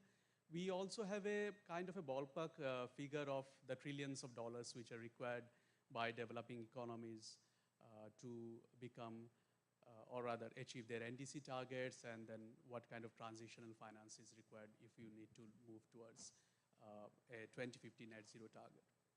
But at the same time, we all acknowledge that all of this cannot be done through public finance, and private finance need to move. And MDBs historically had been successful in cases, one being when Raman sir has highlighted the Startup Funders Fund, which was able to raise 50,000 crores by mobilizing various sector actors to invest in that firm. Similarly, MDBs globally have a great role and experience in mobilizing finance from private sector and other sectors which can get into various instruments. Now, when we talk about MDB reforms, it's not that it started during the G20 conclave which happened in India, though the India, or rather the Delhi declaration on G20 had harped immensely on MDB reforms. There were other avenues also. For example, the Global Finance Pact, which happened in Paris, also talked extensively and provided direction to MDB reforms. A couple of areas where the reforms had to happen. One would be definitely looking at the capital adequacy framework. The work started during Italy's presidency, or rather G20 presidency, where it was understood that around 14 MDBs sit on a capital of around $220 billion, but their callable capital is around $3 trillion. And till today, none of these MDB has actually called out for that capital. Now, how that capital can be raised and utilized? The early indication looks like that the MDBs, if they do utilize the callable capital or use hybrid capital or guarantees, they would be able to raise additional amount of $200 billion, which can be deployed. The second component is that we all are aware that the MDBs are supposed to invest in developing economies as well as economies in transition. Dhruva and other colleagues have already mentioned that investing in developing economy for climate positive or carbon mitigation projects are costing double than what would have happened in developing economies. But unfortunately, the credit rating mechanism which prevails globally comes as a spanner there. So how, one hand, more credit can be given to the callable capital, which lies with MDBs, expand financial innovation, how credit rating assessments needs to relook at how MDBs are financing into developed and developing economies and taking money to where it is required. Those are nuances which has been now put on the table. The execution will lie with the subsequent G20 presidencies and then the global financial system actors who will take a critical and important role there. But in terms of setting the direction right, I would say that the Delhi presidency, or rather the Delhi declaration under India's presidency of G20 had set the right tone, and that gets reflected in other global discourses, including the Global Finance Pact, which happened in Paris. Thanks.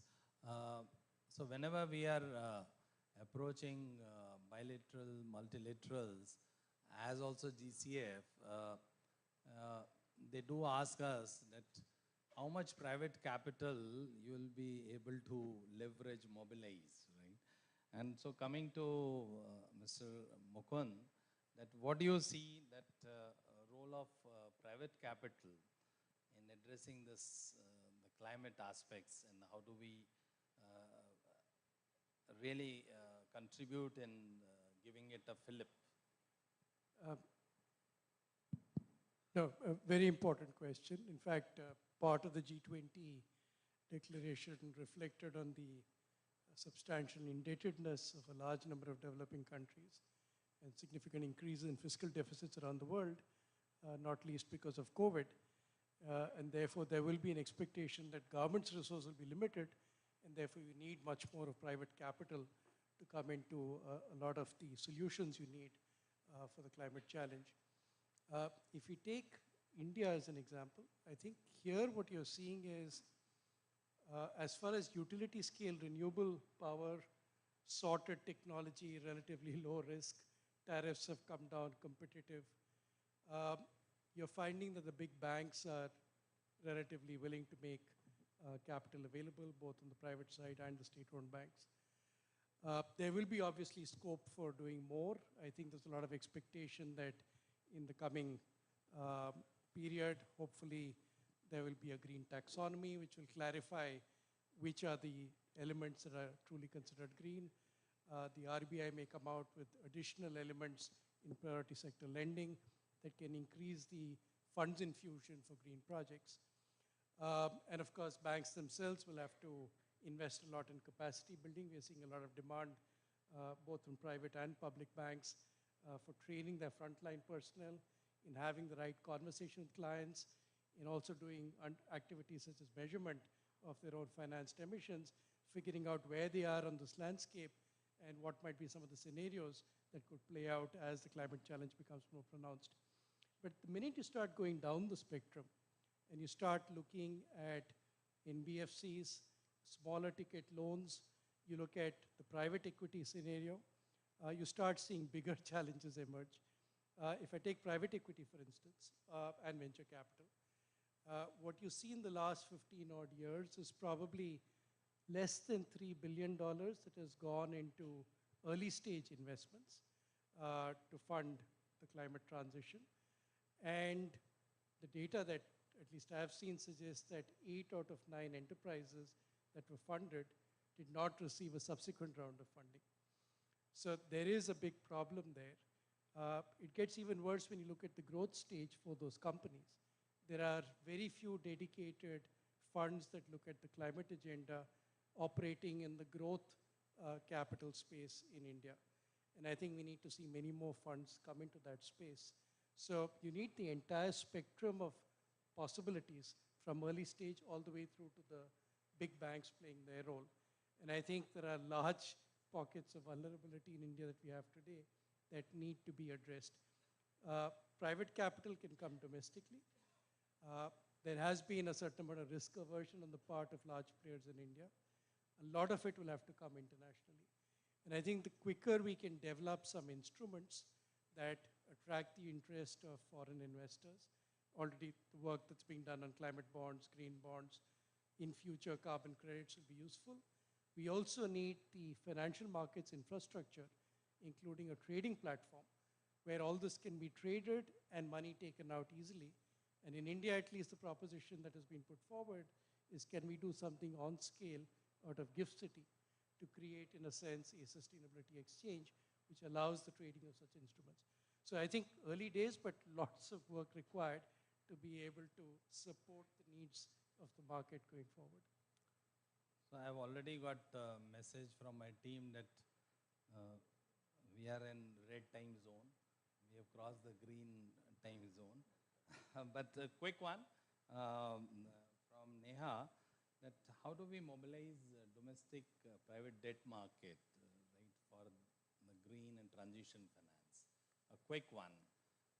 The Prezi writing used to be quite tough during our college days, right? So this is a quick. I think just 3 points I will make. One is that if you look at the numbers of thematic bond issuances, I'm basically focusing on the bond markets right now, green bonds, etc. We haven't done badly, but we haven't done optimally. We have issued nearly $33 billion worth of green, sustainability linked debt. And most of this we have raised from offshore investors because the demand is coming from there. What I see as a landmark milestone over here is what the green sovereign issuance has tried. It is a unique thing. It has tried to raise money in domestic currency and inviting foreign investor participation.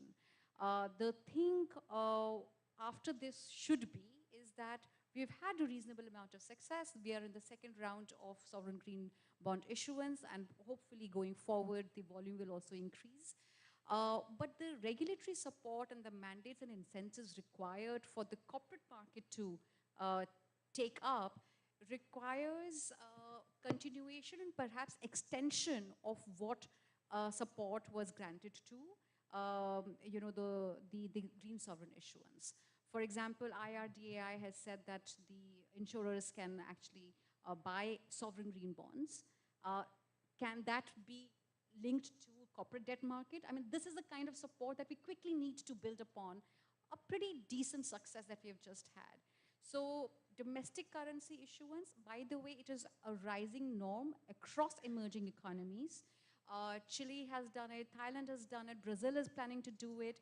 And this is going to be very important because if you're raising in dollars and converting that in local currency, and also if there is a currency mismatch, you would see what happened in the last 2 years. Capital got sucked out to home bases. So whether that was equity or bonds, they basically just went back to where they came from, which was the developed markets, right? Nearly 70 billion was sucked out in a year and a half. So we can't, if you're really saying that we need to transition fast and at a rapid pace, we need to have a local market created, and local currency will be the key over here, and we will require support through different mechanisms. The cost of capital, the cost of borrowing in India, by the way, is high for different reasons. The capital markets are not very developed in that sense, but reasonably mature. The asset class is rising, so we do need mandates, incentives, dedicated pools of capital. The LICs of this world, the EPFOs of this world, they nearly sit on $1 trillion, right? So the regulators will have to create and carve out certain things through mandates, and perhaps taxonomy, and that can become the basis of incentives. And we should look at quickly bringing this all together. I think the speed will really make a difference. Thanks. Now coming to Subhashish, ACF was launched in COP28. And what can we do to replicate this in terms of or transformation of food system in India itself or domestically? What is your take on this? So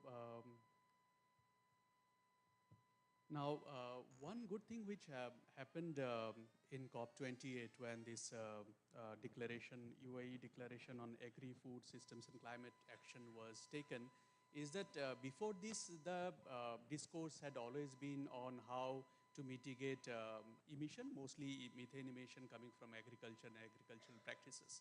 Now the focus has moved from not only on emission, but also how to build resilience and adaptive capability of the agricultural system. This is something where India had always taken a pioneering role, and then there are a number of initiatives which are there driven by Government of India and other organizations, be it the millet missions or others. Now, the way forward would be to how to bring convergence between what was done without looking at climate exclusively as programs, and then bringing the climate nuances on how to build resilience and adaptive capability of farmers and farming community as we are moving ahead with time. So that would be my 2 pence on how to take the learnings from what has happened in COP. I'm not sure of the reason why India is not part of the 159 countries which signed that pact in COP28, but there is definitely learnings where we should interface with what has happened in COP with what we intend to do in India. So whenever Durvaji will come to you, whenever we are, say, anchoring, like SIDBI is a direct accredited entity for GCF, and whenever we anchor proposals to GCF, they say that one adaptation funding or one, say, mitigation related funding is enough. And we try to pitch forth that we are country of countries, and so we have sectoral, sub-sectoral requirements which are like quite different. It needs to be attended in a different way. So what is your take on what sort of regulatory or policy signals we should be giving to attract international green capital? Yeah, thanks. Thank you, Dr. Singh. This is a very interesting question, but let me start off by saying GCF is irrelevant for India. I'm just laying it down. In terms of scale and size, GCF was $10 billion, committed 16, there has been a capital increase. You look at GCF disbursements, it's pathetic.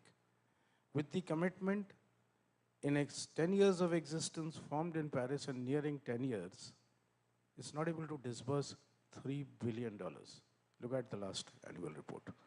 So when we talk of India's needs and India's scale, you put entire GCF capital, it doesn't make a difference to India. Frankly speaking, if you put all MDB's balance sheets together, it's insignificant, irrelevant for India. So the question is not I'm just turning it around. The question is not, can we attract more development climate finance? Can we use international development balance sheets to allow what Mukund was saying to crowd in, and you were saying to crowd in private capital, not from development bank balance sheets, which is just, you rightly put it. And Shubhashish was very articulate in saying that the total balance sheet size needs to increase, which is fine. But an increased balance sheet size is not going to contribute anything as far as India is concerned.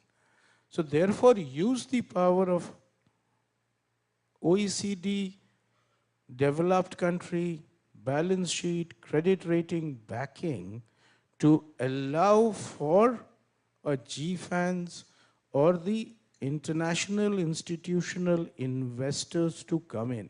And why do they not come in? And that's where Neha and you also came in various credit ratings and so on. Shubhashish was very clear, it disturbs that, and that is the enhancement that is required. So climate finance for India, in Indian context, put all of it, it's immaterial. It need to use the power of the balance sheet to allow for pension funds, asset owners, asset managers, you take the 100 trillion balance sheet plus. Some people have dropped out of GFANs. We can deal with it. They have dropped out because of some taxonomy considerations and so on. But having said that, the idea is to ensure that the power of collective sovereign used to de-risk the commercial capital. And that, let me finish this, that is there, very clearly mentioned through the G20, which refers to this Larry Summers, the Triple Agenda report, in terms of the third channel of public goods financing. And I'd like to end here with one small comment on a lighter vein, which you started with saying that you are asked for private capital mobilization, Dr. Singh.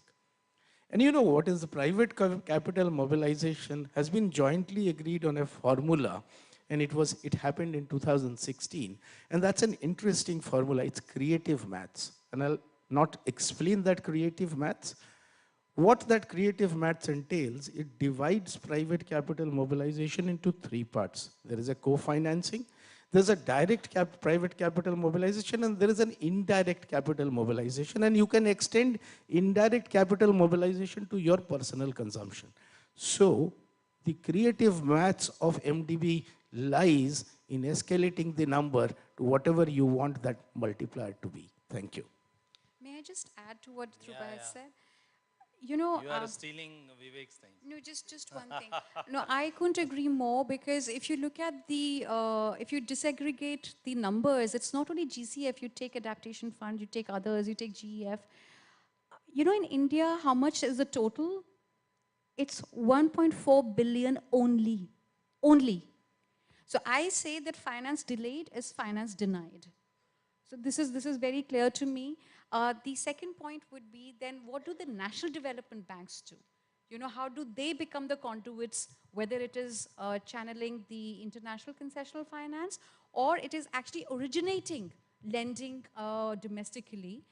They can price risks better, they know the market better. So I think there is a much greater role for the national development banks when it comes to particular thematic financing that we're talking about. So coming to Vivek, now you have lesser time left. So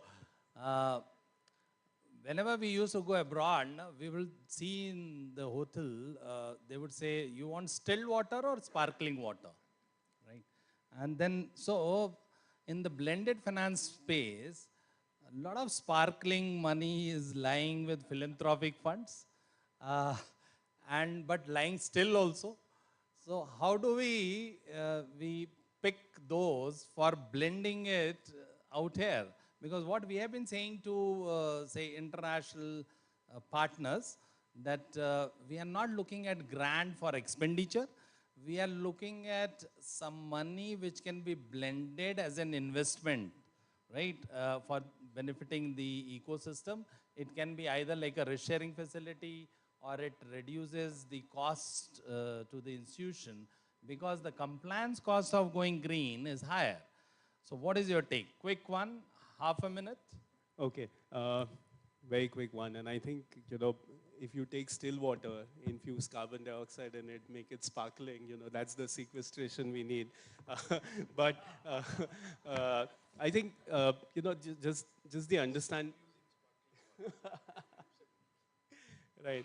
So to your point, I think spot on, right? We have this big declarations of finance which is out there. You know, we saw the balance sheet conversations and all.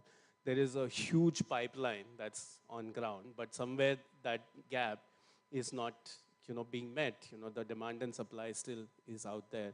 And blended finance possibly is, you know, one way to get about it. And what you do through that is add more color with the technical assistance part. You know, how do you structure projects better? How do you look at bankability better, and then try and mobilize some of that finance? I think we've been working with a lot of state governments. We've been looking at different actors, and they all have their action plans available. They have all their investment needs available, and, you know, they are able to work through the different national development organizations as well. But what's missing is, how do you really convert your projects or pipelines or demands into bankable propositions which, you know, really work well? And this is where the technical assistance is needed. This is where, how do you really set up some kind of a lab, some kind of a mechanism to really test out innovative schemes and, like you said, so invest for, market making and really bringing that commercial case onto it, right? So that's my 2 cents. So thanks to all of you. That is what I keep saying time and again, that SEDBI doesn't believe in pipelines, it creates lifelines. Thank you.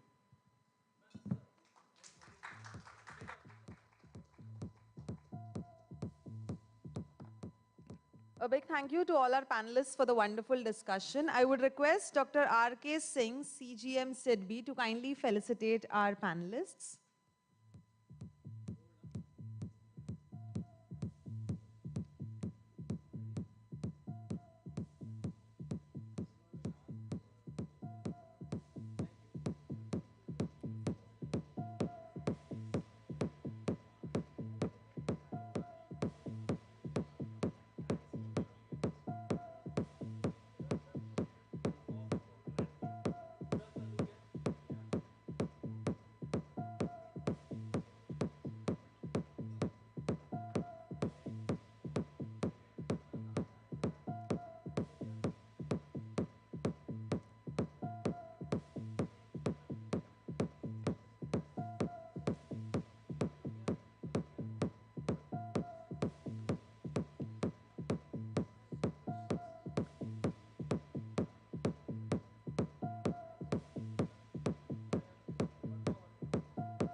Stolen your time, so make up the time. Thank you so much. I believe we have got momentum with the conference, so we would like to move ahead with the next session and skip the break. With that, our last session for today is again a panel discussion on the nexus of women and green finance across stakeholders. So we started today's discussions with women, and we are going to end the discussion with, once again, women. It's going to be an all-women panel. So while we are setting up the stage, I would like to welcome our panelists for today. Our first panelist for today is Ms. Ekta Mehra, Senior Sector Specialist, KFW. As I said, she's a distinguished Senior Sector Specialist in Sustainable Development Finance, specializing in achieving climate goals. Recognized amongst Asia's most influential women in renewable energy in 2020, she brings over 15 years of expertise to the field. A very warm welcome to you, ma'am. Let's have a round of applause for her. Our next panelist for today is Ms. Smitha Hari, President Octus ESG. Smitha Hari is a finance professional with 18 years of experience across corporate banking, investment banking, sustainable finance, ESG, and impact investing. She holds certification in sustainability and climate risk from GARP. A very warm welcome to you. Let's have a huge round of applause for her. Next up, our next panelist for today is Ms. Shruti Srivastava, Investment Director, Avana Capital. Ms. Shruti Srivastava is a principal at Avana Capital, investing in technology and innovation-led startups focused on sustainability to generate outsized returns and impact at sales. Shruti manages investments at Avana and brings over 10 years of experience across early-stage investing, private equity, and development finance. A very warm welcome to you. Let's have a round of applause for her. And last but not the least, I would like to welcome our moderator for today, Ms. Neetu Chatkara, who's the Managing Director and Partner at the Boston Consulting Group. She has 15+ years experience as a part of BCG's financial services practice across Asia, Europe, and North America. Neetu has worked extensively with several development finance institutions in India and Southeast Asia on a variety of topics, including development of climate finance, green finances, and ESG strategy. Let's have a round of applause for our moderator. A very warm welcome to you, ma'am. And I would request you to please take the session ahead. Sure, thank you so much. As they say, each time a woman stands up for herself, she stands up for all women. We have 4 of us here. I would say in my last 10, 15 years, this is the first time I'm on an all-woman panel. So I'm really happy and glad to be, part of this discussion. And also very happy to have, very diverse panel in terms of the backgrounds that we come from. And we'll try to use that to be able to, focus on our topic today. We had actually done this report on inclusion last year with Startup India. And one of the things we tried to do is look at both sides of the table. So we started to look at fintechs and, look at their founders and how many were women, even board directors on that side. And then also start to look at, the actual borrowers and say, what was the credit access for women borrowers, etc. If I take, a similar parallel today, again, we want to look at both sides of the table, which is women entrepreneurs like Madhuji or, various other people part of the COVI platform or any other women entrepreneurs engaged in the climate and sustainability space on one side. And then women in green finance who can, enable actually finance coming to many of these entrepreneurs. So we'll talk about both of those angles as over the next 30 minutes, whatever time Dr. Singh has left for us. But let me, first start with you, Ekta. And, as part of KFW, obviously, you have been looking at both climate as well as gender outcomes as part of your work. How have you seen that pan out and, as part of your work? And what are learnings or things that you have seen which can help improve these outcomes even further? Hello. Yeah, thank you. Thank you for the question. And thank you to AFD and SIDBI for having me here. Just for the benefit of everybody who's not aware of what KFW is, KFW is the German Development Bank, and we are basically the financiers in the room. So we finance projects. That's the key role. The sectors we finance in vary, and currently we have 3 focal areas, which is energy, urban infrastructure and mobility, and natural resource management. So the experience about blending climate and gender topics has largely been centered around what are we financing. There are some areas where financing, basically everything that KFW finances has a very strong climate perspective. And gender is something we are trying to build into that as well. Some areas like urban mobility, like a metro line, they are somehow easier to look at through a gender lens as well. When we are doing that project planning, we can look at that project from the gender lens and see how it can be designed in a certain way which will increase the usage by women for that transport network, for instance. Whether the illumination is correct enough, whether the workforce participation in the metro line as women drivers, can there be more of them? Can the training be included? Can there be more? That can be done. However, and that is something which I count as a positive outcome, which can be done, which is being done. And that's something which I'm really proud that KFW and also the other, including AFD, in the metro projects which we have financed, we have been able to achieve some of that. But there are also challenges. The challenges lie in the other sectors which we finance. So when I talk about myself, I am part of the energy finance spectrum, renewable energy. So the climate part is very clear. We are able to meet the climate goals. But can we have women participation in a transmission line finance? It's really difficult. So I really appreciate this GROW initiative of AFD because they have been trying to blend in that energy sector and the women, which are relatively much fewer in number in this space. So I think the challenge is around the topic which we are trying to finance. And not everything can be done with the same expectation and in the same manner. Yeah, and I guess that's where I want to get you in, Smita, because obviously the point which, Ekta was also alluding that sometimes data on gender is easily available, sometimes not so straightforward. And, you at Octus have also been looking at this problem a lot more closely in terms of how you can actually get a lot of the data which can then be allowed to, so many of us may come with good intent that we do want to focus on gender-based outcomes, but sometimes just data is not available. So what has been your experience in, I would say, bringing light to this data? Thanks. Thank you for that question. And it's very pertinent, relevant in today's discussion. And from the morning, what we've been seeing is about how difficult it is to get financing for women, financing for SMEs in general. And when we talk of data, so I'm not going to talk about the grassroots level data, etc. I'll restrict to corporate data, corporate bank-related information.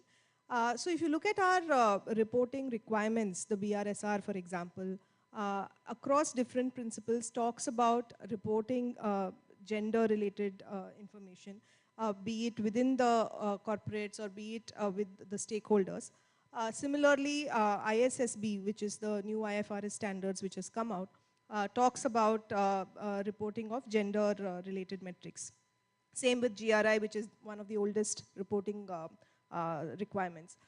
But I think what is more important is while all these requirements are in place, how does one go about navigating this entire system? So for that, bringing in those changes within the corporate is important. So unless you're doing something, there is nothing to report, right?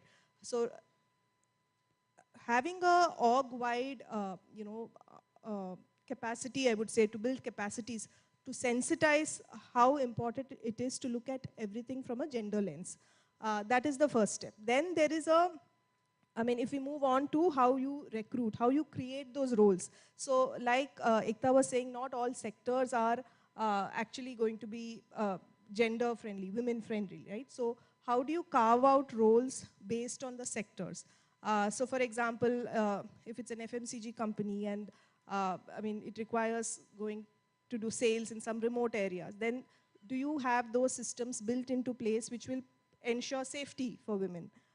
So having those building blocks in place is important for you to even start looking at data. So first getting that in place, which I think we are better than what we were a decade back, but still a long way to go. Engaging with stakeholders on gender. So for example, if it's a bank, bank branches in rural areas have increased, but how many of those accounts are held by women? And more importantly, even if there are women account holders, how much of say do they have in operating that account? So that can come when at the grassroots, at the rural branch, the officers are going to engage with the customers and ask for this kind of information and then translate it back to the head office, regional office, whatever. So for that, I think from a corporate perspective, it is important to sensitize internal stakeholders, external stakeholders. Again, there's another angle of if you're talking about, say, coal plant shutdowns, because we spoke about transition earlier. The number of women getting displaced and number of how men are going to get displaced and how it's affecting them, it's very different. But how many women are actually going to get displaced, that kind of data is again very difficult to come by, because you can look at the roles of the companies to determine, but there are a lot of casual laborers who are not even appearing. So having those conversations at the plant level becomes very important. So I think while data is a very important factor, putting in these measures first is an important building block before we start reporting. Actually, what you said sparked a thought, because sometimes if you just focus too much on data without really understanding inherent patterns, that may sometimes backfire. We had done this research where we were looking at business correspondence for a financial service institution, and we found that they did have like 50,000 women. But when we were going to do FGDs, and we basically realized the women were just the front, like they were just the registered person. But actually the person who was operating was again a man at the back. So just going after the numbers doesn't always help. You have to really look at the big picture. I'm going to get you in, Shruti, at this point. Smita talked about sort of having the building block in place, having enough people who understand what are the issues on the ground, etc. As part of Avana Capital, and you have a team which actually has a number of women as part of the investing team. What has been your experience? Have you seen any difference in investment philosophy, or are you able to understand some things on the ground better? Would be useful to understand that perspective. Thanks, Neetu. So just for background, Avana is an early stage venture fund, and we invest in companies that are building novel technologies, innovative technologies for solving for climate mitigation and adaptation. So by default, we're looking at a lot of tech, and the fact that numbers of women in STEM are not very high is not a secret. And so when we look at mainstreaming gender in our investment process, we look at both the supply side as well as the demand side. Demand side for us would be the consumers of the products and services that are being deployed, and I'll come to that in a bit. On the supply side, I think what having more women in the investment team does is it nullifies certain biases that exist in the ecosystem overall. So it doesn't change how you value an investment. It doesn't change how you assess risks. That stays the same. But what does change is you are no longer going to wonder, oh, is this founder going to be sincere still if she gets married? Right, just as an example. So that changes.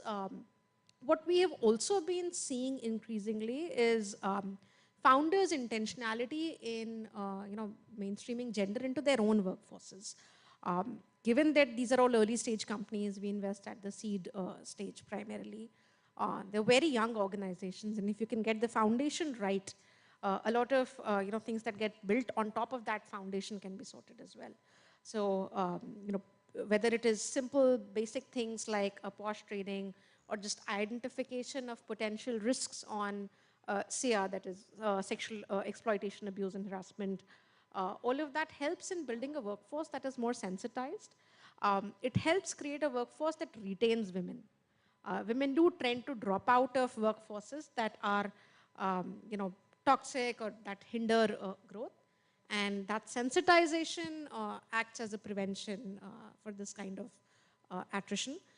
Further, we also work with our portfolio companies in building policies that go beyond just what regulation requires. So enabling women to continue to contribute productively post-maternity, for example, is something that all of our founders have expressed great interest in and are building the right systems and processes for.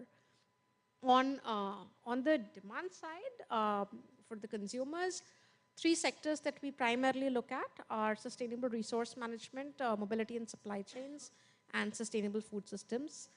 And for each of these, as Ekta had mentioned earlier as well, there's a different lens on gender impact that we apply. For mobility, it is more in design of products and services. Same for supply chains. We also look at organization design that enables more women to come into the workforce, whether it is through training or upskilling, primarily on technology design elements.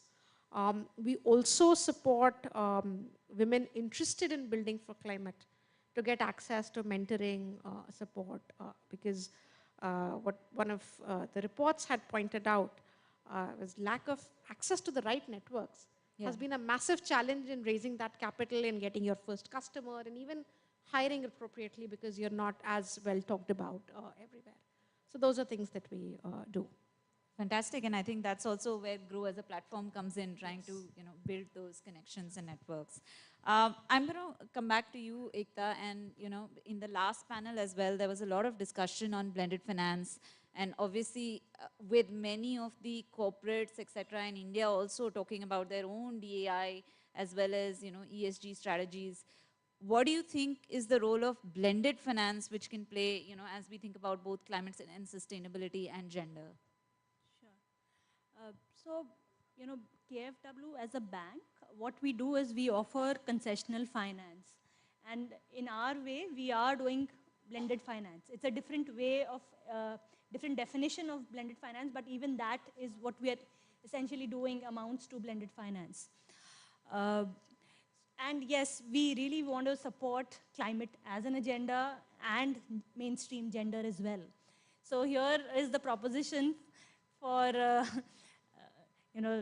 SIDBI, actually. if they would like to, I heard sir saying earlier that from grassroots level, he would like to build up a portfolio which mainstreams gender and has a climate finance angle. We would really be happy to support it. But are there enoughs done? Great, sir. Let's do that. But the thing is, when we actually come to the signing board, there are challenges, even for SIDBI. They will not be able to find enough projects to fill that pipeline of a certain amount, maybe a 50 million, 100 million, whatever lower number we can reach, to ensure that it is going to both the elements of this piece, gender and climate. So where normally where finance is concerned, as Shruti mentioned, it's a different lens, right? Because finance, you look at from financial parameters. You cannot just look at from gender or it's serving the right climate objective. Because of, but if somebody is willing to combine that, I think we are more than happy to support it. I have a proposition for you. See, a lot of regulation that came in to support, and this is specifically for women staying in the workforce, the cost is getting borne by the company, and it's too early for them to start seeing the benefits of that. If some of that cost can get supported through technical assistance or similar philanthropic blended pools of capital, whether it is, setting up, say, daycares in offices with more than 50 women, for example, then companies will also be able to see that there is a benefit to retaining those women in the workforce, and then they would be okay putting their own capital behind it. Today, it is an additional cost. What the 6-month leave actually did was create a hindrance for women in that age bracket to get hired. And so till somebody else demonstrates that, call it an R&D cost, and the benefits are demonstrated, you will not see companies as willing to put that cost themselves. See, frankly, there are no free lunches. And, how to put it more nicely, in the sense, when we talk about any project in India, we are not just looking at it as a project in India. That same project is also competing against any other project anywhere else in the world. So if you go to US, there is a 0 maternity leave policy, right? Officially, whatever. So we are competing in that background for that same pot of money, for that same capital. So to expect that somebody will give some amount to set up a creche, why won't they do it in their own country or as a philanthropic capital in some African country? So just to ask for free money is not how it will go. It does not. But how do you balance, let's say, short term versus long term, and that if we can actually both to the founders as well as to the funders to be able to demonstrate that, I think that's there. Actually, I'm going to get you, Shruti, on that question. What are some of the best practices that you've seen your portfolio companies, for instance, already do? And are there any, tips or learnings that you feel can already be adopted by the ecosystem by, the type of practices that you've already seen in your organization? Sure. So first, of course, is sensitization itself, like recognizing the challenges that probably would occur. Also, 6 months away is a heavy cost for the company. So as politically incorrect as that may sound, it is a cost and somebody has to bear it. And as Ekta said, there are no free lunches. And so how do you talk about ensuring women stay in the workforce and ensuring that, biology stays as it is, right? So somebody will need to take on that experimental capital. There are benefits to long-term retention that everybody philosophically understands. Most companies have not seen that because they've not been around that longer. For our portfolio companies, I think one thing that we've seen work is flexible policies, particularly between the 6 to 12 months postpartum. We're also seeing, some companies, not in our portfolio, actually large tech companies that are tying up with one of our portfolio companies to actually create post-maternity and postpartum, get back to work type of programs. So from managing wellness and healthcare needs to actually contributing more productively. These are two examples that I'm immediately able to think of. I think post-pandemic, we've also recognized that hybrid might work. So some flexibility on that, again, will help in ensuring more women stay in and don't drop out. Got it.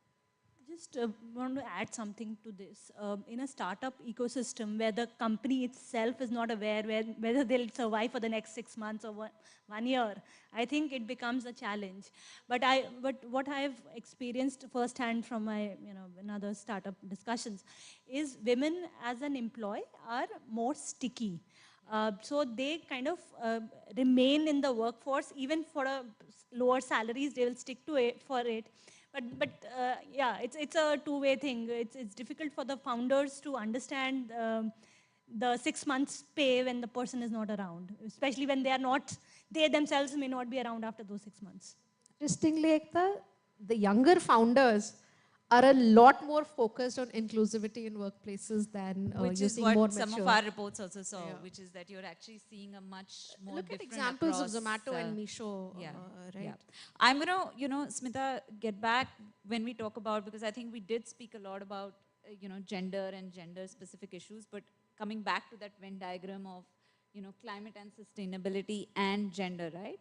And if I really look at which are the areas, and that's really important because I think earlier in the morning, as I understand, there was a lot of discussion that ultimately women are the one who are much more impacted by many of the challenges with respect to climate and sustainability.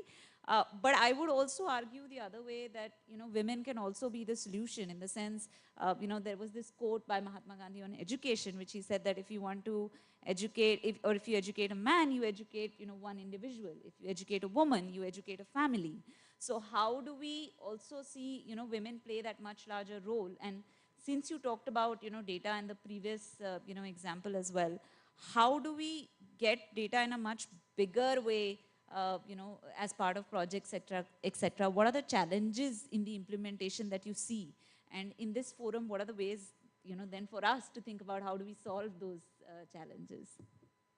Yeah, so if we talk of data, going back to what I told earlier, see, even if you look at, forget corporates for a minute, even if you look at how poverty, inequality data is getting measured, not just in India, but across markets, it is probably at a sector level, geography level, and a household level.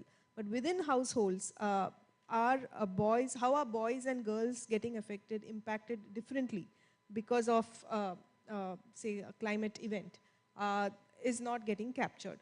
I think Shruti spoke about sensitization within corporates. I think sensitization across stakeholders is important. And also looking at, see, in many cases, since SIDBI is here, I think SME context is also important.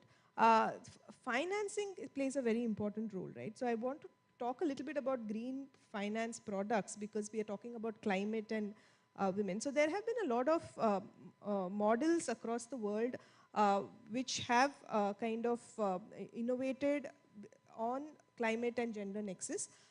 Still far and few between, but there have been green shoots. So for example, at Optus ESG, we are a global sustainable finance ESG advisory, climate transition advisory firm, and we designed a gender responsive climate finance facility in Zimbabwe. This was for the renewable energy sector, where the funds were to go to women and youth entrepreneurs. And in such a program, it was a UN-led program, we had gender experts and finance experts and sustainability experts. Now, the practical difficulty for something like this is gender experts talk only from a gender angle. Yeah. And so how do you get both the gender and finance to come on the table and look at what is practical and achievable, not just from a financing point, but also from a data availability, practical solution-oriented mechanism. So that becomes very important. So in that light, there are a lot of products. So for example, sustainability-linked products. Which I think the earlier panel also spoke about, where the gender-related KPIs are there and depending on which your pricing changes. So if something like this is just one example, then the borrower of the loan is driven to kind of source that information. Of course, the veracity has to be established, but when you know that, see, end of the day, while it's important to apply a gender lens, financiers just look at financial metrics. Right? Unless it's a grant. Otherwise, you want to know what is the return for the risk you're taking. So to get that in place, I think the dialogue between the borrower, the lender has to be really strong. And gender comes in as an additionality. It cannot be the only thing. Otherwise, it's not a commercial deal. I think again the last point that you mentioned is so relevant, because actually in many of our studies we found that, and that's also what many of the financiers see, right? When you actually have a woman borrower, the performance, etc., many times is better. But then to do that based on data rather than just trying to see because it's a woman you're kind of lending, I think that's also very important. And how do you kind of blend the metrics? Yeah, so there have been studies which have proven this. And therefore, data becomes important, because you can't really solve for something you don't know and it's not corroborated by this. But I think the system, it takes time to mature. Like 10 years, 15 years back, it was different even for normal sustainability related things. And in fact, reporting, I think, is an important way here. So unless you have investors, you're targeting investors who look at gender as an important parameter, and therefore you're pushed to get gender data. If it becomes a reporting mandate, like how our reporting standards have given importance to gender, then naturally there is a push for sourcing this information. It's a matter of time, but small baby steps will need to be taken. Fantastic. So with that, maybe I'm just going to come to the last question. Any closing remarks from each of the panelists? And maybe, if 5 years down the line we were sitting on a similar panel, what do you think would be a good outcome, or any, inputs that you see which would be a good marker of change? I know this one's more impromptu, but any thoughts or closing remarks from each one?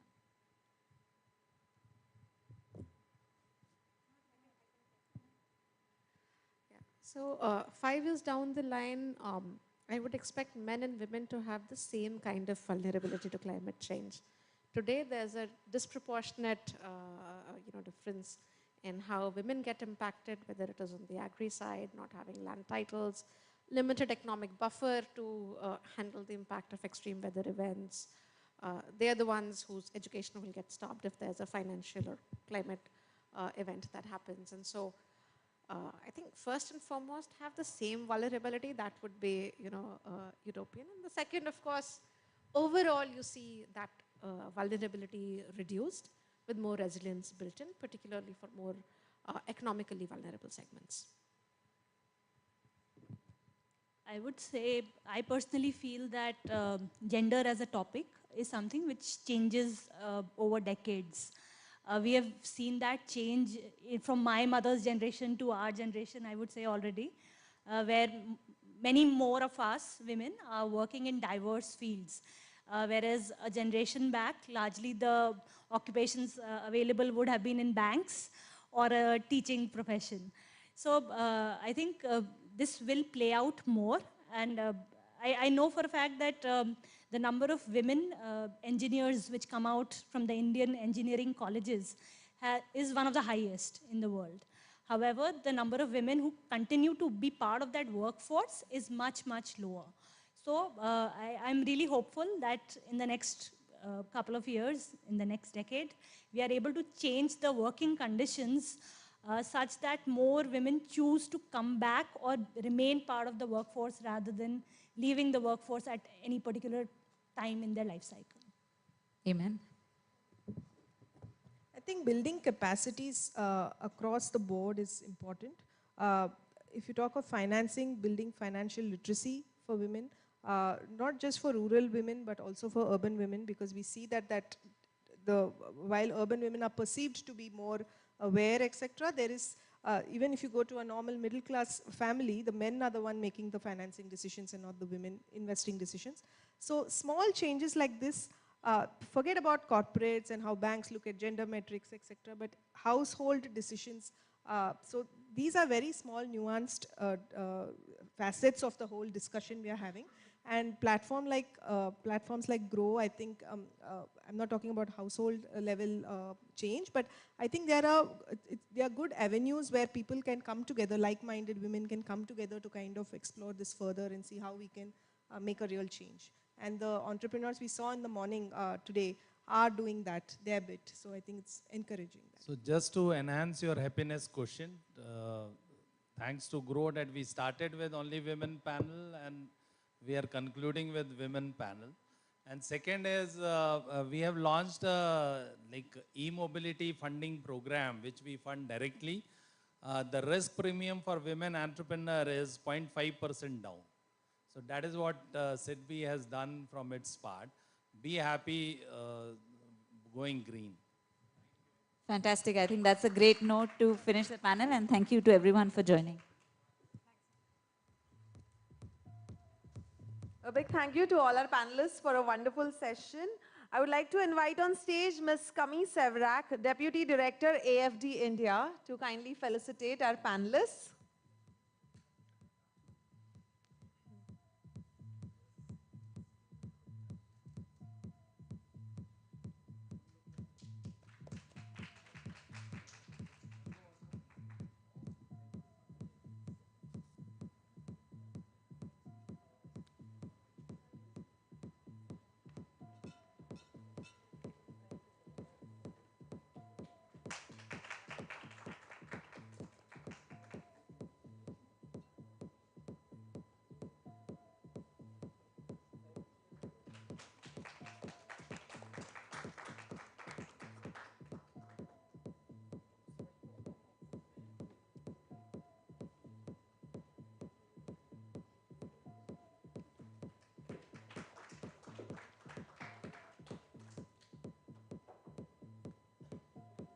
Thank you so much, everybody. Yes, let's have a group picture of all the panelists.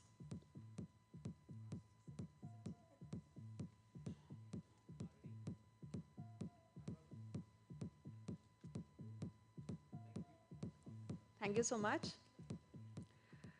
Without further ado, I would like to welcome on stage Mr. Subhashish De, Director, Climate Policy and Finance Program, Shakti Sustainable Energy Foundation, for the closing remarks.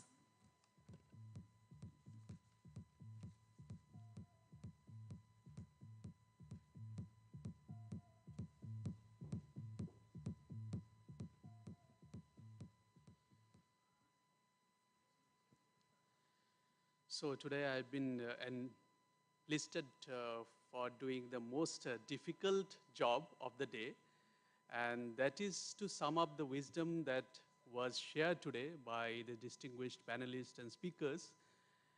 I am not going to do that, but what I am going to do is maybe take out a few highlights from today's discussion and keep it to the minimum as possible.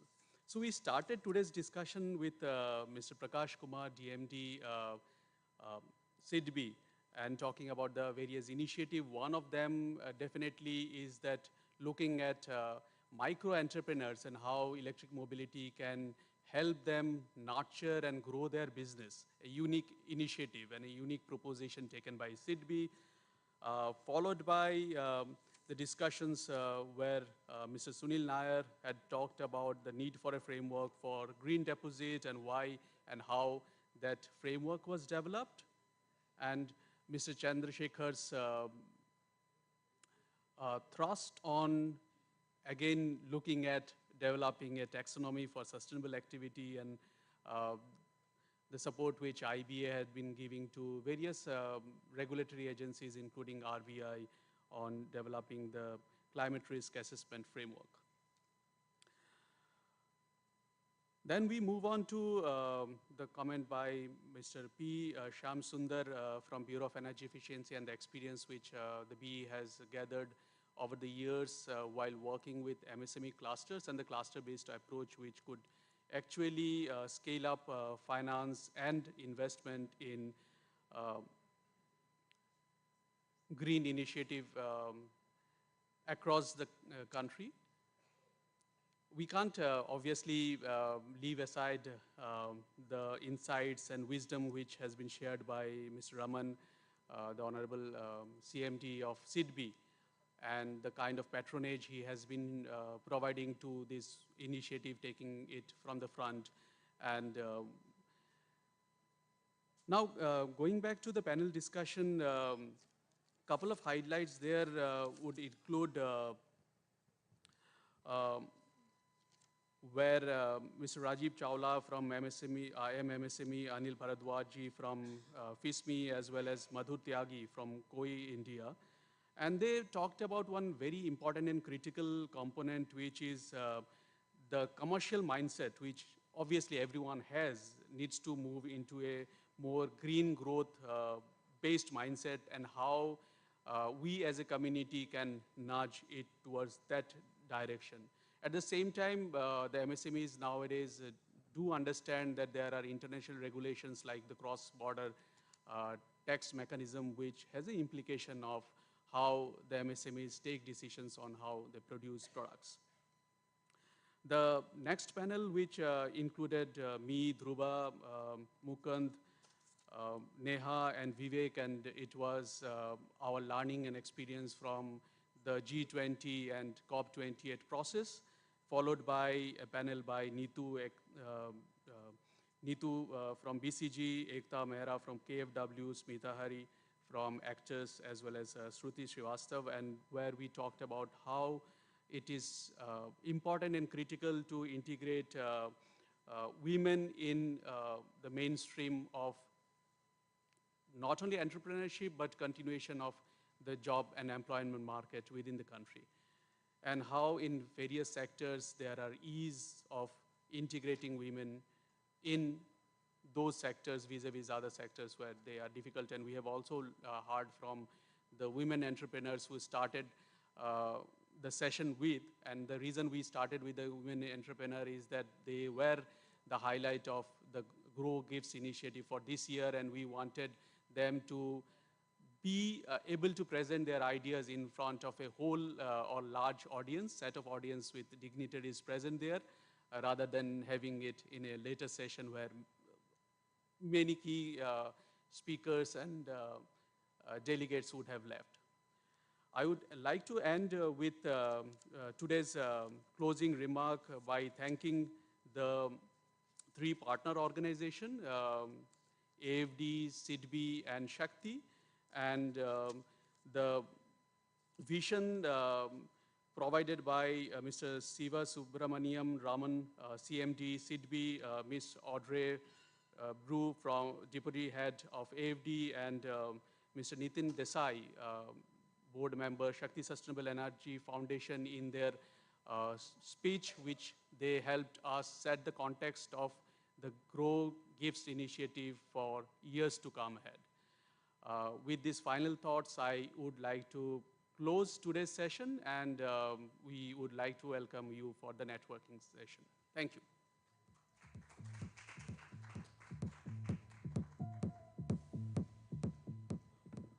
So we'll do two things. One is having a photo session of partners who joined together to do GIFs. So the first partner group photo. And second is who stayed with us till last. So we'll all have a photo together, right?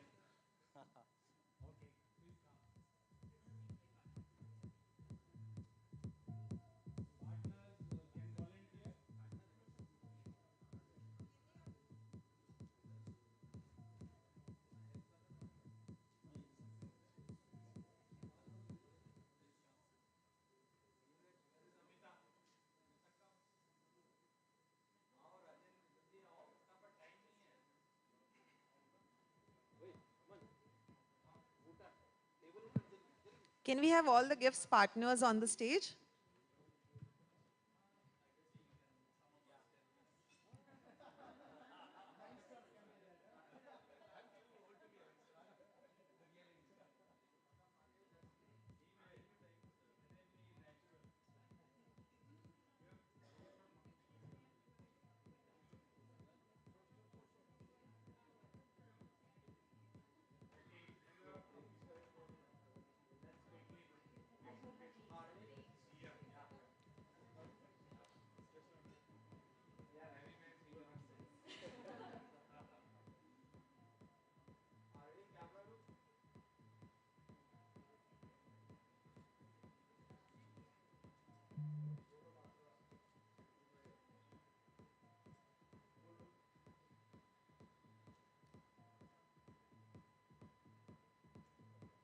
Okay, I'm so sorry, but now that the serious business is done, let's have a fun picture as well and not just a LinkedIn picture. Does that work for everybody? Let's pose or do something. Thumbs up, maybe a victory sign.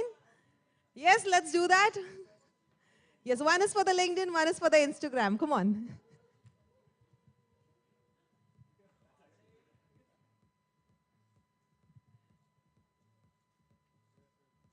Thank you, that's great. Can we have everybody in the audience join in for a group photograph? Come on, everybody.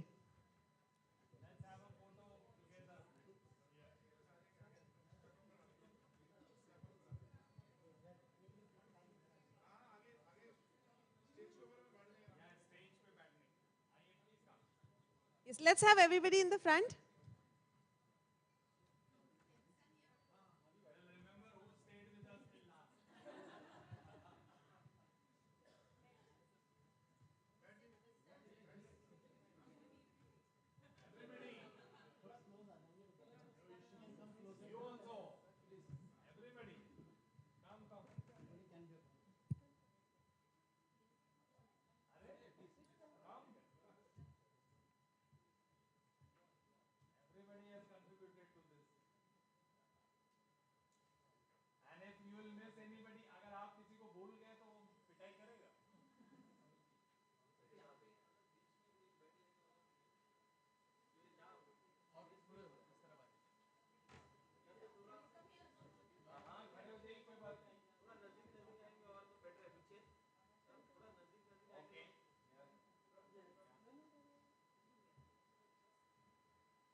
Okay, now let's have a 3 cheers for GIFs initiative. Hip hip.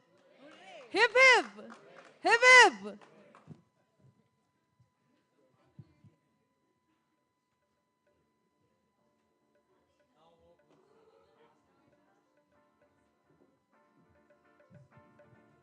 So thanks to Libyan team, doing a great job, and thanks to Comparer, wonderful job, and all playback singers.